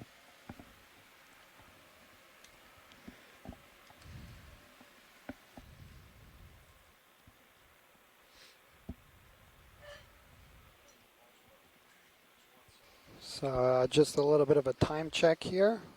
So we have about 2.5 hours remaining on bottom today. Our depth currently is 2735. So we hope to climb by another 230 meters to a final target depth of around 2,500 meters. Good afternoon, pilot. So yeah, we'll be coming off around 5 I'll give you a quick update on what o'clock Central Time.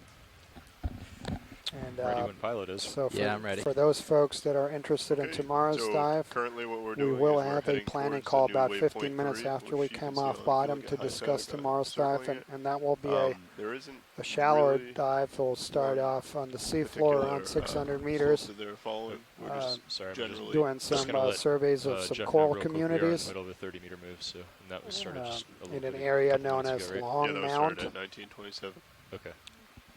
And Sorry, then go ahead, Lars. the last So couple again, we hours are of the just dive, we're pretty much actually going to heading come north, just off the following seafloor and interesting pins dedicate on the those sonar. 2 hours Waypoint to 3 is just kind of midwater a goal to organisms. shoot for, so and just it's like not a today, specific tomorrow's target, dive will be an whatever you extended may dive. See as interesting, head for. So they'll give us an extra 2 hours in the water. So the bearing of that move is 340. 3-4, okay. So I see another one of these shrimp. Yeah, he set the headset down on the vert stick, and and it came down. The depth setting was like 12 meters or 20 meters below where I There's was. one of those anemones we, So when I sat down, we I just got imaged pushed way earlier down. that was whitish, and that was in the family Exosalactidae.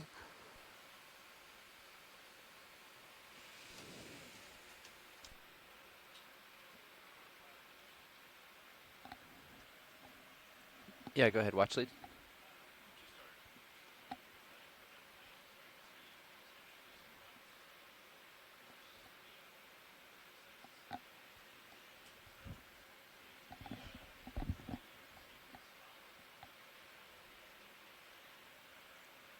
Okay, I think unfortunately in this particular spot, well, let me confer with Copilot. We are on the move, and I am pretty close to him, so I don't think this particular spot would be great, but I can push ahead and see. I can get ahead of the ship and see what we've got here. Great. I'll let you know we're in a safe position.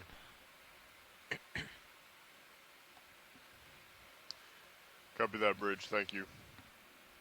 And there we're seeing another one of these So the pilots know the move was just completed. little bamboo corals, Okay. and we've we had seen about a them 5-minute swing throughout. earlier, And maybe if we can zoom in on that big colony, that dead coral that is The laying down one or the one above it? Yeah, the laying down one. Or it's all part of one, I see. Yeah. Now. So that is a massive colony. Wow, that is really big. And that's something. Yeah, video, you can start it. I know we made a couple points of that. That's. That's a partial view, pilot. Thank you. Looks like there's a sponge on the yeah, right. definitely. It's been there and dead for a while. Yeah, plus that that white is stuff something too. that in many parts in the world you see commonly is that sometimes these organisms can become too massive for the holdfast to support, and then they just tumble over, particularly where they're Go ahead. Were the lasers on before you zoomed in? I'll get lasers on for you. No, but there will be once we zoom back out. Thanks. You know, I think it's possible. I'm not sure it just fell over here, but rather it could have broken off somewhere above and moved down to its current position. Just given kind of the topography we've been seeing, this seems to be an area of concentrated downslope movement where things are funneled down the slope. So that may be the case with the skeleton, on board. Potentially. They've got a hydroid or something here. Yeah, and we actually have a stoloniferen coral growing on it. So you see those little polyps. So there's a big tube worm, but then there's a whole bunch of those white polyps, and that's now, it's a completely different group. That's an encrustant. And Copilot, that 5-minute number encrusting morphology that is now overgrown. Copy.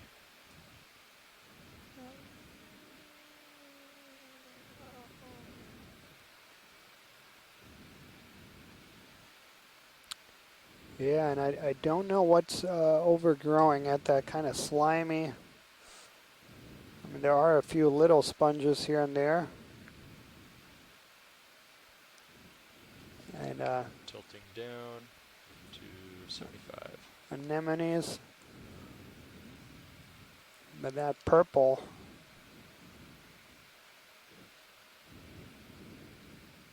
And there is ferromanganese coat on the bottom of it. Okay, Sirius is catching up, so I should move along. Okay. Do you want me to come But wide, yeah, a pilot? whole suite Yeah, of come out, animals just get that a have full, now full taken screenshot. residence and using this dead coral as their the lasers as their substrate. And See, there's the top. I'm not full wide yet, pilot. so yeah, this is about a little over a meter, my best guess, in the longest extension across for this large coral. All right, that's probably good. Okay, coming out. Thanks. There Moving we go. on. That's full wide. Excellent. All right, Sirius is on the verge of settling out right now, so as we come up, if you guys see any rock sample candidates, holler, and I will hit the brakes and grab it. Excellent. So, yeah, there was a couple comments here in the chat room about speculating what we'll see further upslope.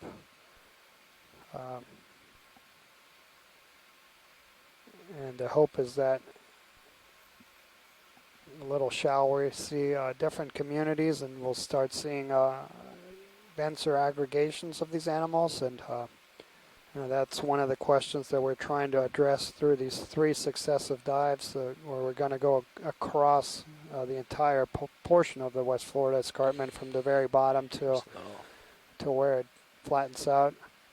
Area of and so there's items. There's another one of those sea cucumbers with all kinds of things on it that Rob Carney had identified for us. Tilting up to 65. Thank you. It's a cool flow there, huh? Yeah. Can come in partial video just to sort of get a better look at this lighter colored stuff as we fly by. Okay. Really interesting here. We're seeing the subsurface switch over to this softer, lighter colored material again, and we see just a very large outcrop of it above, sort of in the center of this erosional feature, this gully on the surface of the escarpment. So a very unique geology we're seeing here, and a lot, again, a heavily eroded surface there. Lots of pitting, lots of holes, fractures, possible, it looks like borings where organisms have bored through it. And so I'm beginning to think, these areas have seen quite a bit of bioerosion. Okay, come back out. Okay, coming out. That was good. That's full wide, pilot. Thank you.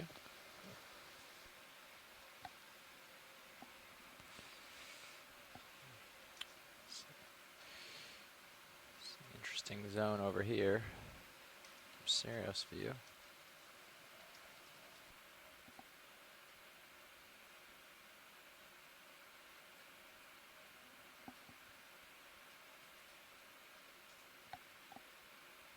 Tilting up at 55. 55, copy, thanks.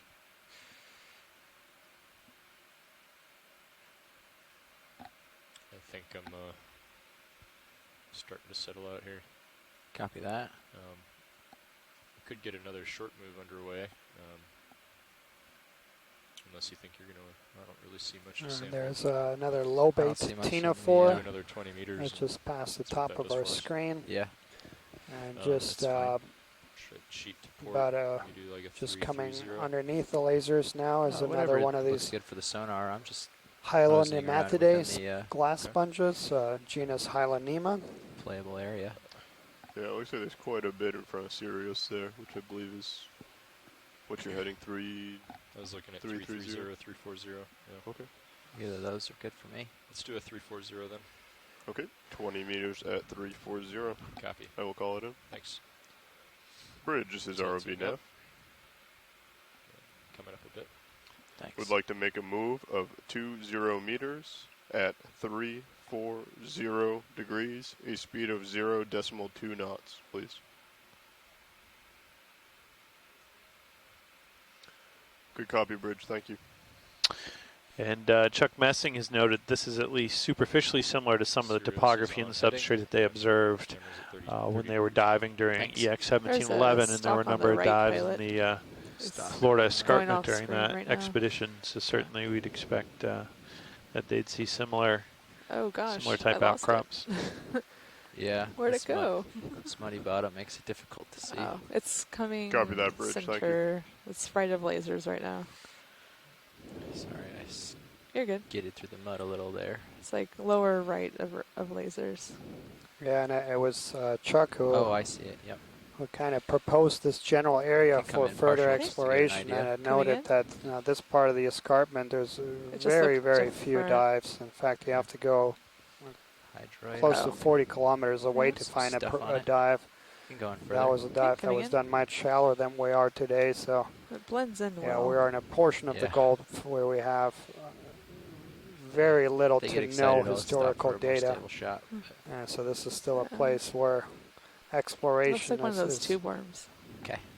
very easy to do because Seen a couple very of those little has today. done. I think so. All right. Okay. I think we're happy. And, Coming out. Thanks. yeah, and it's That's not just the full ROV team and us, but the mapping team at night too is just shallow or inshore from where we are. There's massive parts that have never been mapped, and so we're covering that in the night. And so there is another large Iridogorgia, Magnispiralis. That's the second one we see today.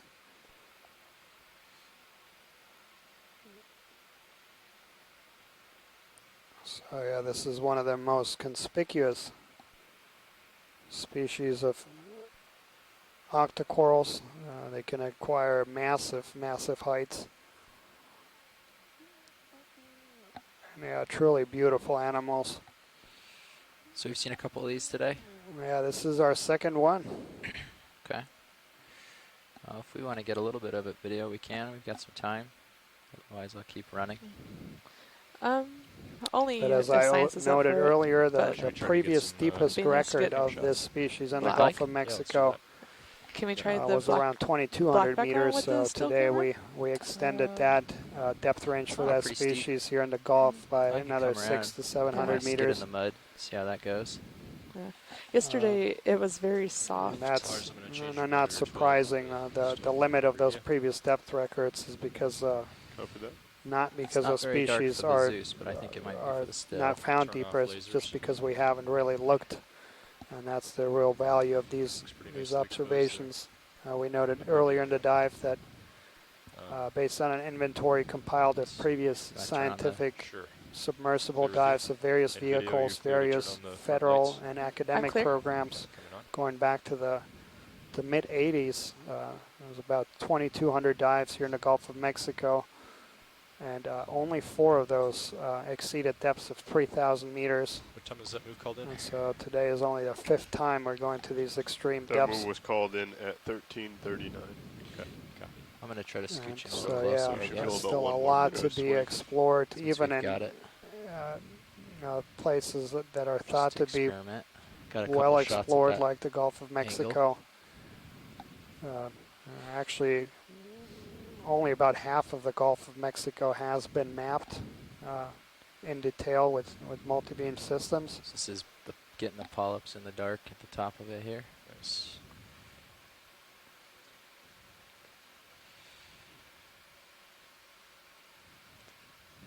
And Tina is noting that no associates. So yeah, there's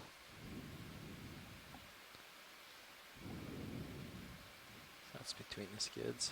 typically a number of associated species on these Iridogorgia corals.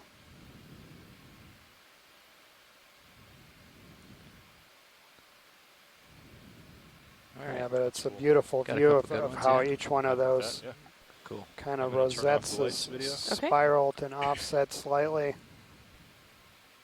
And so it is very much like a windmill, Lasers back on. We're clear. and it's adapted to starting to feel that basically move. try to Okay. feed on everything that's in We'll push suspension, ahead. all those little planktonic organisms. So I'm on heading right now. Copy. Coming around. Copy that, Bridge. Thank you.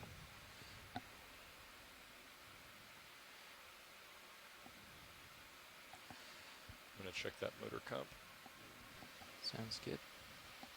So yeah, there's the good question Yeah, if you that had just started to feel Charles that move, Messing then was we should still be proposing around about 4:30, these 5 extremely minutes widely for, distributed species. So yeah, that coral that we just imaged, that has been recorded from various oceans, throughout the Pacific, and here we are on the other side of we the should go ahead and get Isthmus of Panama, and that another species 20 or is still 30 there, and meters it's in. recorded on a number of seamounts okay in with New it. I'm not England. I seeing think any that's where it rocks was first anywhere described, nearby, and that kind of Yeah, as wide long as we don't get too many dispersal compounded, so if we have to stop. But I would think we're suggest okay to that keep the going. larvae, It's all the sediment only covered. portion of the go lifespan do of these animals that 20 is meters at mobile, 340. that they are in the plankton Bridge for a is really already long net. time before they settle, so they can get around. Looking for another move. It will be the same But to of best of 2 my 0 knowledge, meters at reproduction hasn't 340 been studied in degrees, these a speed of 0.2 knots, in please. these species, with the exception of maybe a few notes that are copy, typically Bridge. Thank you. associated with taxonomic descriptions, where someone looked at a handful of specimens and noted whether they have eggs or Pretty well sperm stretched out too, so in if their we do see a polyps. rock, I can But in probably grab terms it of pretty really quickly. observing larvae Challenges on. or get an idea of how long they're in the water column, that's all highly speculative. Ooh, look at this guy. Huh? And there's another one of these really conspicuous with them. shrimp that we have also imaged on Copy pretty that, much every Bridge. one of the Thank you. dives. Try This to is get going to it be in the quick. genus 30 degrees on Sirius camera, Cerataspis. 10 Okay. meter delta. You want me to So zoom they in? have Yeah, these come on in. kind of paddles. He's They swimming have a away, lot and of we're at these the end of our tether, appendages so we'll on get a their second of them, but feet, so they kind of like fins. be fun. And I ran into the bottom.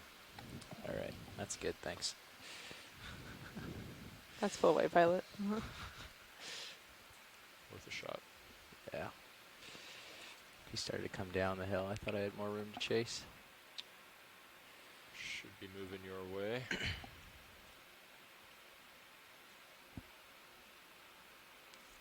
But yeah, to Chuck's comments here earlier too, that that was something that in the early years of deep sea exploration, one of the things that kept coming out is that every place we looked, we started imaging a completely new community and new and endemic species, and species that were only known from a single location. A lot of the seamounts were described as having high abundance of endemic species, but as we're going to more widespread places and looking in more different ocean basins, we're starting to see the same animals there too, and so that's changing our perception about some of these communities, and that's really another important contribution of the NOAA Ship Okeanos Explorer of going to different parts of the world. Started its voyages 8 years ago in Galapagos, and has since then moved through several ocean basins and using the same technology and different parts, and that's really the only way we're going to get a handle of trying to get an understanding of how these geographically distant communities might be related. How are the faunas of one place similar or different to another place? And so yeah, the Okeanos Explorer will continue that mission throughout this year, finishing this campaign here in the Gulf of Mexico about a week from now. It doesn't look like necessarily Then something working we'd off want. the east coast of the United States, as well as Canada and international waters for the rest of the year. Do you want me to zoom in on it, So pilot? by the end of this year, science can look we'll at it? have covered maybe. quite a wide geographic range. And is this a candidate, or should I keep moving? Oh, that's like a, not even a rock. That's like a... Pilot, I think we can keep moving. I Right. suspect that's going to just crumble to dust if we try and pick it up based on what we've seen before. Okay. So I think we can keep moving. Sounds good.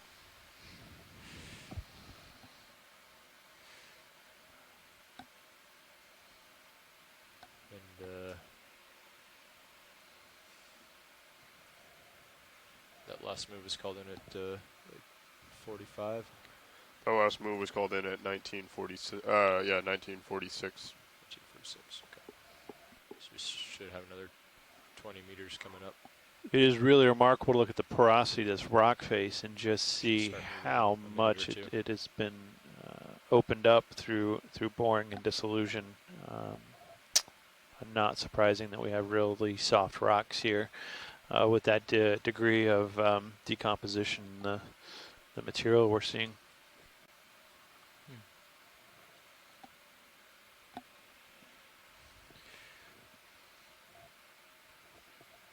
Yeah, and as we pass that polytherian, they maintain this as an interesting discussion here in the chat room related to reproduction and dispersible of these species. Chuck noted that in several places he has seen these really dense aggregations of crinoids, stock crinoids, where you see meadows, and they're all... Watch leader, this is Nav.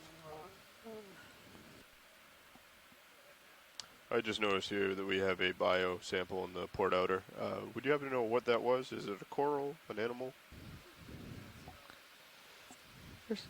Yeah, I see that. Excellent. Thank you very much. Watch leader. You got eyes on the same Copy that bridge. video. Thank you. I think it's another sea cucumber or holothurian. It looked a lot bigger. Yeah. So yeah, that these meadows of I was crinoids. just confirming your move complete. But copy that. Thank he you. also noted that a lot of times there was not a single small one; they're all large.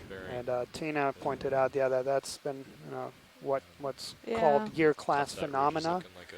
And that's actually been described also in terrestrial and in shallow water systems, is that you just, for whatever reasons, for oceanographic conditions, you just have a really good recruitment event, and a lot of juveniles recruit and make it that year, and that basically forms this massive near the beginning of that 20-meter aggregation, and they're all the same year. I'm not really feeling too much of it. And chance events. And yeah, that's correct. Co-pilot. And then even a lot of shallow water systems with a lot of fishes and reef fishes, we see that as that, and in certain years, for whatever reason, it's a particular good year, and you see massive blooms, if you will, of certain species of where they massive increases in abundances.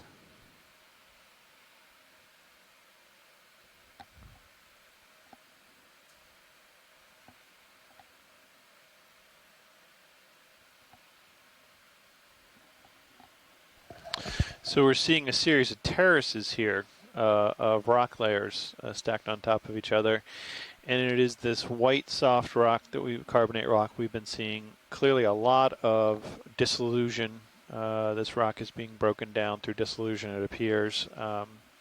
Probably bioerosion and burrowing and boring as well. And it seems that we're having these differential areas of softer, more dissolved rock. And it's purely speculative, but I'm wondering if this is maybe related to submarine groundwater discharge. That's a process that's been observed on the Florida Escarpment by Charlie Paul and others. And certainly places where groundwater is discharged leads to elevated rates of dissolution. This has been so widespread, I'm not sure that's exactly what I think is going on here. It's very speculative, but we're looking at like a it could explain these differential areas of very soft, degraded rock that we're seeing among the much more consolidated, hard, oxidized, encased rock outcrops that are strong enough to form nearly vertical faces, and that we've sampled and found to be very coherent, very hard. Where are we headed? Let's do a due north at so we've climbed across the 2,700 meter mark. So currently we're at 2,688 meters, and continue to our ascent here. Copy. We do have over 2 hours remaining here on the bottom, so that should bring us quite close to our target point. I'd like to call it another move of 20 meters we started at the dive 000 degrees. About 300 meters shallower than what we are right now. Good copy, Bridge. Thank you. So yeah, we hope to climb another 200 meters in these last couple of hours. No, I think that's been happening. That's the thrusters keep doing this like 30 RPM jerk where they just like push the heading. I'll hang tight here and see what happens again. Copy that, Bridge. Thank you. And so there was, again, some more discussion DSR about has reproduction. And got a pretty so tight there turn. are some traits that are That would apparently tug you to somewhat starboard, phylogenetically conserved. So there's some, Heading to you know, the scleractinian corals, at least in shallow water, they are almost exclusively hermaphrodites and spawners. Yeah, And then right. with Something strange is octocorals, going on there. they are, most of them are gonochoric and a lot of brooders. Yeah, I see that. And the tether was like got a pretty good catenary. So there appear to be some traits, you know, in black corals. Most of them appear to be gonochoric spawners. Right there. Yeah. That's weird. But most of these observations are really just based on a handful of specimens that were examined histologically. So where someone took a few polyps and put them under a microscope and then noted whether there are eggs or sperm there. So that, you know, sequential hermaphrodism you can't rule out in most of those cases because you'd have to look at the same animal over time to see if they swap. I think it's on a low current day. And props you to also start have can't to command a certain amount. get a sense for the entire colony So, as, you know, it's just part of those observations we don't are have just good noted on low a couple RPM control polyps, until we but start you know, there spinning. might be different parts of the And in low colony that current, might you be don't have anything really to fight against, so it's just like bouncing back and forth. Yeah. Gotcha. doing things differently. Okay. I shouldn't feel that much more of that 20 meter Suffice it to say that there's still a lot to learn, and that reproduction, growth and reproduction, while they're so important to try to understand how these ecosystems will fare with changing conditions, most of that knowledge is very, very basic. There's another ridge out there. Daniel, is there a stalk sticking out of one of those little chutes? There Just was. one off the screen center. I saw it. Center bottom. Yeah, I pointed out, but wasn't sure it was. I think it's unrelated. I think it just happens to be running into it. Yeah, the left one on the left of the laser. Come on in, video. Coming in?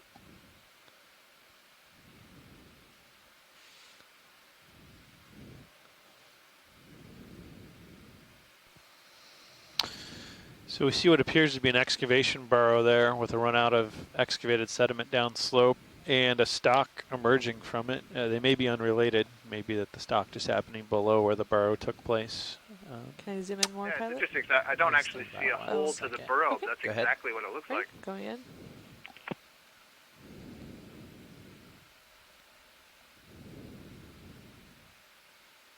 Oh.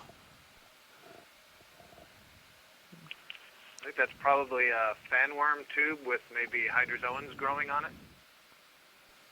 Yeah, absolutely. So there are hydroids on him.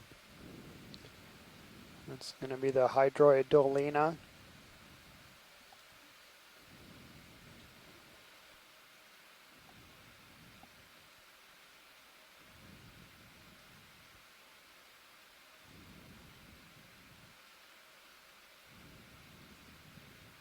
Quite a stark difference in color in what is presumably the underlying sediment and the stuff that's settled on top.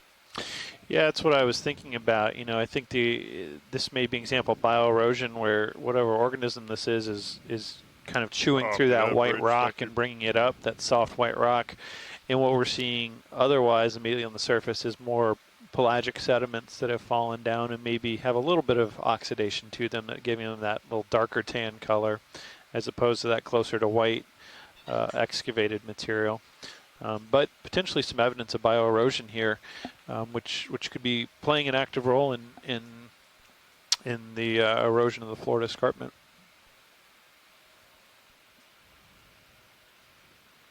All right, happy when you are. Okay, coming out. So probably just settle back to That's full port a wide bit, pilot. And then I'll turn more to the east, go up slope. So we're just a minute or two into that move due north. That move due north that just finished at 1958. On the ship, and then we'll be swinging for another 3 or 4 minutes, right, and then we'll settle out.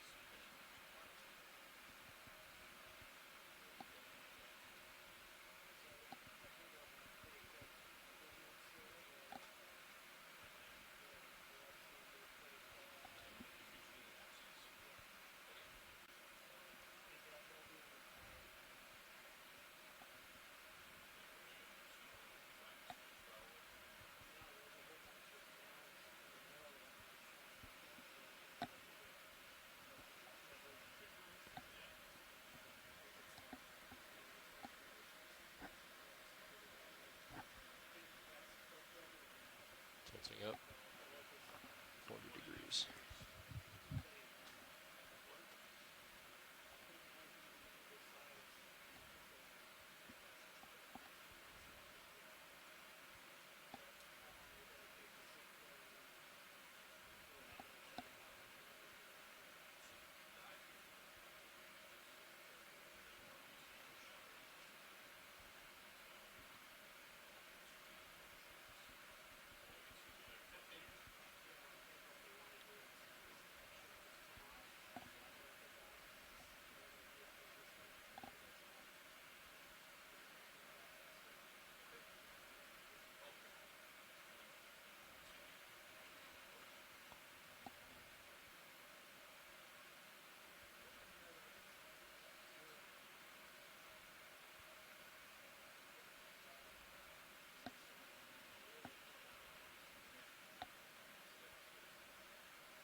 Okay, so another minute or two of serious movement due north.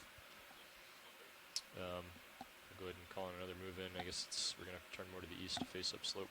Yeah.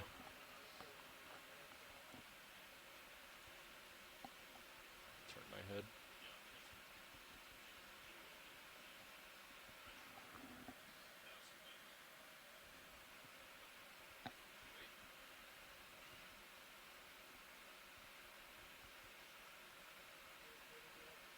It's almost like a 040, 045 now, huh?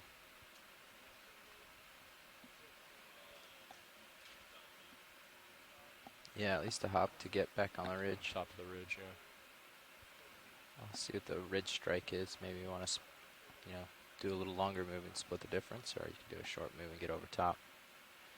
Whatever makes sense to you. But yeah, I think we'll do a longer move, split the difference. Ridge crest is sort of kind of bare. Bare, but there it is at 0.15 maybe. Okay. Why don't we do I can see it right there at like 030. Let's do 30 meters at 030. Go ahead. 30 meters, 30 meters at 030. 030, yeah. Okay. Yeah, absolutely. We'll boogie along this. We're just trying to, the crest is. Copy that, bridge. We found this ridge crest, and we've sort of been following it. And it is zigging and zagging, so we're just trying to chase it. Yep, I think that works well. Okay. Bridge, this is ROV Nav. We'd like to call in another move of 30 meters at 030 degrees, a speed of 0.2 knots, please. So we keep seeing these long-legged shrimp. And it's Good going to copy, be Bridge. genus Thank you. Nematocarcinus. Very widely distributed genus.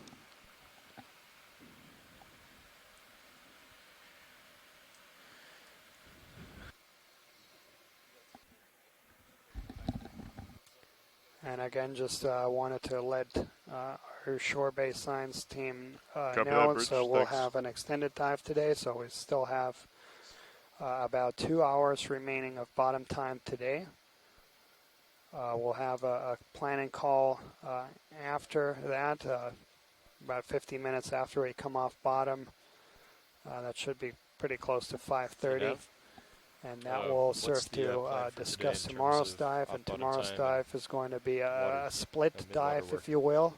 It will once again it will be an extended dive, so we'll have a total of 10 hours. Just a dive and then an extended dive at the bottom. However, it's a relatively shallow area that we're targeting. It's going to be just about 600 meters of bottom. So that's we'll basically be on the bottom in just about 20 minutes. And time off bottom is 17 local and 22 UTC. Yeah, we have 2 hours and 18 minutes. So yeah, we'll only need about 20-30 minutes to get down, and so we'll have 9 hours total, and we're gonna do the beginning of the dive on the seafloor, surveying these areas where we think we're gonna see some extensive Lophelia mounds and associated communities. 2 hours left of the day. And then the last 2 to 3 hours, we'll come off the bottom and do some mid-water work. Again, it'll be an extended dive, so that will mean that we'll have ample time to do both of those tasks. And then we'll have a similar dive on Sunday, also targeting shallower depths around 600 meters. Yeah, I think the mid-water dive is in an Saturday. area known as Okeanos Ridge, and but I will known check in again. as that ridge because this very ship was the very first to map that area back in 2012, and so I'll be returning to that area to do a little bit more exploration. And then on Monday and Tuesday, we'll be further down south and a couple areas offshore the Pulley Ridge area, but in much deeper waters in about 25 to 3,000 meters. And before having our last dive next Wednesday, and that's going to be in the area known as the Portales Terrace, so just south of Key West and about 400 to 500 meters, where there's another quite shallower, but there's some steep walls, and there's a few dives in the vicinity that have imaged some pretty spectacular communities, and so that'll be a wonderful way to end what's been a very successful cruise, a lot of very unique and spectacular observations already. And can I come in, pilot? We still have another 5 very exciting dives to come. It's partial. And so that's a Ceriantherian, or a tube-dwelling anemone.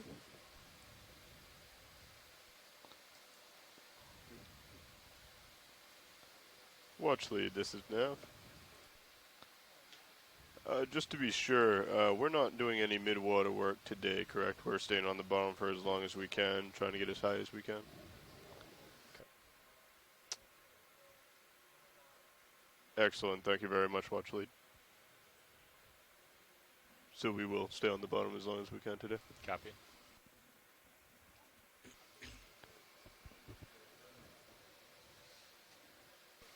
Okay, coming in.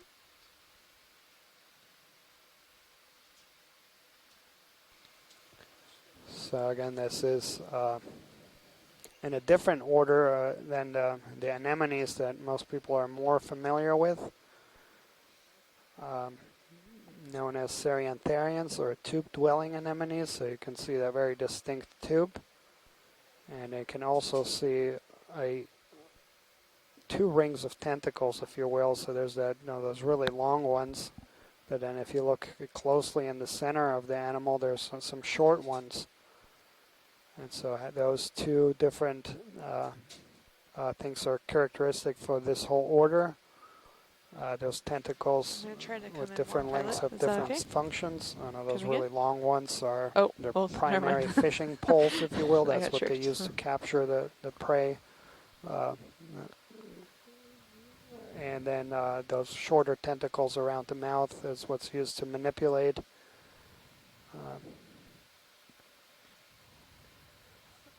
Food particles. Also a very diverse group, many species, and also a problematic group, mostly because these animals are very difficult to sample. Video is ready when you are, pilot. If you think of historic efforts, the Challenger, Siboga, other ships that went around the world 200 years ago, basically every large country in Europe had these massive efforts to try to survey the world's oceans. So many countries funded these major expeditions, and we're going to get any rock samples so they went around and basically with nets sampled everywhere they could, some to quite deep. But those sampling techniques are, of course, not good to sample Copy fragile that, Bridge. fauna. Thank you. And so things like that have been very poorly sampled. And so, yeah, Tina is adding here that there's about 60 species of these Cerantarians or tube-dwelling anemones in 8 genera. But that is probably a very, very underestimate of the true diversity that is found within this group. As many of these groups, the number of described or known species is not Right, Nav. indicative of the true biodiversity. So according to D2, where he's at, which Sirius will be soon, looks like upslope is like a 010. So let's go ahead and just do 30 meters, 010. Okay, another 30 meters at 010.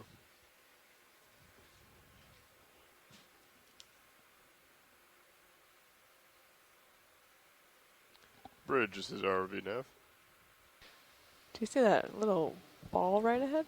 Okay, cool. We'd like to call on another move of 30 meters at 010 degrees, a speed of It might be a 0.2, sponge. please. Yeah. And there we have another glass sponge, I believe. Good copy, Bridge. Thank you. So we're starting to see a few more organisms up here in this rather barren expanse, but they are quite isolated.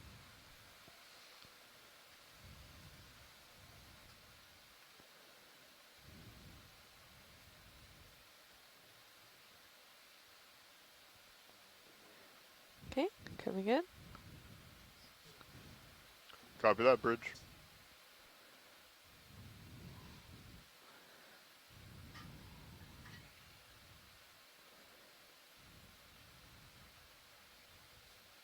There's a little animal under it too. And it looks like we have an isopod underneath that sponge. That's my max zoom, unfortunately. Oh, he's coming out into the light. Nice. I would agree with you, Daniel, that's what that is.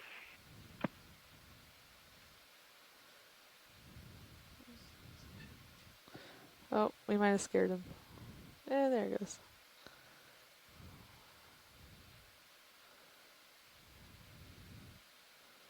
I wonder if that's its hole, or maybe not.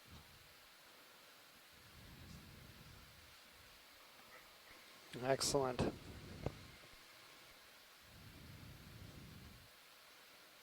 Okay, coming out.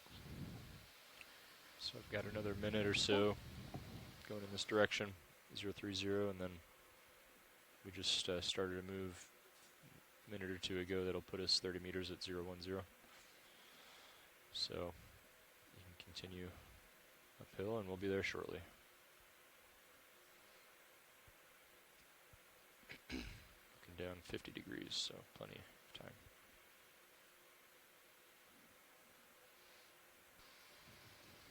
So our current depth here is 2,665 meters.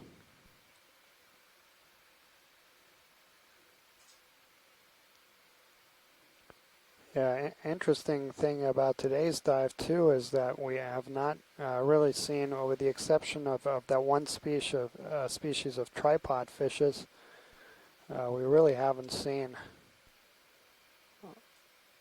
anything else.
So Tina has provided a possible idea, a suggestion for that tube-dwelling anemone. Genus Pachyserianthus. So yeah, thanks Tina. Tina is Just cruising along. one of the world's experts in many deep-sea taxa, including black corals, anemones, and tube-dwelling anemones, and you really appreciate your expertise. There might be Yeah, a and it coral looks like to your we left. have something sticking off there on that mount, left of center, left bottom. I think it's another glass sponge, but it's hard to see.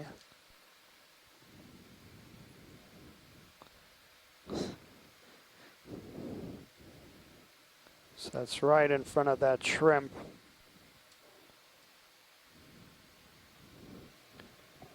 I think it might be another one of these euplectellid sponges.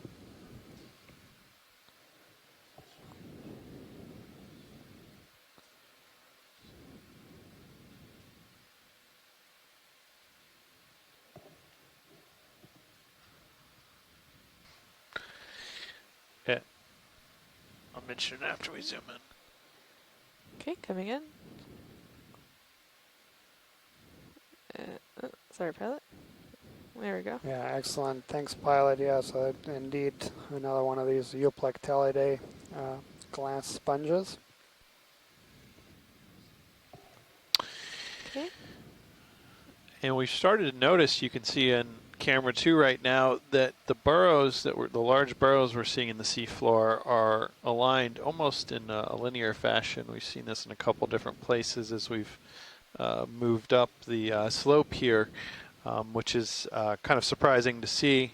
I've seen that sometimes before. It's related to geology. If there's a layer of the underlying rock that's particularly easy to burrow through relative to others, you can get linear appearing burrows as the organisms all focus on that particular layer. I'm not certain that's what's happening here, but we have seen that pattern a couple times. Copy that, Bridge. In the last few minutes. Can I come in, pilot? Okay. There's something in it, maybe?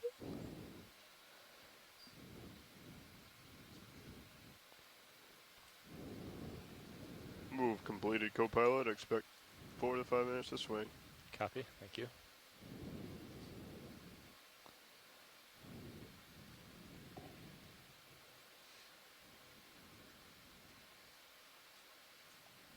So yeah, on the bottom of that sponge, you can actually look through the lattice of the sponge, and you can see a bristle worm or a polychaete worm actually living inside.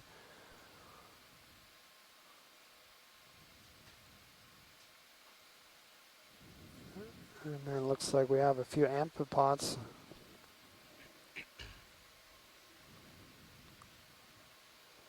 On the sponge as well, so another example of the importance of these species in creating habitat for other species. It's what we typically Tilts up momentarily. call being an ecosystem engineer. So when you have these species that create Thought I saw some hard substrate. a whole community of other things living on them. Should we let Zero swing for a bit and then run up to the top and see what's up there? Continue moving forward at 010. And there at the base of that sponge, you can see another thing that's characteristics for this group of the glass sponges. So their skeleton is made out of silicious particles, but they also have these kind of hook-like structures at the bottom that they use to attach. And that's something that's characteristic for that entire group. And this is an enormous group, the Hexactinellidae. I'm good. Okay. It's definitely the most abundant one in the deep sea. That's full wide. Okay.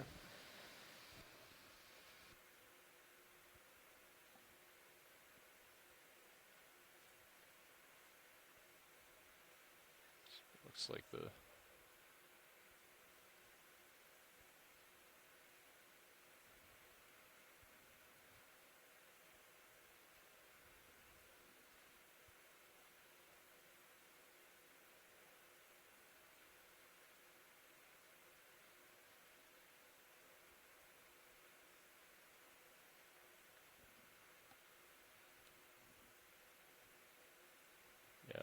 maybe a due north. No, 30 meters at 000. Sure. Does that work with you, pilot? And just to orient our viewers there, we're almost exactly pointed to the north there. Okay, I will call it in.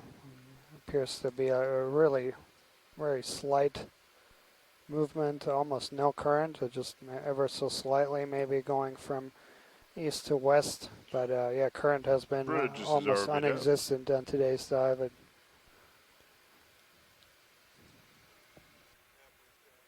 We'd like to call on another move of 30 meters at 000 degrees, a speed of 0.2 knots, please.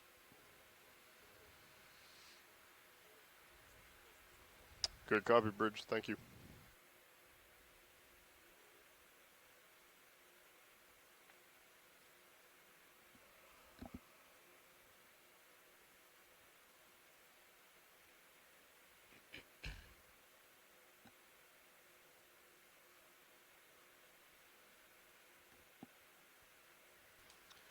Copy that, Bridge. Thank you.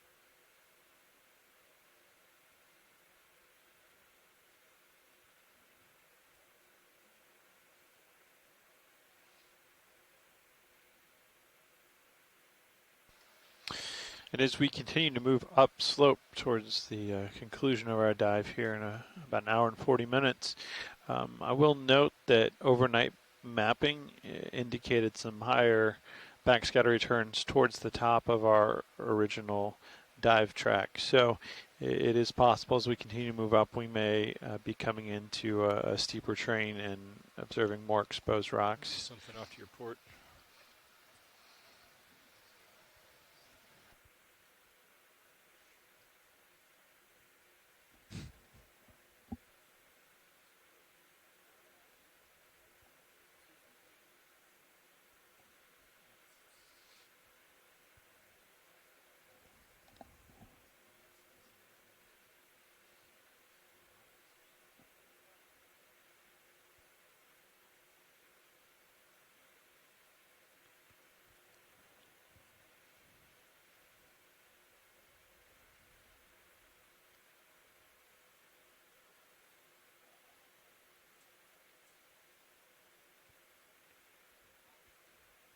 Turning my head to port.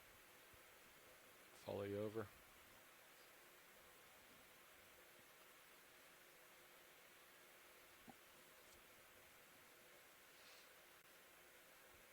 Yeah, it looks more of this like really soft substrate, and looks like what we tried to sample at the very beginning that just disintegrated.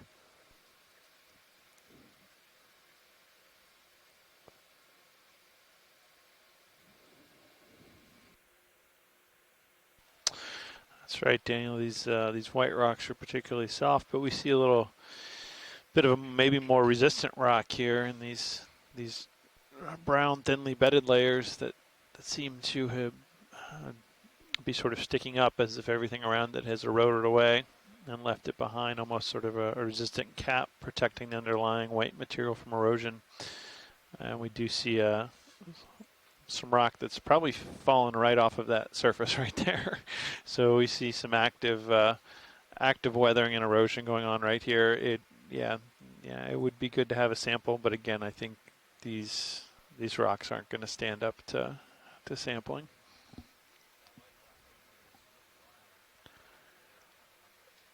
I mean, you can poke it if you want to see. We could probably tell by poking it whether it's even worth trying to grab, but we don't want to take a huge amount of time. But if we give it a poke quick, see. And just so you know, pilot, I was here when Andy tried to grab the last sample of this stuff. He had a decent chunk of it, and the jaws continued closing. That's the point I was trying to make earlier. We basically saw a few of these tripod fishes, but that's it. We've not seen any other fish. And I believe he was on the second. Which is a little surprising because these are kind of the environments, past dives, where we've seen a lot more fishes, these soft sediments.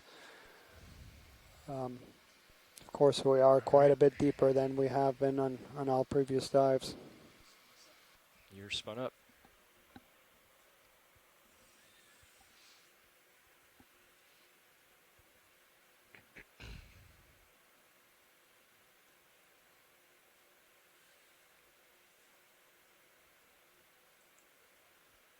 I'm going to keep my Sirius camera up here if you don't mind, just since Sirius is moving. Yeah.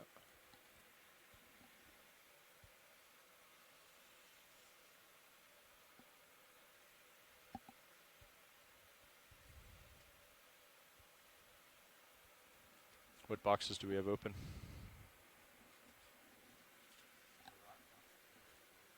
Well, I was thinking if it's real fragile, maybe BioBox.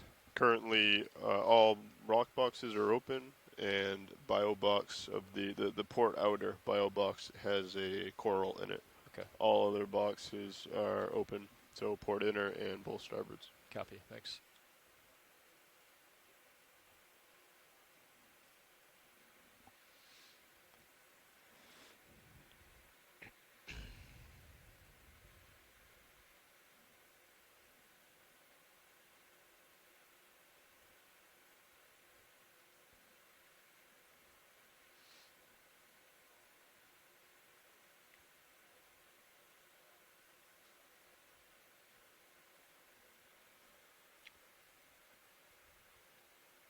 Can I try a BioBox? Oh. Copy that, Bridge. Thank you. Which one? Port inner. You got it.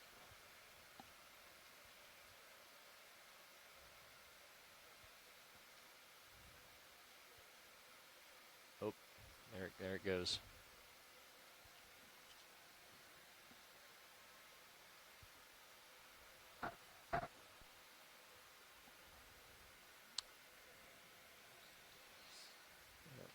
Not a whole lot of time. But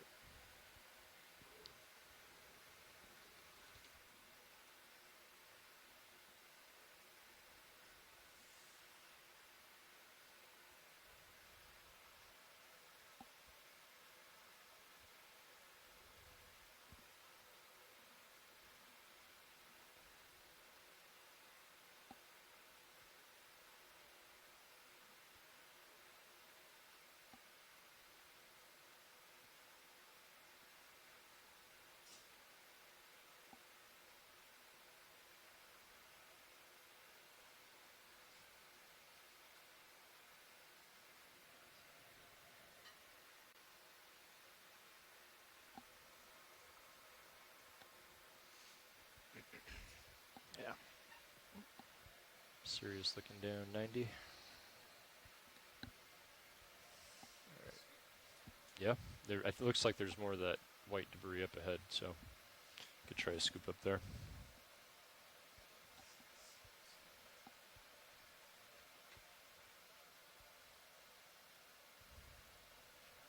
All right.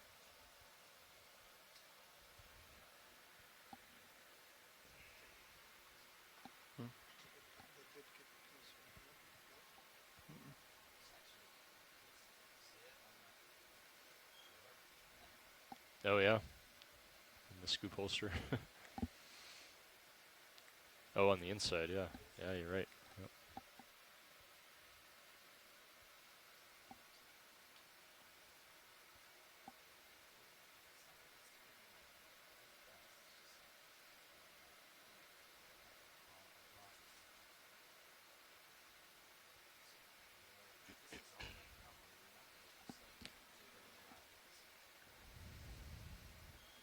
Yep.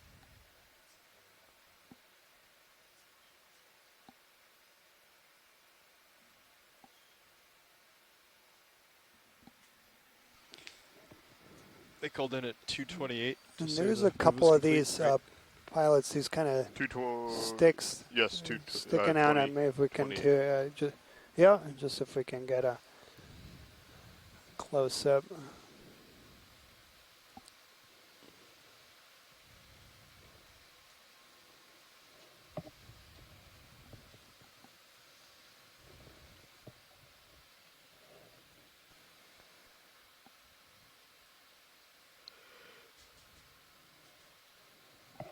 Okay, coming in.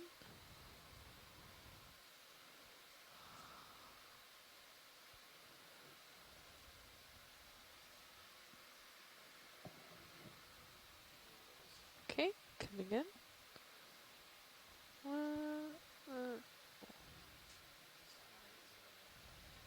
I think so. Yeah, so there's large tube worms with hydroids on them.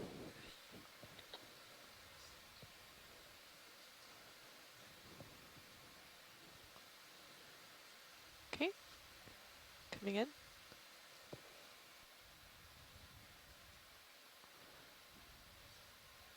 Yeah. That's a lot of hydroids on it. I think. Yeah. So yeah, Tina's agreeing. So Should I come that's out? the family Check out Sibelidae. something else. So yeah, thanks Tina. Yeah, excellent. Yeah, thanks, pilot.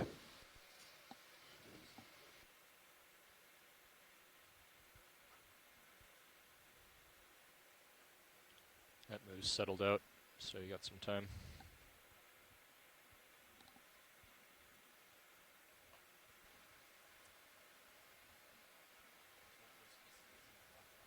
Yeah.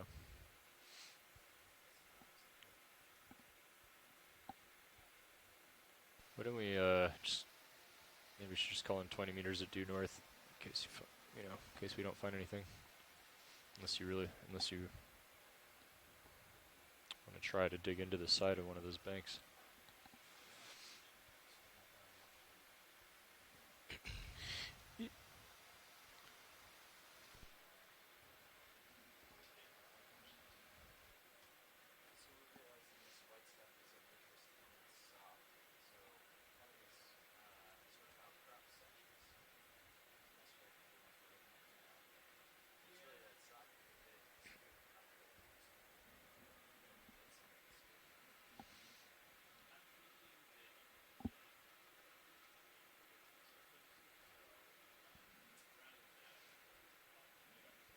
Okay. Let's go ahead and do 30 meters due north. 30 meters at 000. Yes. Bridge, this is RVNAV. I would like to make a move of 30 meters at 000 degrees, a speed of 0.2 knots, please.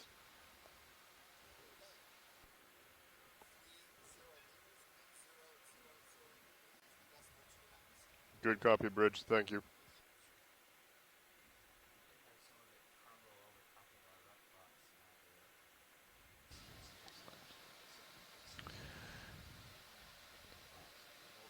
Yep. Copy that. We were able to get some off of the manipulator the other day, so we'll try again to sample when it comes up.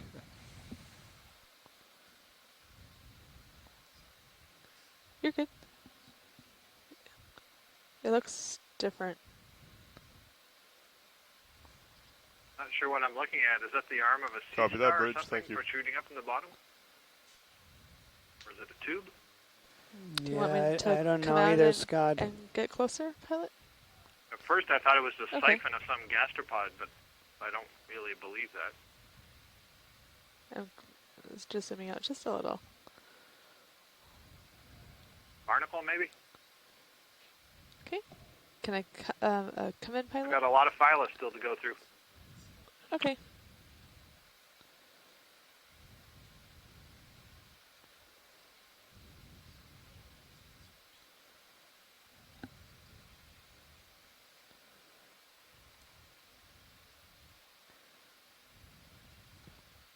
think I'm going to go with sponge.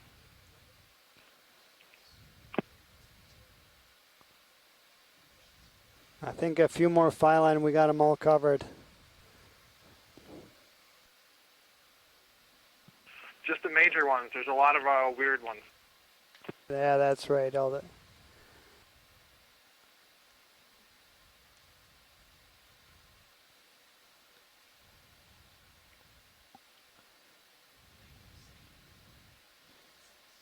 It looks scoopable.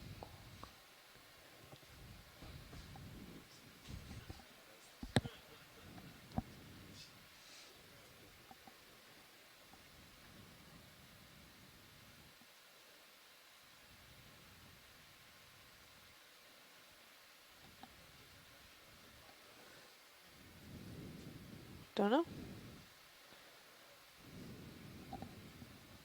Excellent, thank you.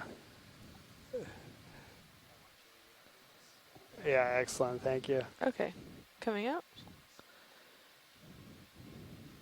Okay, that's forward. Right.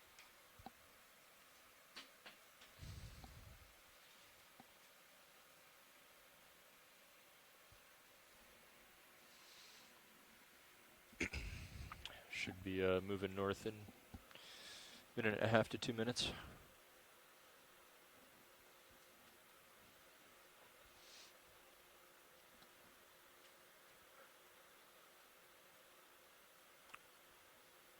Could settle off to starboard. I don't think we've seen it over there yet. I don't think we came up right in the middle of Sirius's view from now, but I don't think we saw like the other side of the ridge. If you're looking for somewhere to go.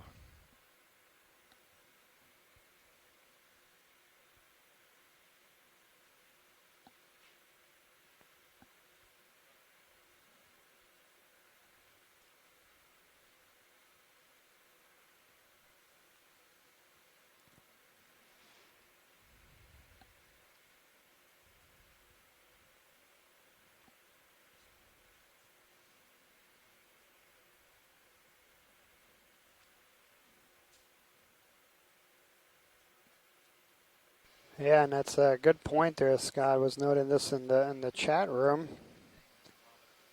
So when we started the dive, we almost immediately came upon this octocoral, this sea pen, that we actually did collect a sample. And yeah, typically when you do see them, there are more than one, and we haven't seen a single one after that. And so we glad that we didn't hold off on that collection.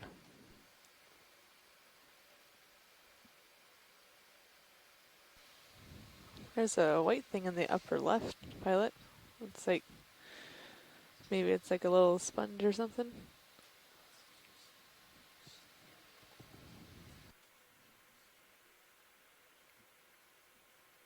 I should be moving any moment now, so coming to you.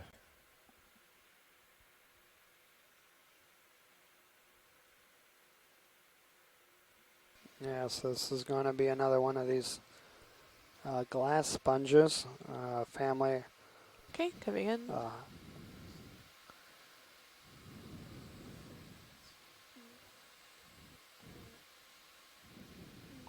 Has long base.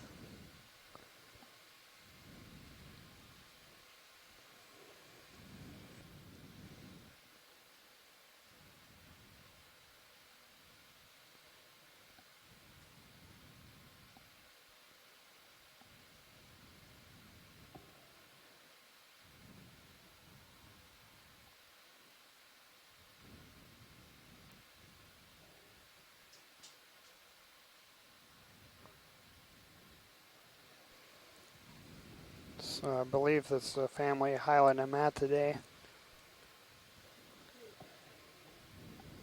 Can I come in more, Pilot? Okay, coming in.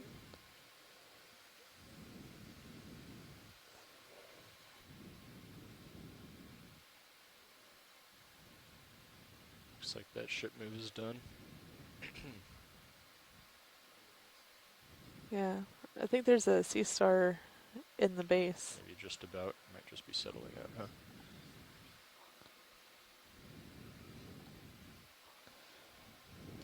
Yeah, should Okay. be just about Coming done out. in another meter or so. Yeah, definitely. As we're zooming in there, there was Called some it kind in of at arthropod 35, in there. It looked like an 36. isopod. 34. 34. But yeah, that's very common. All kinds of things growing inside of them.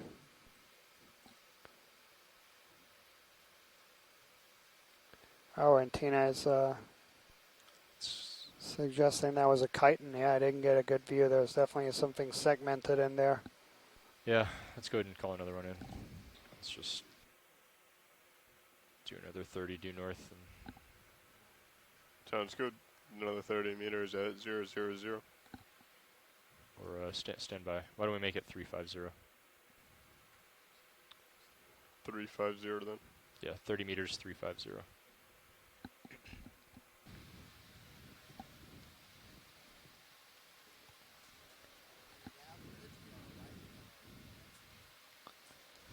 Excellent. Thank you, Bridge. So yeah, these are going to be definitely family highlighting them out today. You got it.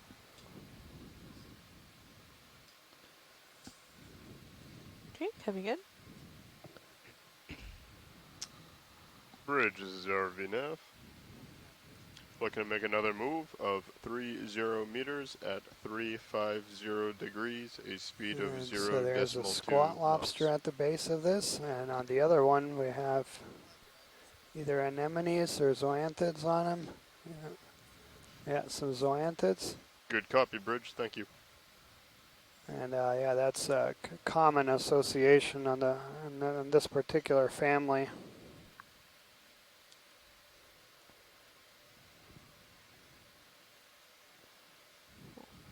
So yeah, this is going to be Hylanema with zoanthids. Can we zoom in on the stock on this one, Pilot? Okay, coming in. Copy that, Bridge. Thank you.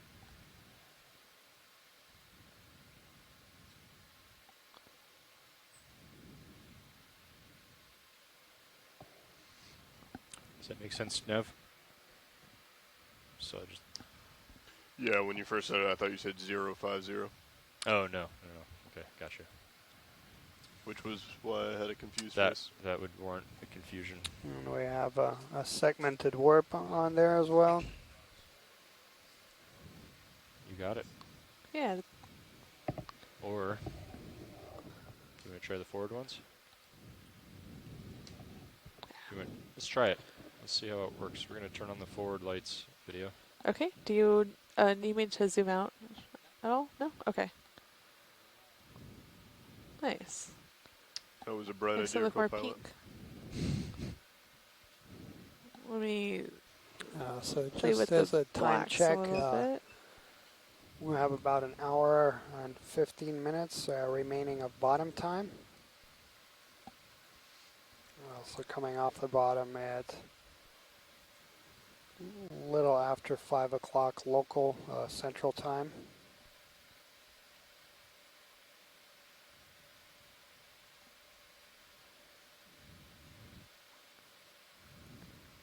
Yeah. And The light definitely helps these guys. yeah, I'll agree with Scott here as we're getting a close view. They're not connected. Can we tilt up to the sponge? See like what the light's doing to the sponge? Looks like the light pool's focused like just at the edge of your toes. Ooh. I'm gonna come out just a little bit. There we go. It's a little bit better. Ah.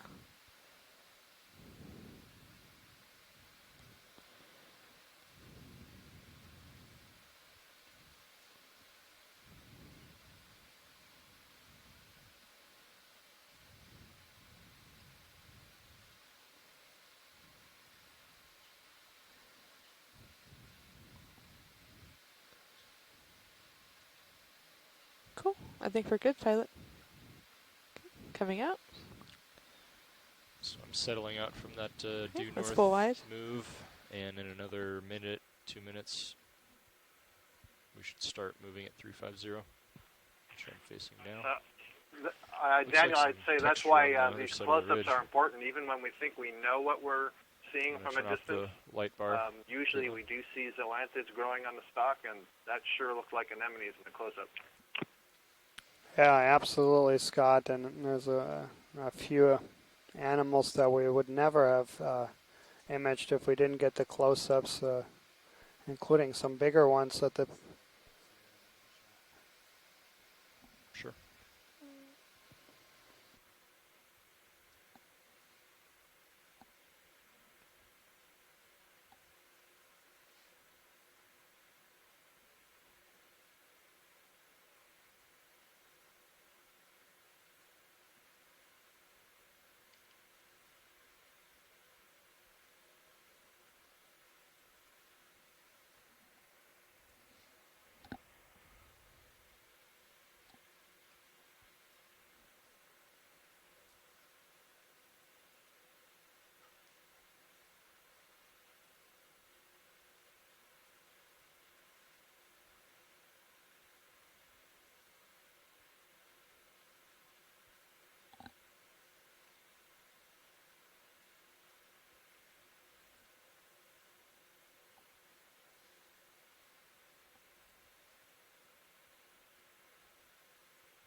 And there we pass another piece of sargassum seaweed, and we saw many of these clusters at the beginning of the dive. 35 degrees.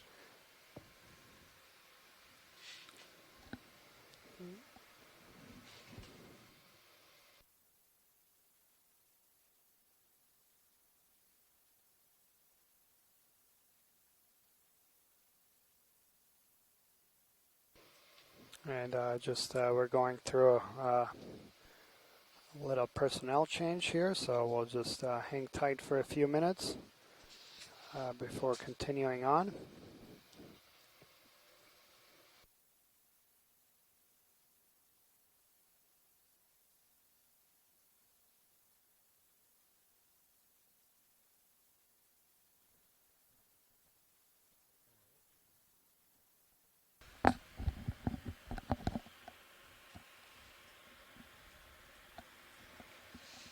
Coming up a smidge. Copy.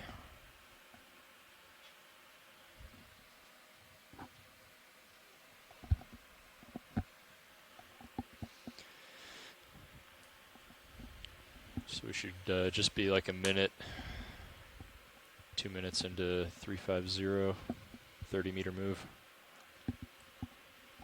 Sounds good.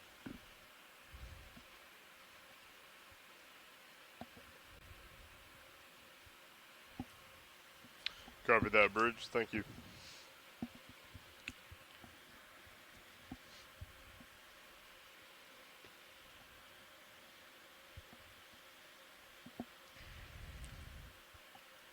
Should we just go ahead and call another one in? Another 30 meters. Just keep rolling at 350. Yeah, I think we can do 350. Yeah, question here in the chat room. Yeah. Sounds good. I will So follow not that much sargassum at the surface as we're going through these areas. You did such a good job with that last move that we're going to call in the exact same thing. A 30 They do meter tend to move at bloom 350 as degrees, well, and so a you speed do of 0 have decimal 2 massive knots, changes please. in abundances.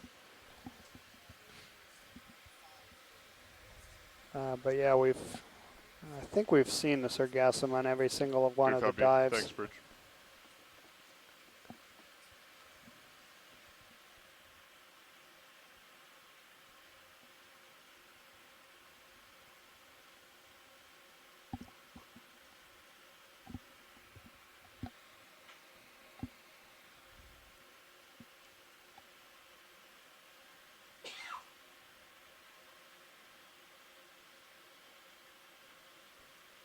Copy that, Bridge. Thank you.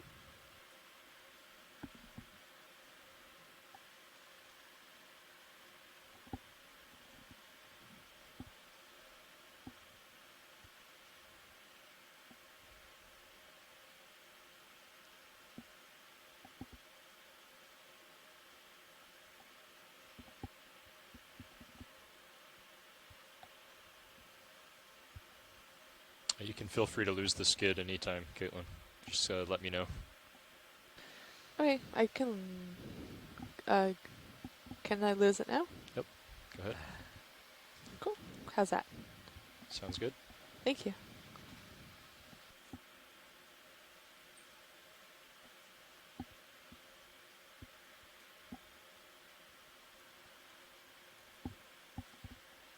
I'm going to do a partial zoom on this. Okay. Looks like just the clay, but yeah.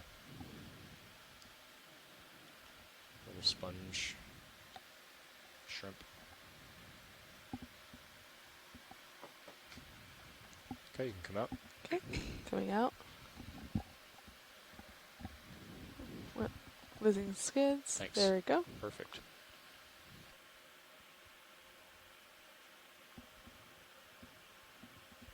So yeah, Tina Militsova is noting here that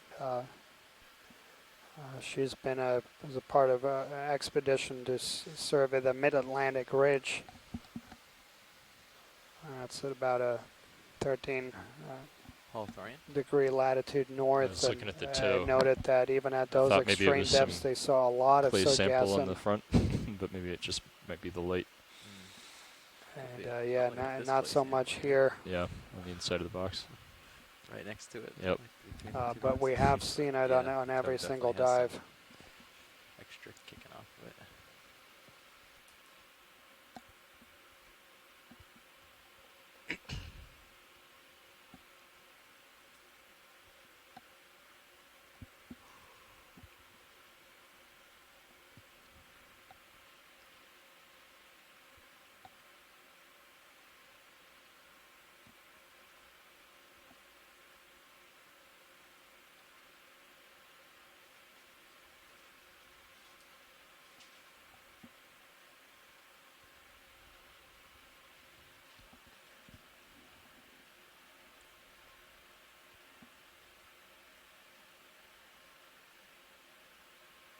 Up a smidge.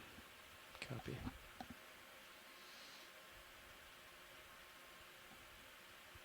Any interest in that sponge on the lower right? Yeah, I think we've gotten good images of that. Okay. Moving on.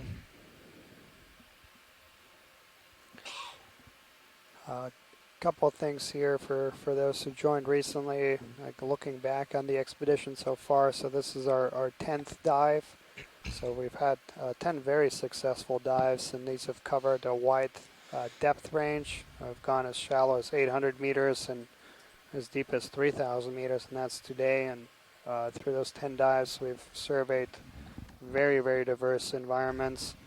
We started off with a couple shipwreck dives that were really dramatic environments. We've also dove on a submarine canyon in the western portion of the Gulf that had not been surveyed by scientific programs. A couple mound features, as well as a mud volcano dive. And then the last 3 dives here on the west of Florida Escarpment on this really steep feature. A few of our biological noteworthy observations is that we've come across 2 communities of deep sea corals, pretty dense aggregation and also very diverse, where we had, I believe, 16 and 18 different species of corals respectively. And those were really noteworthy too, because both of those communities were in places that are currently being considered for expansion sites to the Flower Garden Banks National Marine Sanctuary. Yeah, and I'm curious in these We've little also white specks are. Also had Go 2 in. dives where we documented Again? extensive chemosynthetic communities. So really dense aggregations of mussels and chemosynthetic tube worms. We've been seeing them all dive. Also I forget what they secured called them. 20 samples in the expedition so far. 7 of these are biologicals, and already we have several of these are going to be significant and very significant range expansions for things that were only known from the Pacific. Skids. Thanks. There we go. Likely new species. And so yeah, a lot of very valuable data coming out of this. Just keep calling them in. Today is also one of the deepest dives done here in the Gulf of Mexico by a scientific community. Any reason we should bump it up So to 40 a lot of or valuable new data being added. Just in case maybe there's something we want to sample. And we still have 5 more dives to come. And might be wishful thinking. So there, we're going across one of the few fishes we've seen today, and that's the only species we've seen today. Would you like a closer look, or should we move on? Yeah, we can move on. We got some really good ones, unless we need for video. Video's content with Okay. what we've got before. Excellent. We're good, thank you. So yeah, that's that species Hypnops murrayi. That's going to be in the family Hypnopidae. The tripod fishes, they are, the common name of tripod fishes is because of these modifications of the pelvic and pectoral fins that are modified to be these elongated kind of stilts, if you want, that these fish use to prop up. And that's an adaptation that allows them to feed more efficiently on things that are swimming in mid-water.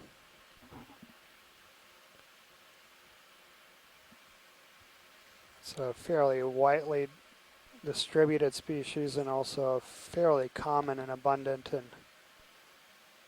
the tripod fishes and studies we know from trawls about trying to quantify the deep sea fish fauna are kind of the third most abundant group.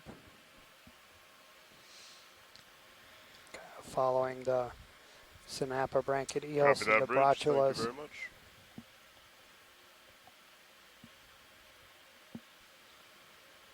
Bridge, this is RVNF. If we could get another great overview there, that would be Daniel. great. A lot of great 30 discoveries on meters this at expedition 350 so far. degrees, a speed of 0.2 Certainly noted a few numerous biological discoveries. We've had a few geological discoveries as well. Discovering a brine pool and associated brine waterfall remnant. Good copy, Bridge. Some Thank you. extensive chemosynthetic communities there in Hidalgo Basin. Exploring the mud volcano, as we discussed. Perdido Canyon being essentially unexplored, and sort of in relation to that, our mapping team has done some great work. We've got one of the first maps of Perdido Canyon at high resolution collected on this expedition.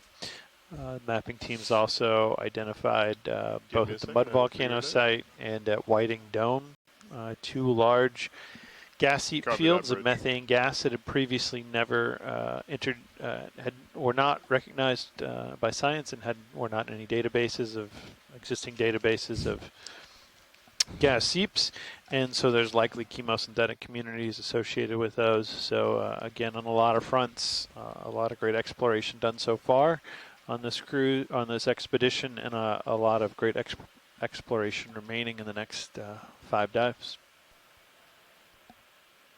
Yeah, absolutely, and that's just from the science side.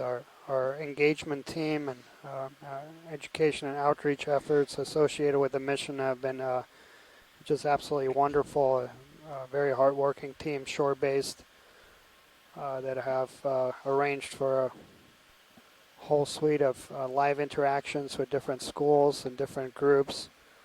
Also, our video team here are really talented, have compiled a highlight reel film from every dive, and some of these are truly spectacular, and I really recommend for all those watching to, if you have a couple minutes, go check them out on the expedition websites. There are some really wonderful videos.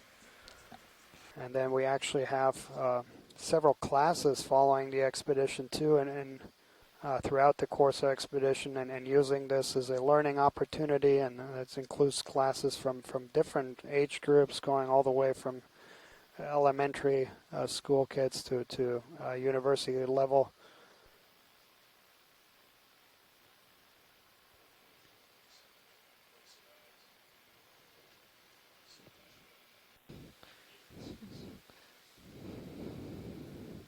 There's some rocks coming up, Pilot, if you want to scoop it.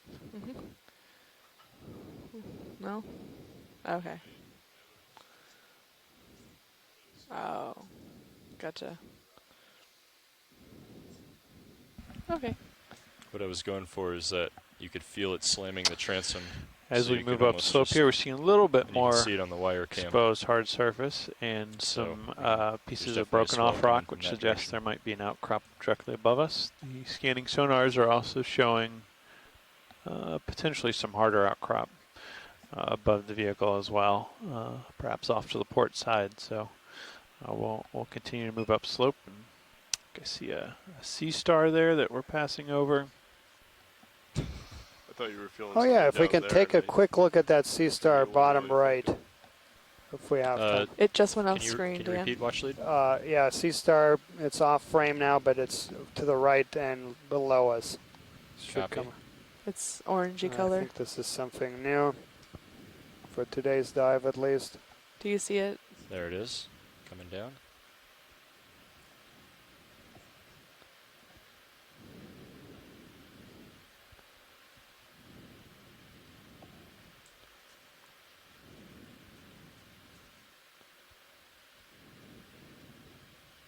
Go ahead and do a partial video. Okay, coming in partial.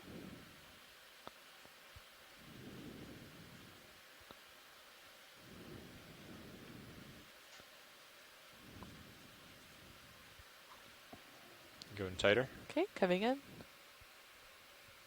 Hold that.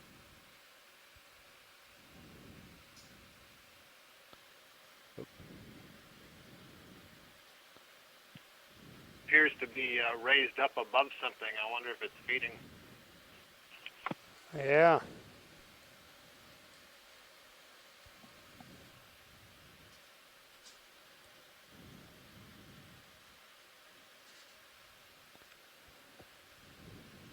Would you like me to sit down and get a stable shot, or are we just doing a flyby to identify it?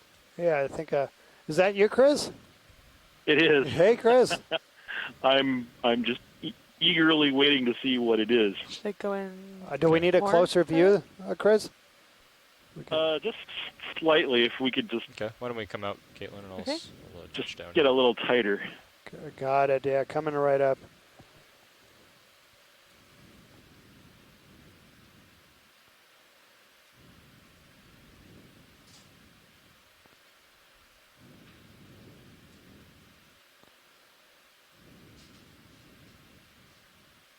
Yeah, it looked like a goniasterid. Yeah, it is, I think. There's another group that occurs at this depth, the go ahead. porcelain Yes, asteroidae. They can look alike if you don't look at them closely.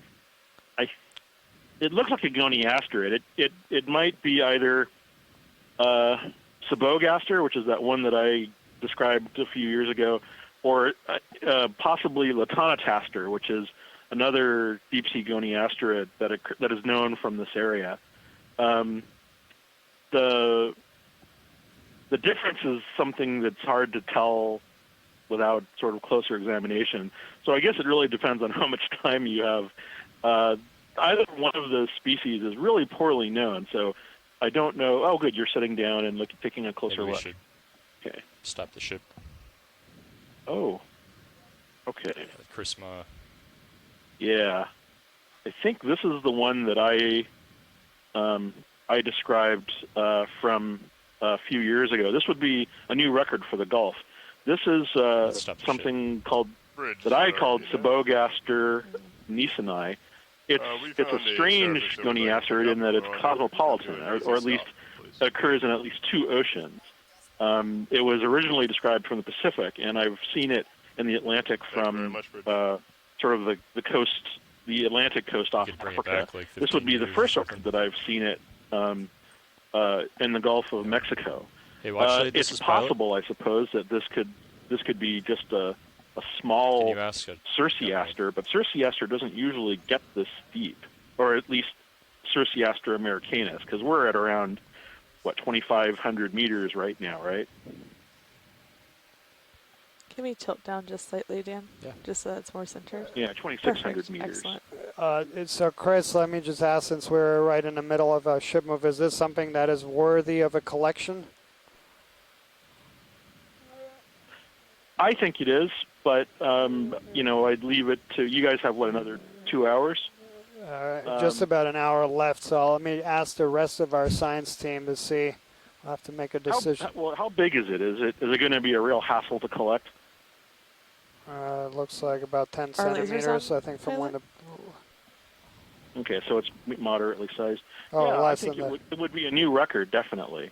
So it would be worth collecting if the time and energy can be spared. 15 meters back, yeah.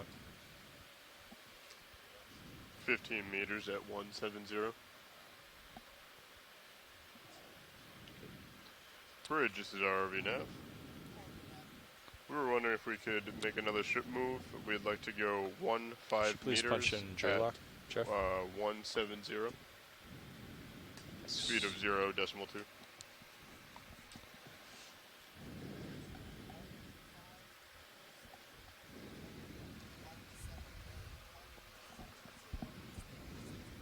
Good copy, Bridge. Thank you very much.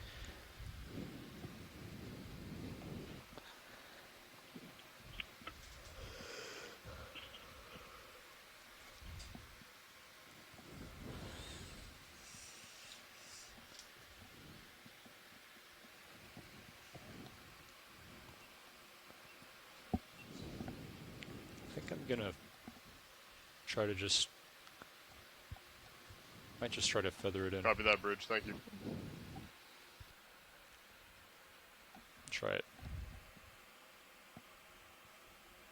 All right, excellent. So consensus is forming here in the chat room, so we'll set up here to collect this Ganya Stereid Sea Star. Yes, splendid. Hydraulic sun, we got Depth twitch. here is 2,600 meters. Grip force 3. 2,600 meters, you said. Yep, that's correct. Copy. Yes. Wow, that's a record then.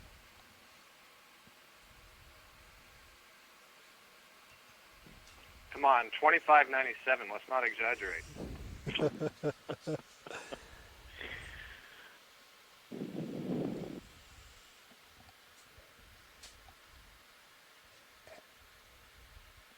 And so, Chris, you're is this the Sibogaster?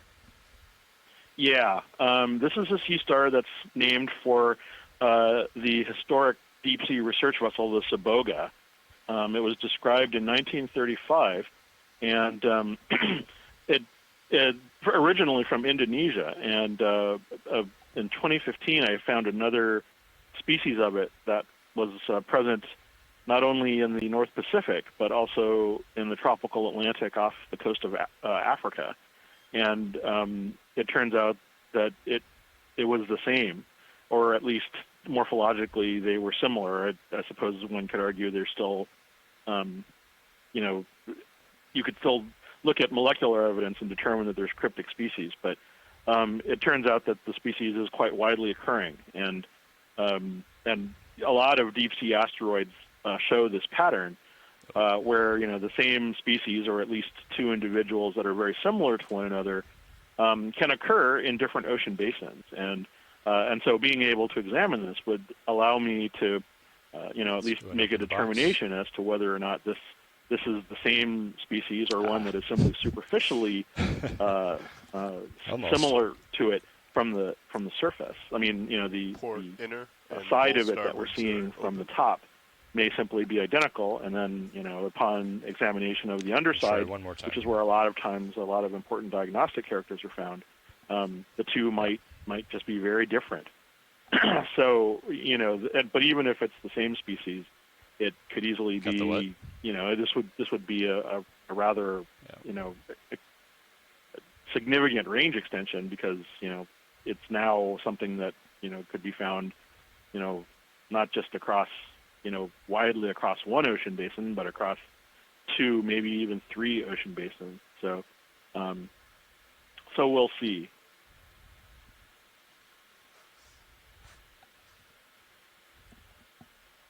Excellent. Thank you, Chris. Well, we're seeing a lot of really sometimes I think the more as they're collected, the more the more intriguing they become, because the GFOE team posted a picture of that large mixed asteroid sea star that you collected for me on the first day that I had the first starfish collection that you had made, and I was thinking that it was only about 10 centimeters across or so, and the picture showed that it was monstrous. It was they were holding it with two hands.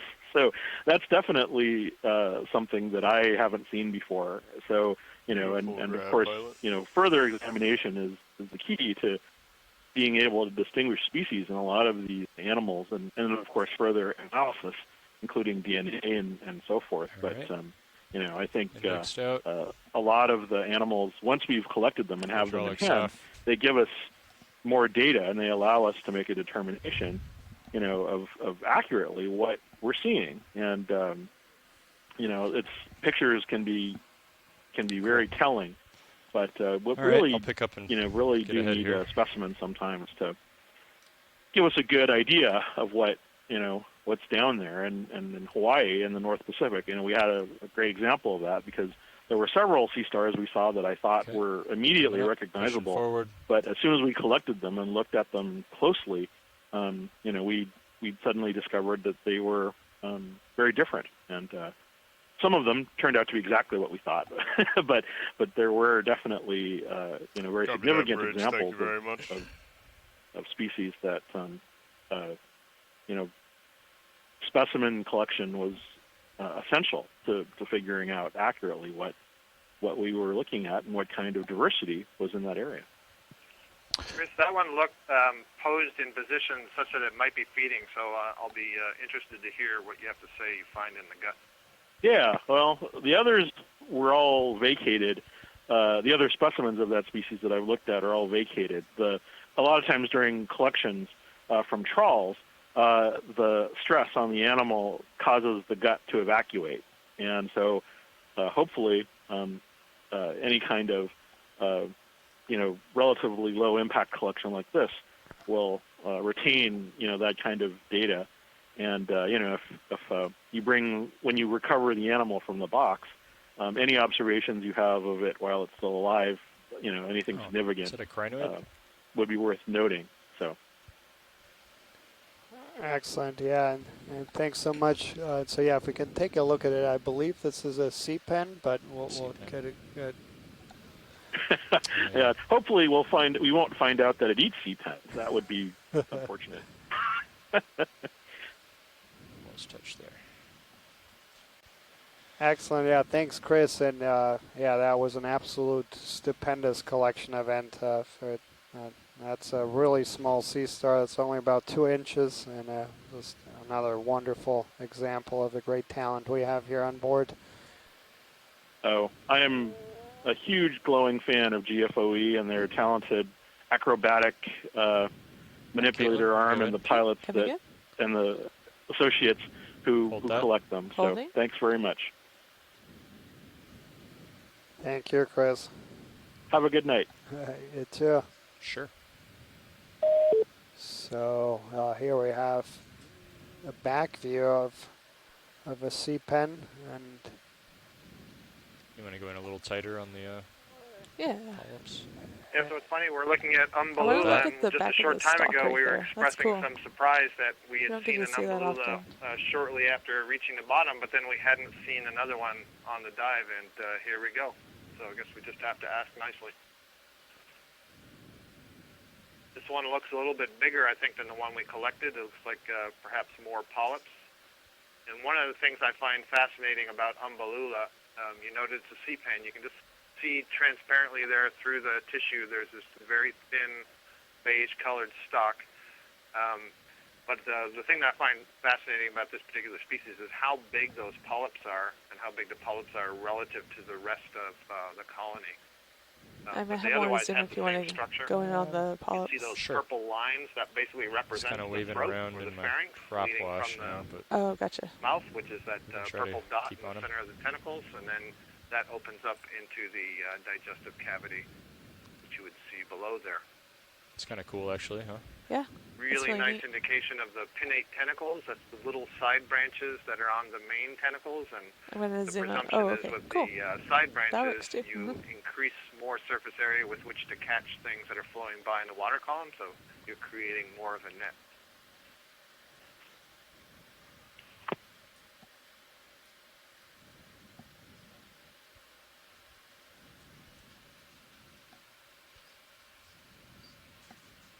It's a really, really nice image. That brown coloration you're seeing in the center of the polyp almost looks like it's lipstick on the lips of the mouth leading into the pharynx.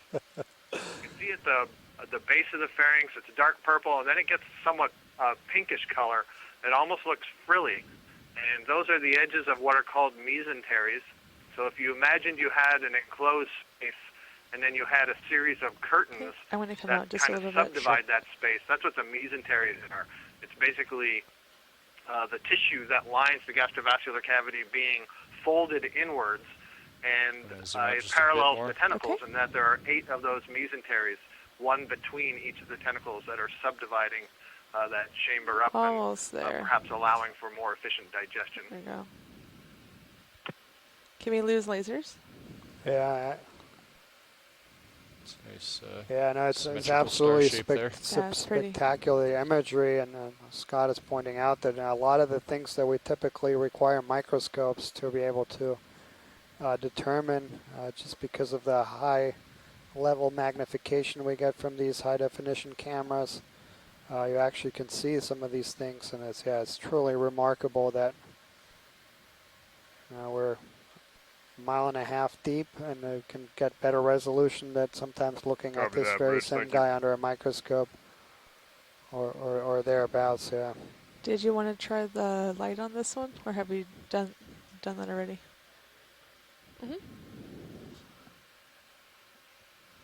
Ooh, like changes color. It does. That's neat. You can zoom in again if you like. Okay, coming in.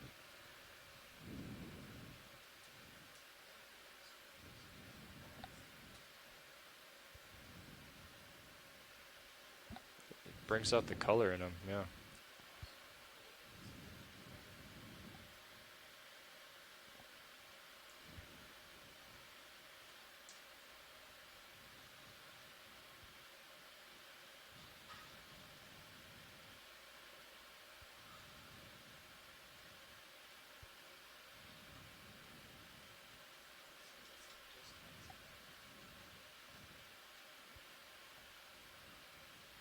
Another nice view of the that frilliness. Those are the edges of the mesenteries that I was describing that subdivide the column. And in most anthozoan cnidarians, things like sea anemones and the corals and so on, the edges of those mesenteries, those sheets that divide the cavity, digestive cavity, have a higher concentration of nematocysts, the stinging cells, in order to subdue the prey. Now, I'm not sure if that's the case in these umbellula, but it is possible. It's also on those mesenteries where the gametes develop. So a little bit earlier, we saw another octocoral, and you could see these sort of white masses inside the polyp, and that was the developing eggs. A lot better or like the once we developing find one sperm. against So the black that background. would be the same Like location with that for light on it. development. So I would suggest that It'll look this really one nice. is not in a reproductive state.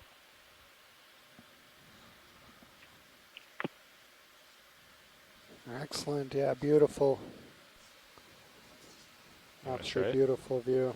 Oh, yeah. You want to try it? Yeah. Sure, might as well.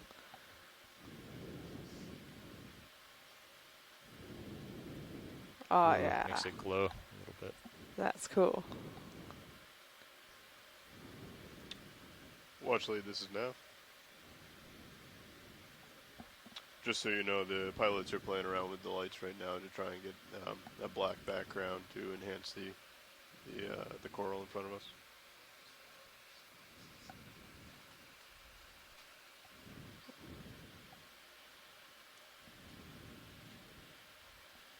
Experimenting. Experimenting with the lights.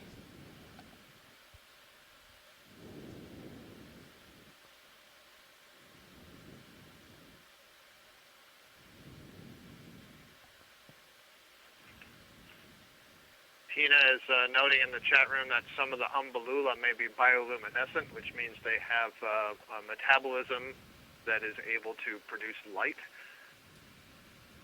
And also that, in general, the sea pens and some of the other octorals as well have two different types of polyps.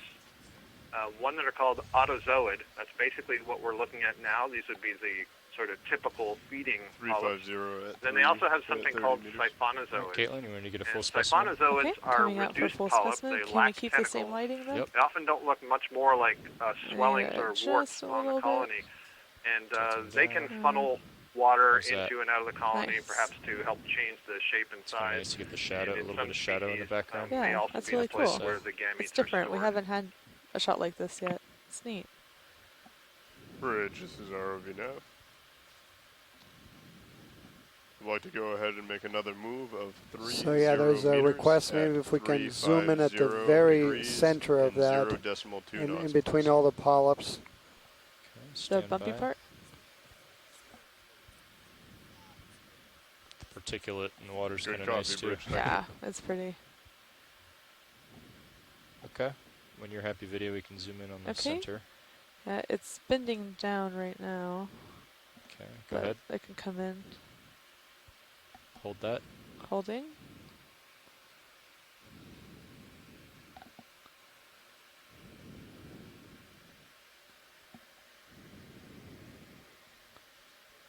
Copy that, Bridge. Thank you. Excellent, thank you. Okay, come out. Great. Coming out.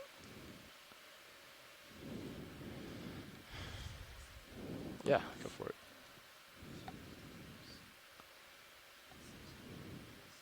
Yeah. Maybe you want to get a try to get a still photo. Yeah. Might as well. A couple of them.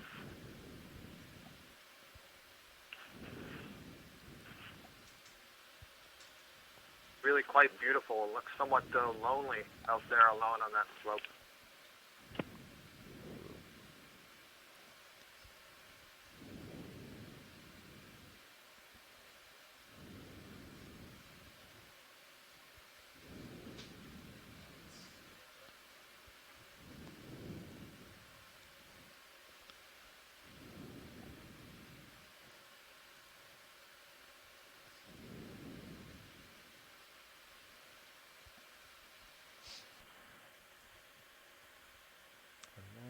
Okay, moving on. Excellent, so yeah, beautiful imagery. So just as a little bit of a time check, so we have That's really nice. Just to have something different. a little over 30 minutes remaining nice of shots bottom for time the highlight today. editors. Thank so you. we'll be coming off Muddy toe. right after 5 o'clock Central Time. So we're currently at 2,590 meters, and we'll continue to climb as much as we can here for the last half an hour. And then for those folks that are interested in tomorrow's dive, we will have a planning call about 15 minutes after coming off bottom. All right, kill the still cam. And that dive is going to be focusing on a lot shallower ecosystems, and we've been focusing on the expedition so far. So we're going to be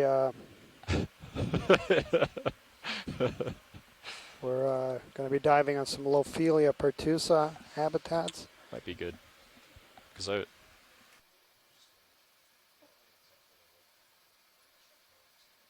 And just like today, tomorrow's dive will also be an extended dive. Yeah. Gosh, that is soft bottom.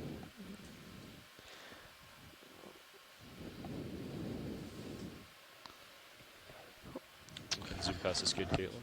Okay, coming in. There we go. Thank you. And video is going to switch out. Copy. Thank you.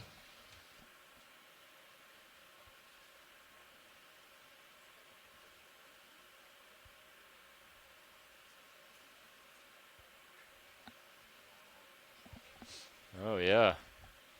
Roland, were you watching what we just did? The collection of that micro star with the fingers? Or the... Yes, I did. Playing with the lights just like a few minutes ago? I didn't see that playing with the lights, no. Oh, you'll have to see that later. I think you'll like it. I believe they meant to say experimenting with the lights. Experimenting. Big boys experiment. That's right. All business. And there's another piece of sargassum seaweed.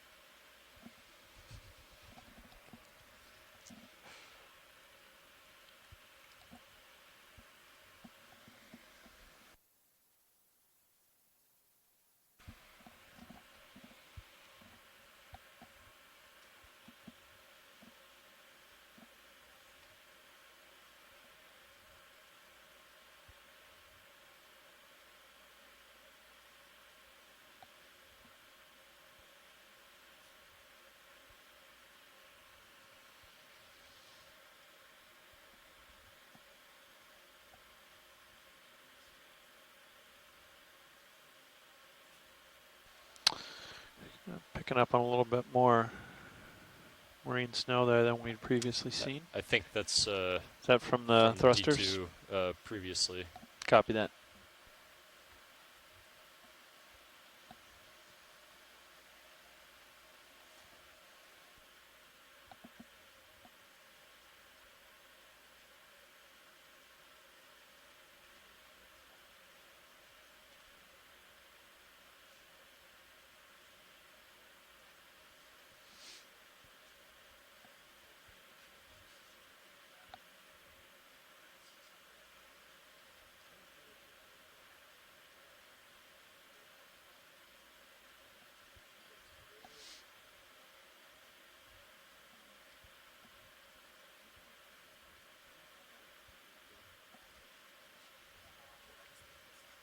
Copy that, Bridge. Thank you very much. And just for those folks following along, we didn't get a chance to mention the sample number for that sea star. So that sea star that was taken before we came upon the Umbellula stocked coral, that was a sample EX1803 dive 10 specimen 2 bio. And that was collected at a depth of 2,597 meters.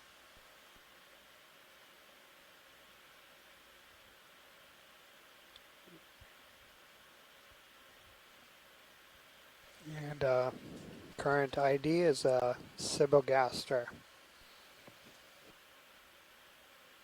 Are you guys talking about the lighting that you did on the Umbellula? Yes, you did see that? I did see that. I was watching it from back in the clipping chair. So yeah, that was the second. Did you like what you saw? I didn't focus that much attention on it. So earlier in the dive, we actually collected one of these sea pens, just like the one we just imaged a few minutes ago, but that was a lot deeper. And so that adds to our specimen tally, and both of these samples today represent substantial range expansions for these species. I'm coming back to you, Jeff. Just mowing the lawn a bit. Interesting about today's dive is so we've come across many of these kind of heavily sedimented slope areas, and then they've definitely been the majority of the dive, but we've come across a few really massive rocky outcrops, and they're actually quite barren. There's a few sponges here and there, and there's a one type of bamboo coral, keratoisis, that we saw on some of the portions, and then we also saw a single primnoid coral, an unbranched primnoid, possibly Candidella. But yeah, in terms of the corals, we've only seen those three, and then a whole bunch of glass sponges. Yeah, the last one ended at 21:29, so give it another minute and a half for zeros to swing in, and then head 010. Just go ahead and call Get it. it going now. 30 meters at 010. Sounds good. I will call it in. Yeah.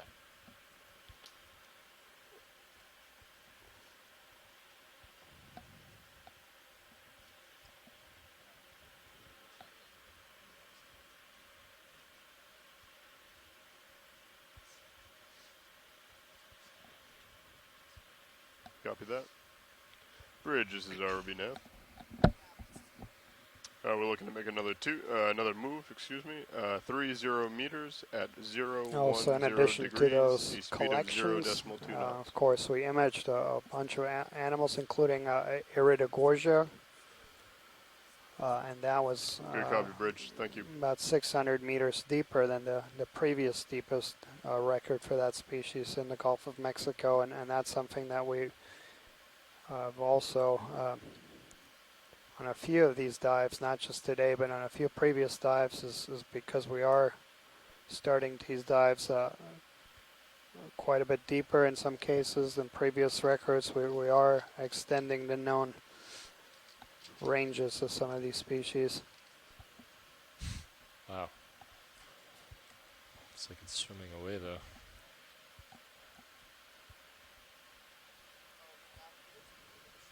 Copy that, Bridge. Thank you. So, pilots, we are approaching 30 minutes until we have to be off the bottom. With these conditions, would you say a 3-minute turnaround time to get lined up before we start the ascent, or do you want 5 minutes? Well, I guess we have a turn in the 6-8 to deal with, but I'd say 3 minutes is fine, unless Jeff feels otherwise.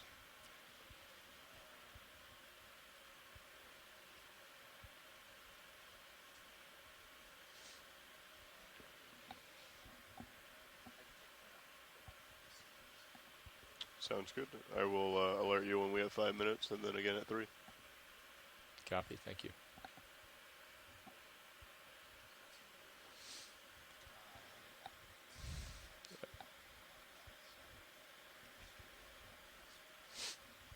Sounds good, yeah.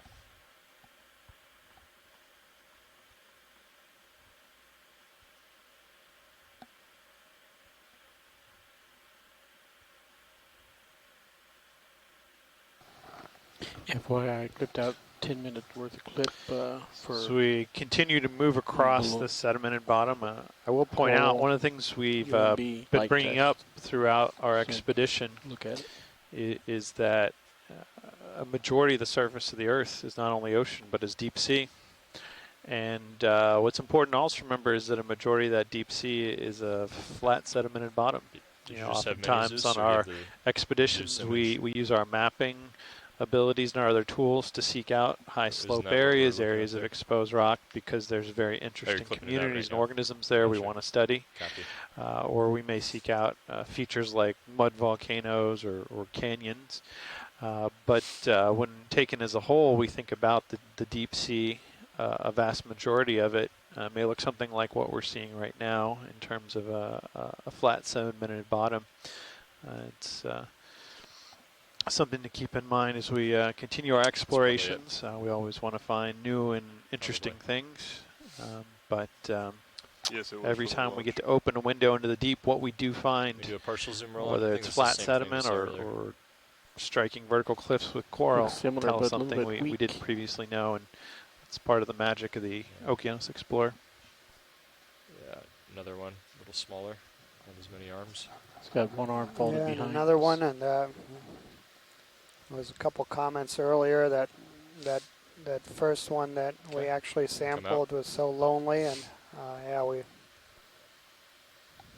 have now gotten a couple of them on video.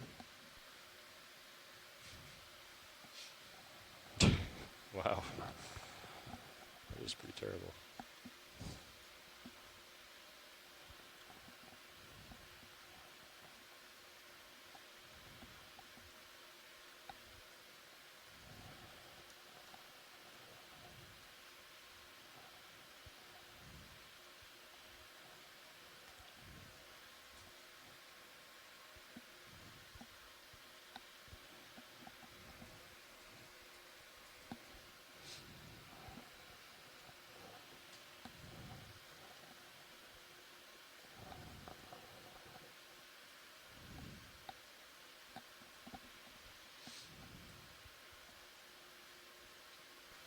Current depth here is 2,580 meters. What's that?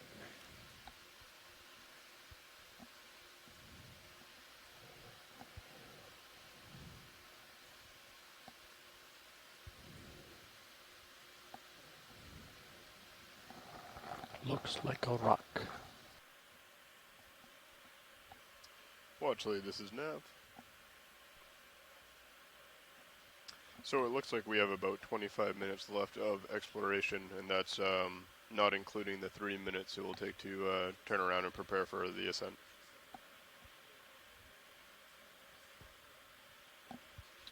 That is correct.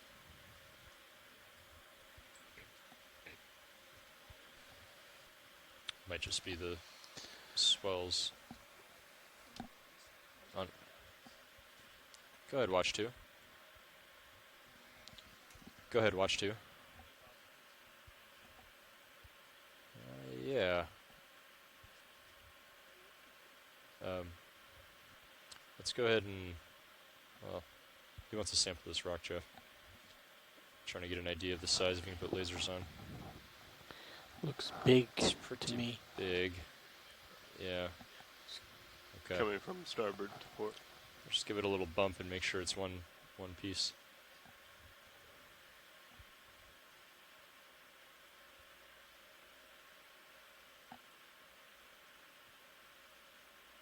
Yeah, it's one big rock. Yeah. Yeah. Nah, we're gonna move on.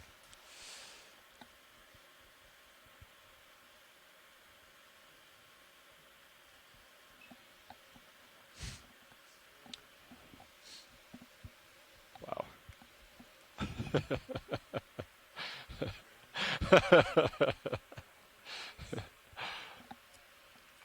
Copy that, Bridge. Thank you.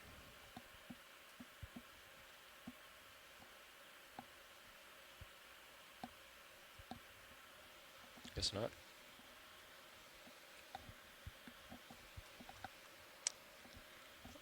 I think, Alright, that move was just completed. I'm going to go ahead and call in another one. Keep us rolling. watch leads, we realized that we don't think we introduced this. Yeah, you can go ahead and keep it moving. That we realized we didn't introduce this shift. Bridge, this is RV Yeah. now. Going to go ahead with another go. move of 30 meters. Yeah, at so 010 degrees, a speed of 0.2 knots, please. we've been on shift for a couple hours now, but this is Dan Rogers in the pilot seat. Jeffrey Lang Copy in the that, co-pilot pilot. seat. Copy that, Bridge. We have Apologies. Lars Murphy at navigator. He's preoccupied talking to the ship. And Roland Bryan in video and clipping. Video and clipping. And we're all with the Global Foundation for Ocean Exploration. Happy to be here at the bottom of the ocean. Copy that, Bridge. Thank you. Excellent. And there was just another one of these umbellula, so we're starting to see more.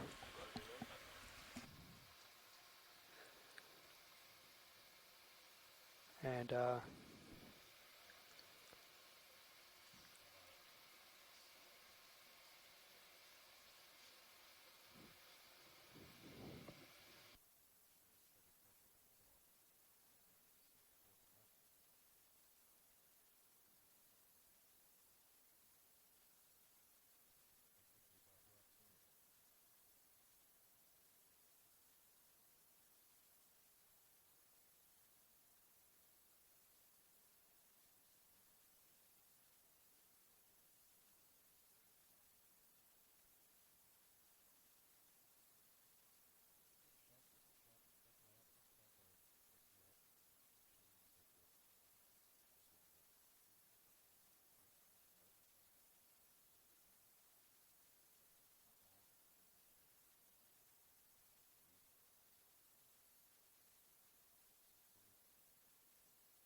yeah, and there's a sea star that we can.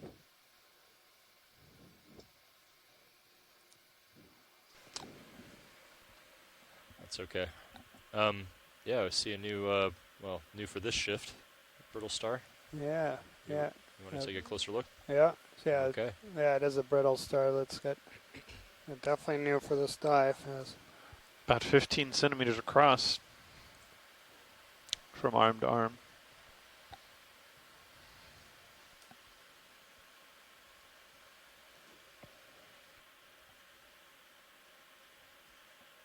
I'm going to touch down very lightly, Roland, so that I don't stir up mud. Yep. I might end up stirring some up anyway, but we'll see.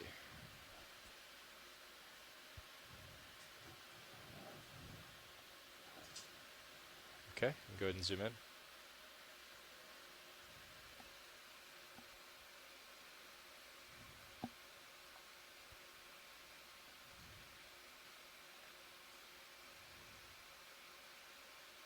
Go in tighter if you got it.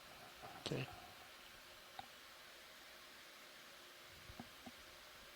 Hold that. I'll try to pan to the right.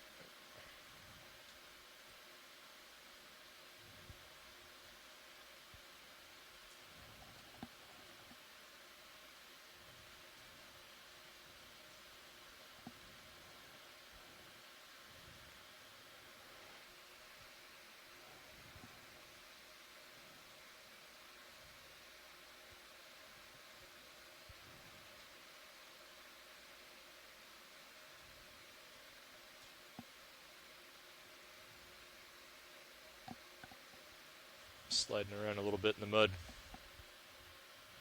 Okay, going full screen. Go ahead.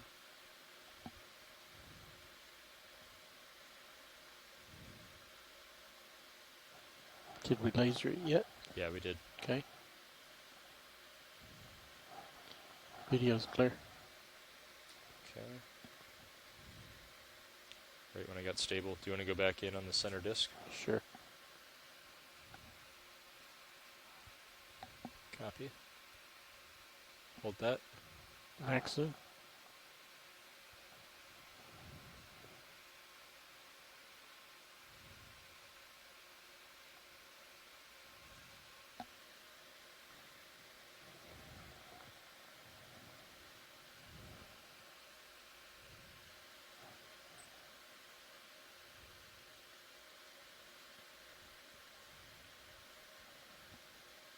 Okay, we can come out.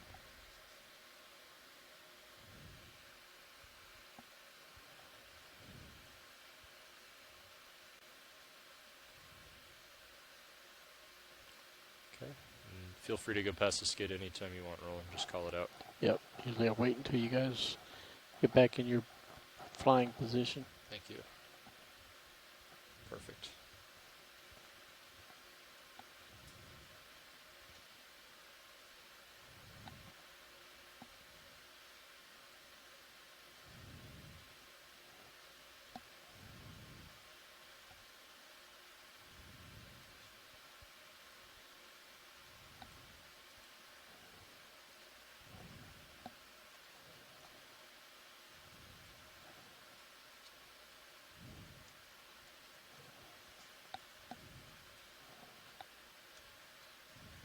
Is that a fish?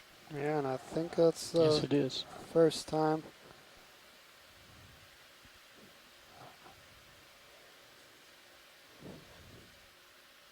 I want to zoom before we get too close in case he darts off. I'll try to move in slowly if you want to zoom in. Partial.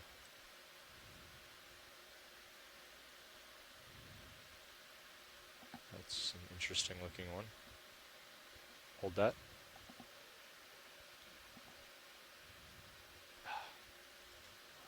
That looks very new. I'm going to try to set down Roland. Okay.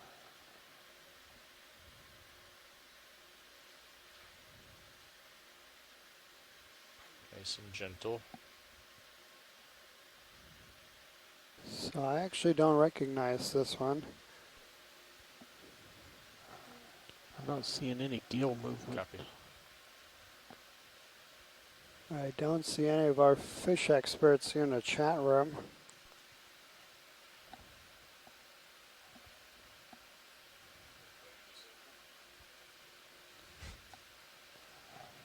a difficult one. Okay, you can zoom in. Just tilt down a little bit. There you go. That's very unique. I haven't seen a fish like that before. Yeah, no, neither have I.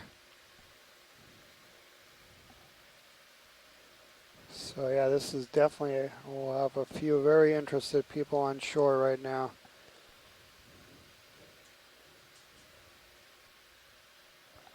Got any more zoom rolling? Max zoom.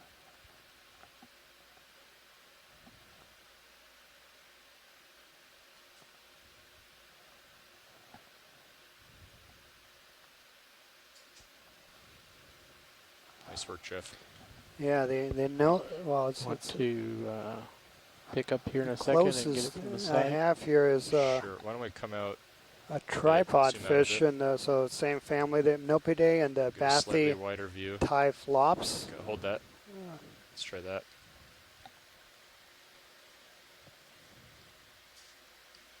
Okay. Copy.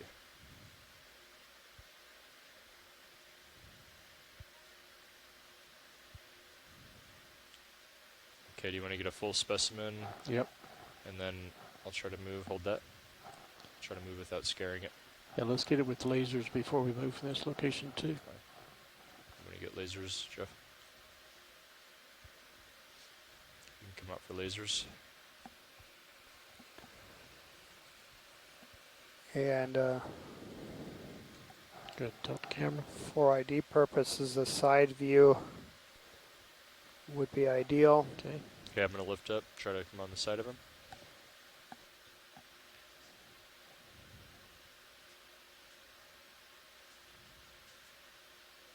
So it's definitely going to be in that family of the Hypnopidae, the tripod fishes, and I believe it's this genus here, Bathy Typhlops. Looks like you're going in the direction of the current behind you. There's not much of a current.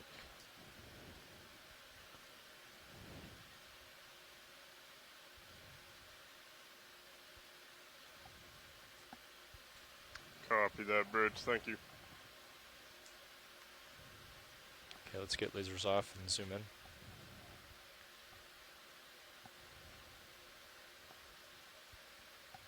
Hold that. Try to touch down again.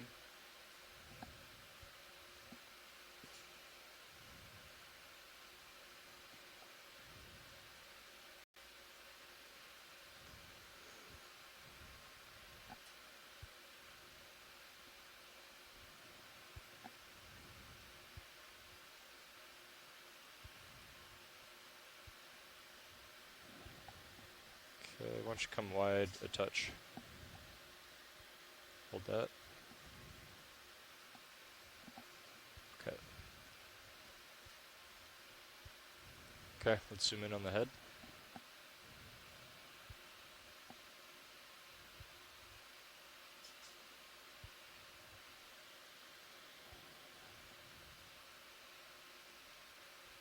Nolan's applying his anti-mud filter. Okay, I don't have much time.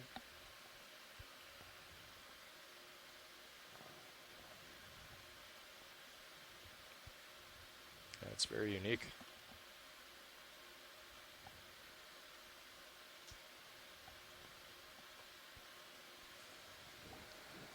So yeah, Lauren is also agreeing with that preliminary ID, but yeah, we'll have absolutely we'll have our all of our fish experts review the imagery, and yeah, huge thanks to all of them who've been really helpful with coordinating a major effort to ID all the fish that were imaged during the 2017 expedition. Several hundred species of fishes, and we got able to put names on them, and those images were sent around the world, and people got back with names. 9 minutes in? We have in 9 minutes. You guys will have 6 from minutes this left. very expedition also added a couple dozen new species to that list. So Yeah, huge thanks to all that community. And so, yeah, we are coming up on a little less than 8 minutes of exploration to go. By the time we feel it, we might need to start setting up. And, yeah, I think we'll just explore to tether length and copy that. We'll call it at 2200.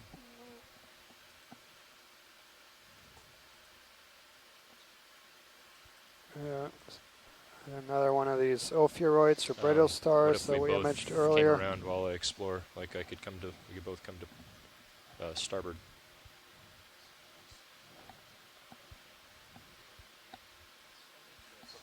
Oh, yeah. Actually, let me look over here. Sponge or something.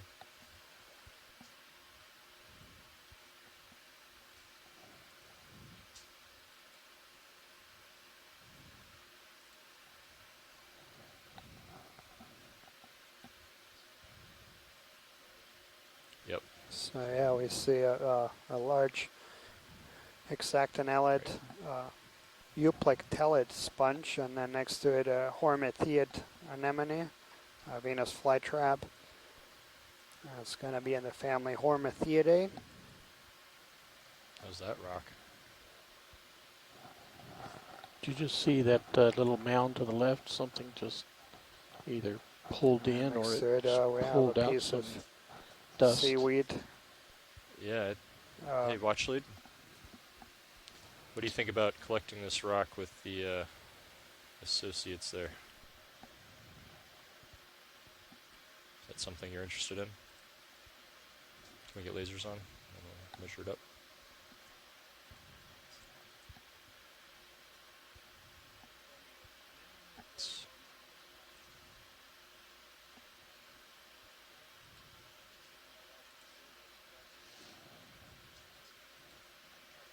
Yeah, go ahead.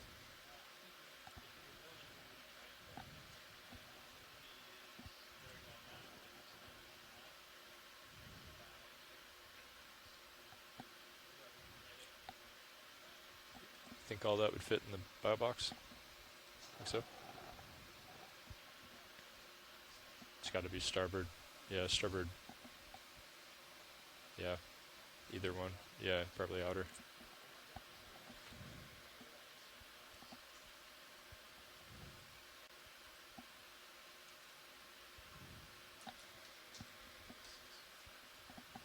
I think they wanted the sponge.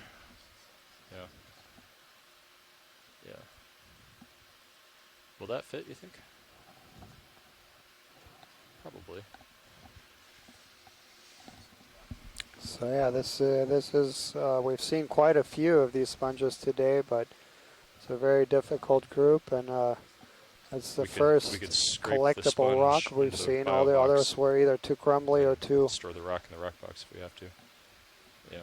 Or too big, and so we only have a few minutes remaining. So we'll try to see if we can do our final collection here of the dive before we have to come off the seafloor.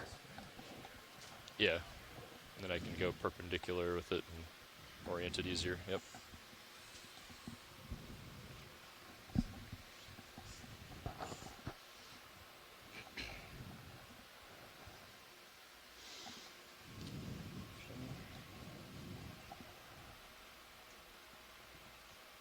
Pots are stable.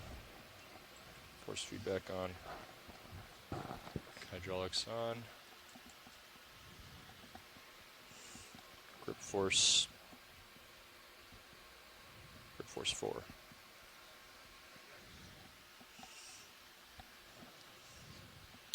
And maybe Mini Zeus on the screen. Yeah. You can take it. Thanks.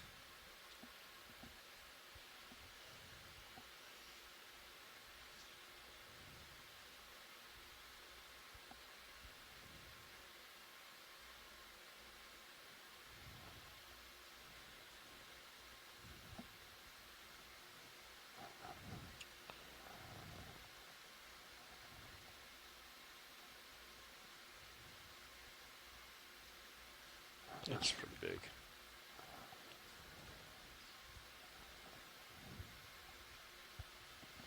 It's pretty big. Yeah.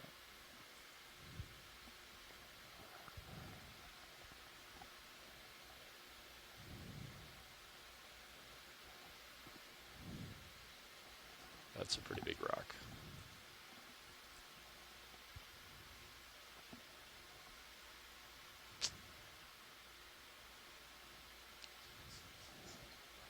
Right, it's too big for the bio box. Sure.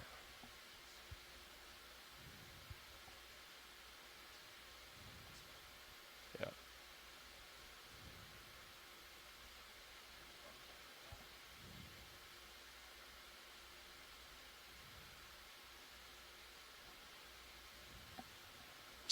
I don't think so. I think it's too big.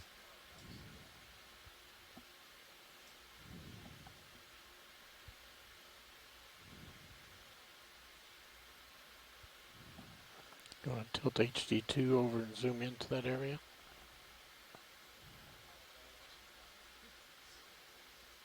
I think it's too big.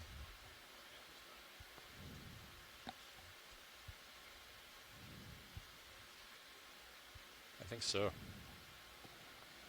You don't agree?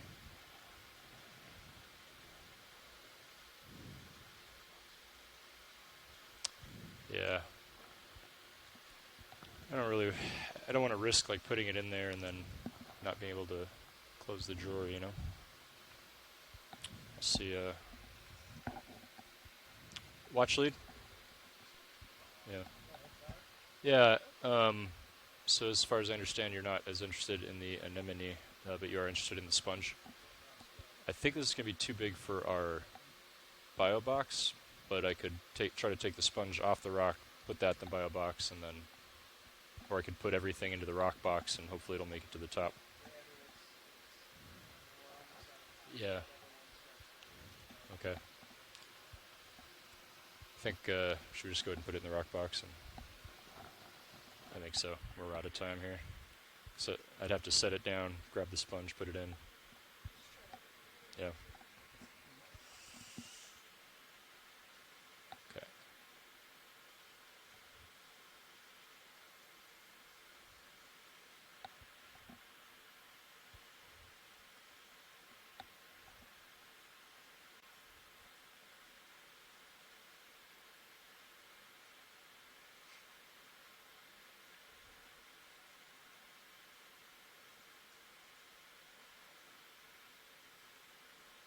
Here's. All right. We'll,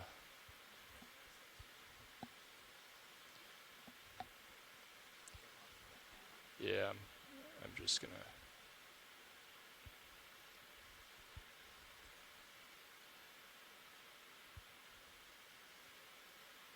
Yeah, you want to wing inboard a bit? Sure.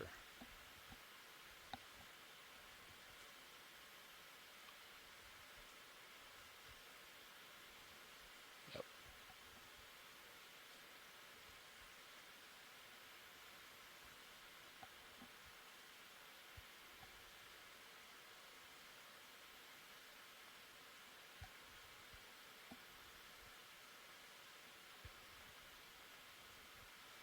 It's good.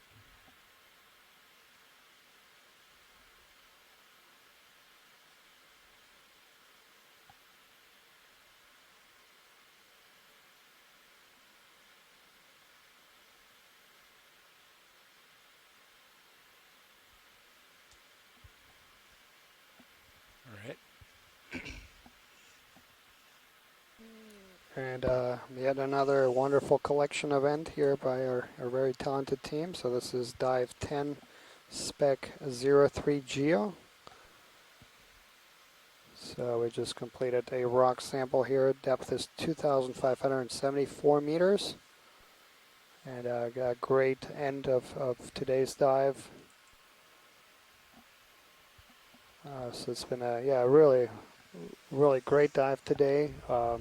We've got all of our collection baskets full. We've covered most of the area that we wanted to cover linearly, so we made it just about 70 meters shy of where we were hoping to end today. Okay. Got some great close-ups. Okay. And yeah, again, this is only we'll the both have to fifth come to dive, starboard. going down to depths of 3,000 meters here in the Gulf of Mexico. So a lot of very valuable information coming out. And I really appreciate everyone joining us on today's dive. We got several of the exploration command centers today being particularly active, and Silver Spring, and I'll hold out here. Auto depth. And so really appreciate everybody joining in. And so we come off bottom here, and we'll plan to have our ready post-dive call in about 15 minutes. So we'll do that at 20 minutes past 5. On the rock rather than the animals on it. So any folks that are interested in tomorrow's dive, it's going to be split. So we'll spend the vast majority of the dive on the bottom first, and those are going to be depths around 600 meters or so, targeting Lophelia pertusa habitats. And then the last couple of hours, we'll spend imaging midwater organisms. And so yeah, we'll try to arrange the post-dive call as soon as possible. Yeah, but we'll need about 15 minutes to get situated here.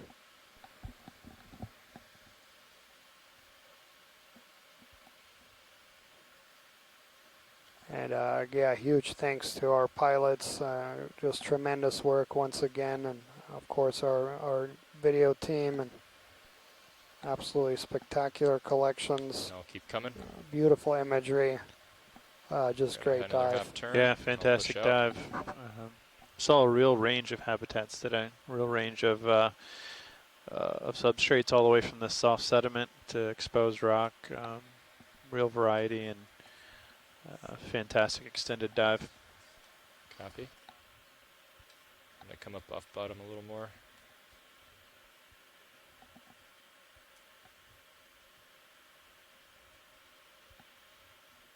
All right. And just about zeroed out. Auto head in. And I'm going to push forward.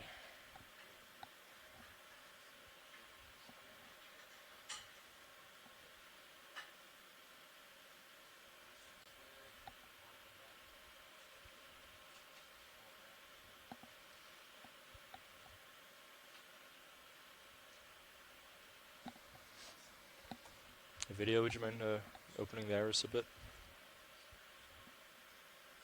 Thanks.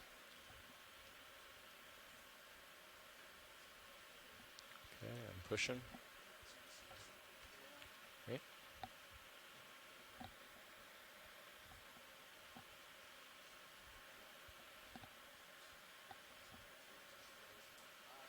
Coming up. Pushing hard up and forward.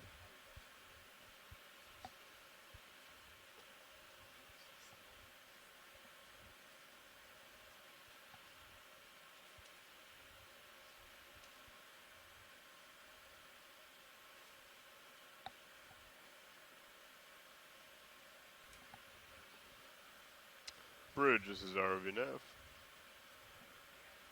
On my way up. Just wanted to let you know that the ROVs are off the bottom, and we are beginning the ascent. You are? Okay, go ahead. For now, we will leave everything as is. Thank you. Light pool and Sirius tether cam. There I am.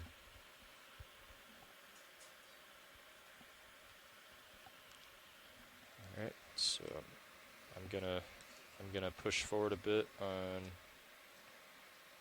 joy lock, reset the Z bias, and I'm gonna start coming up. And I think we've been like 80% recently, right?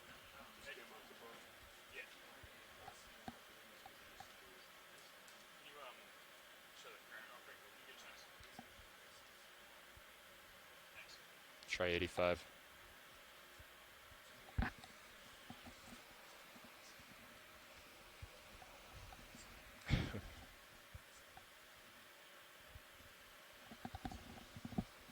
I'm full speed up, so bring it right up. Perfect.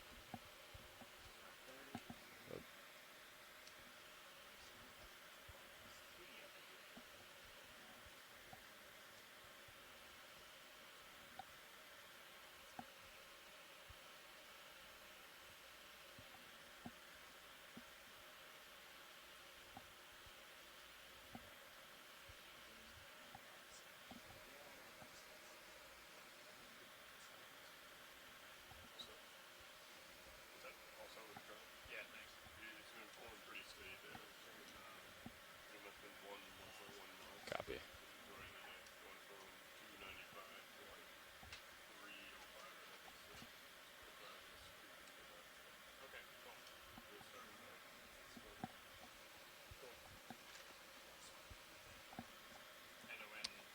Do a rodeo at the end there.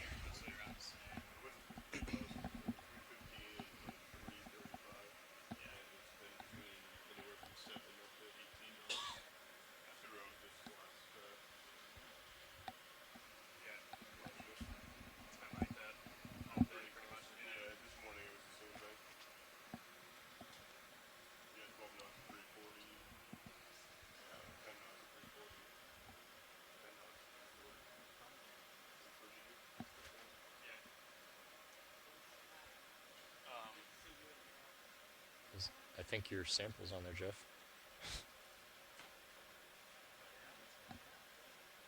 When are you guys out of here?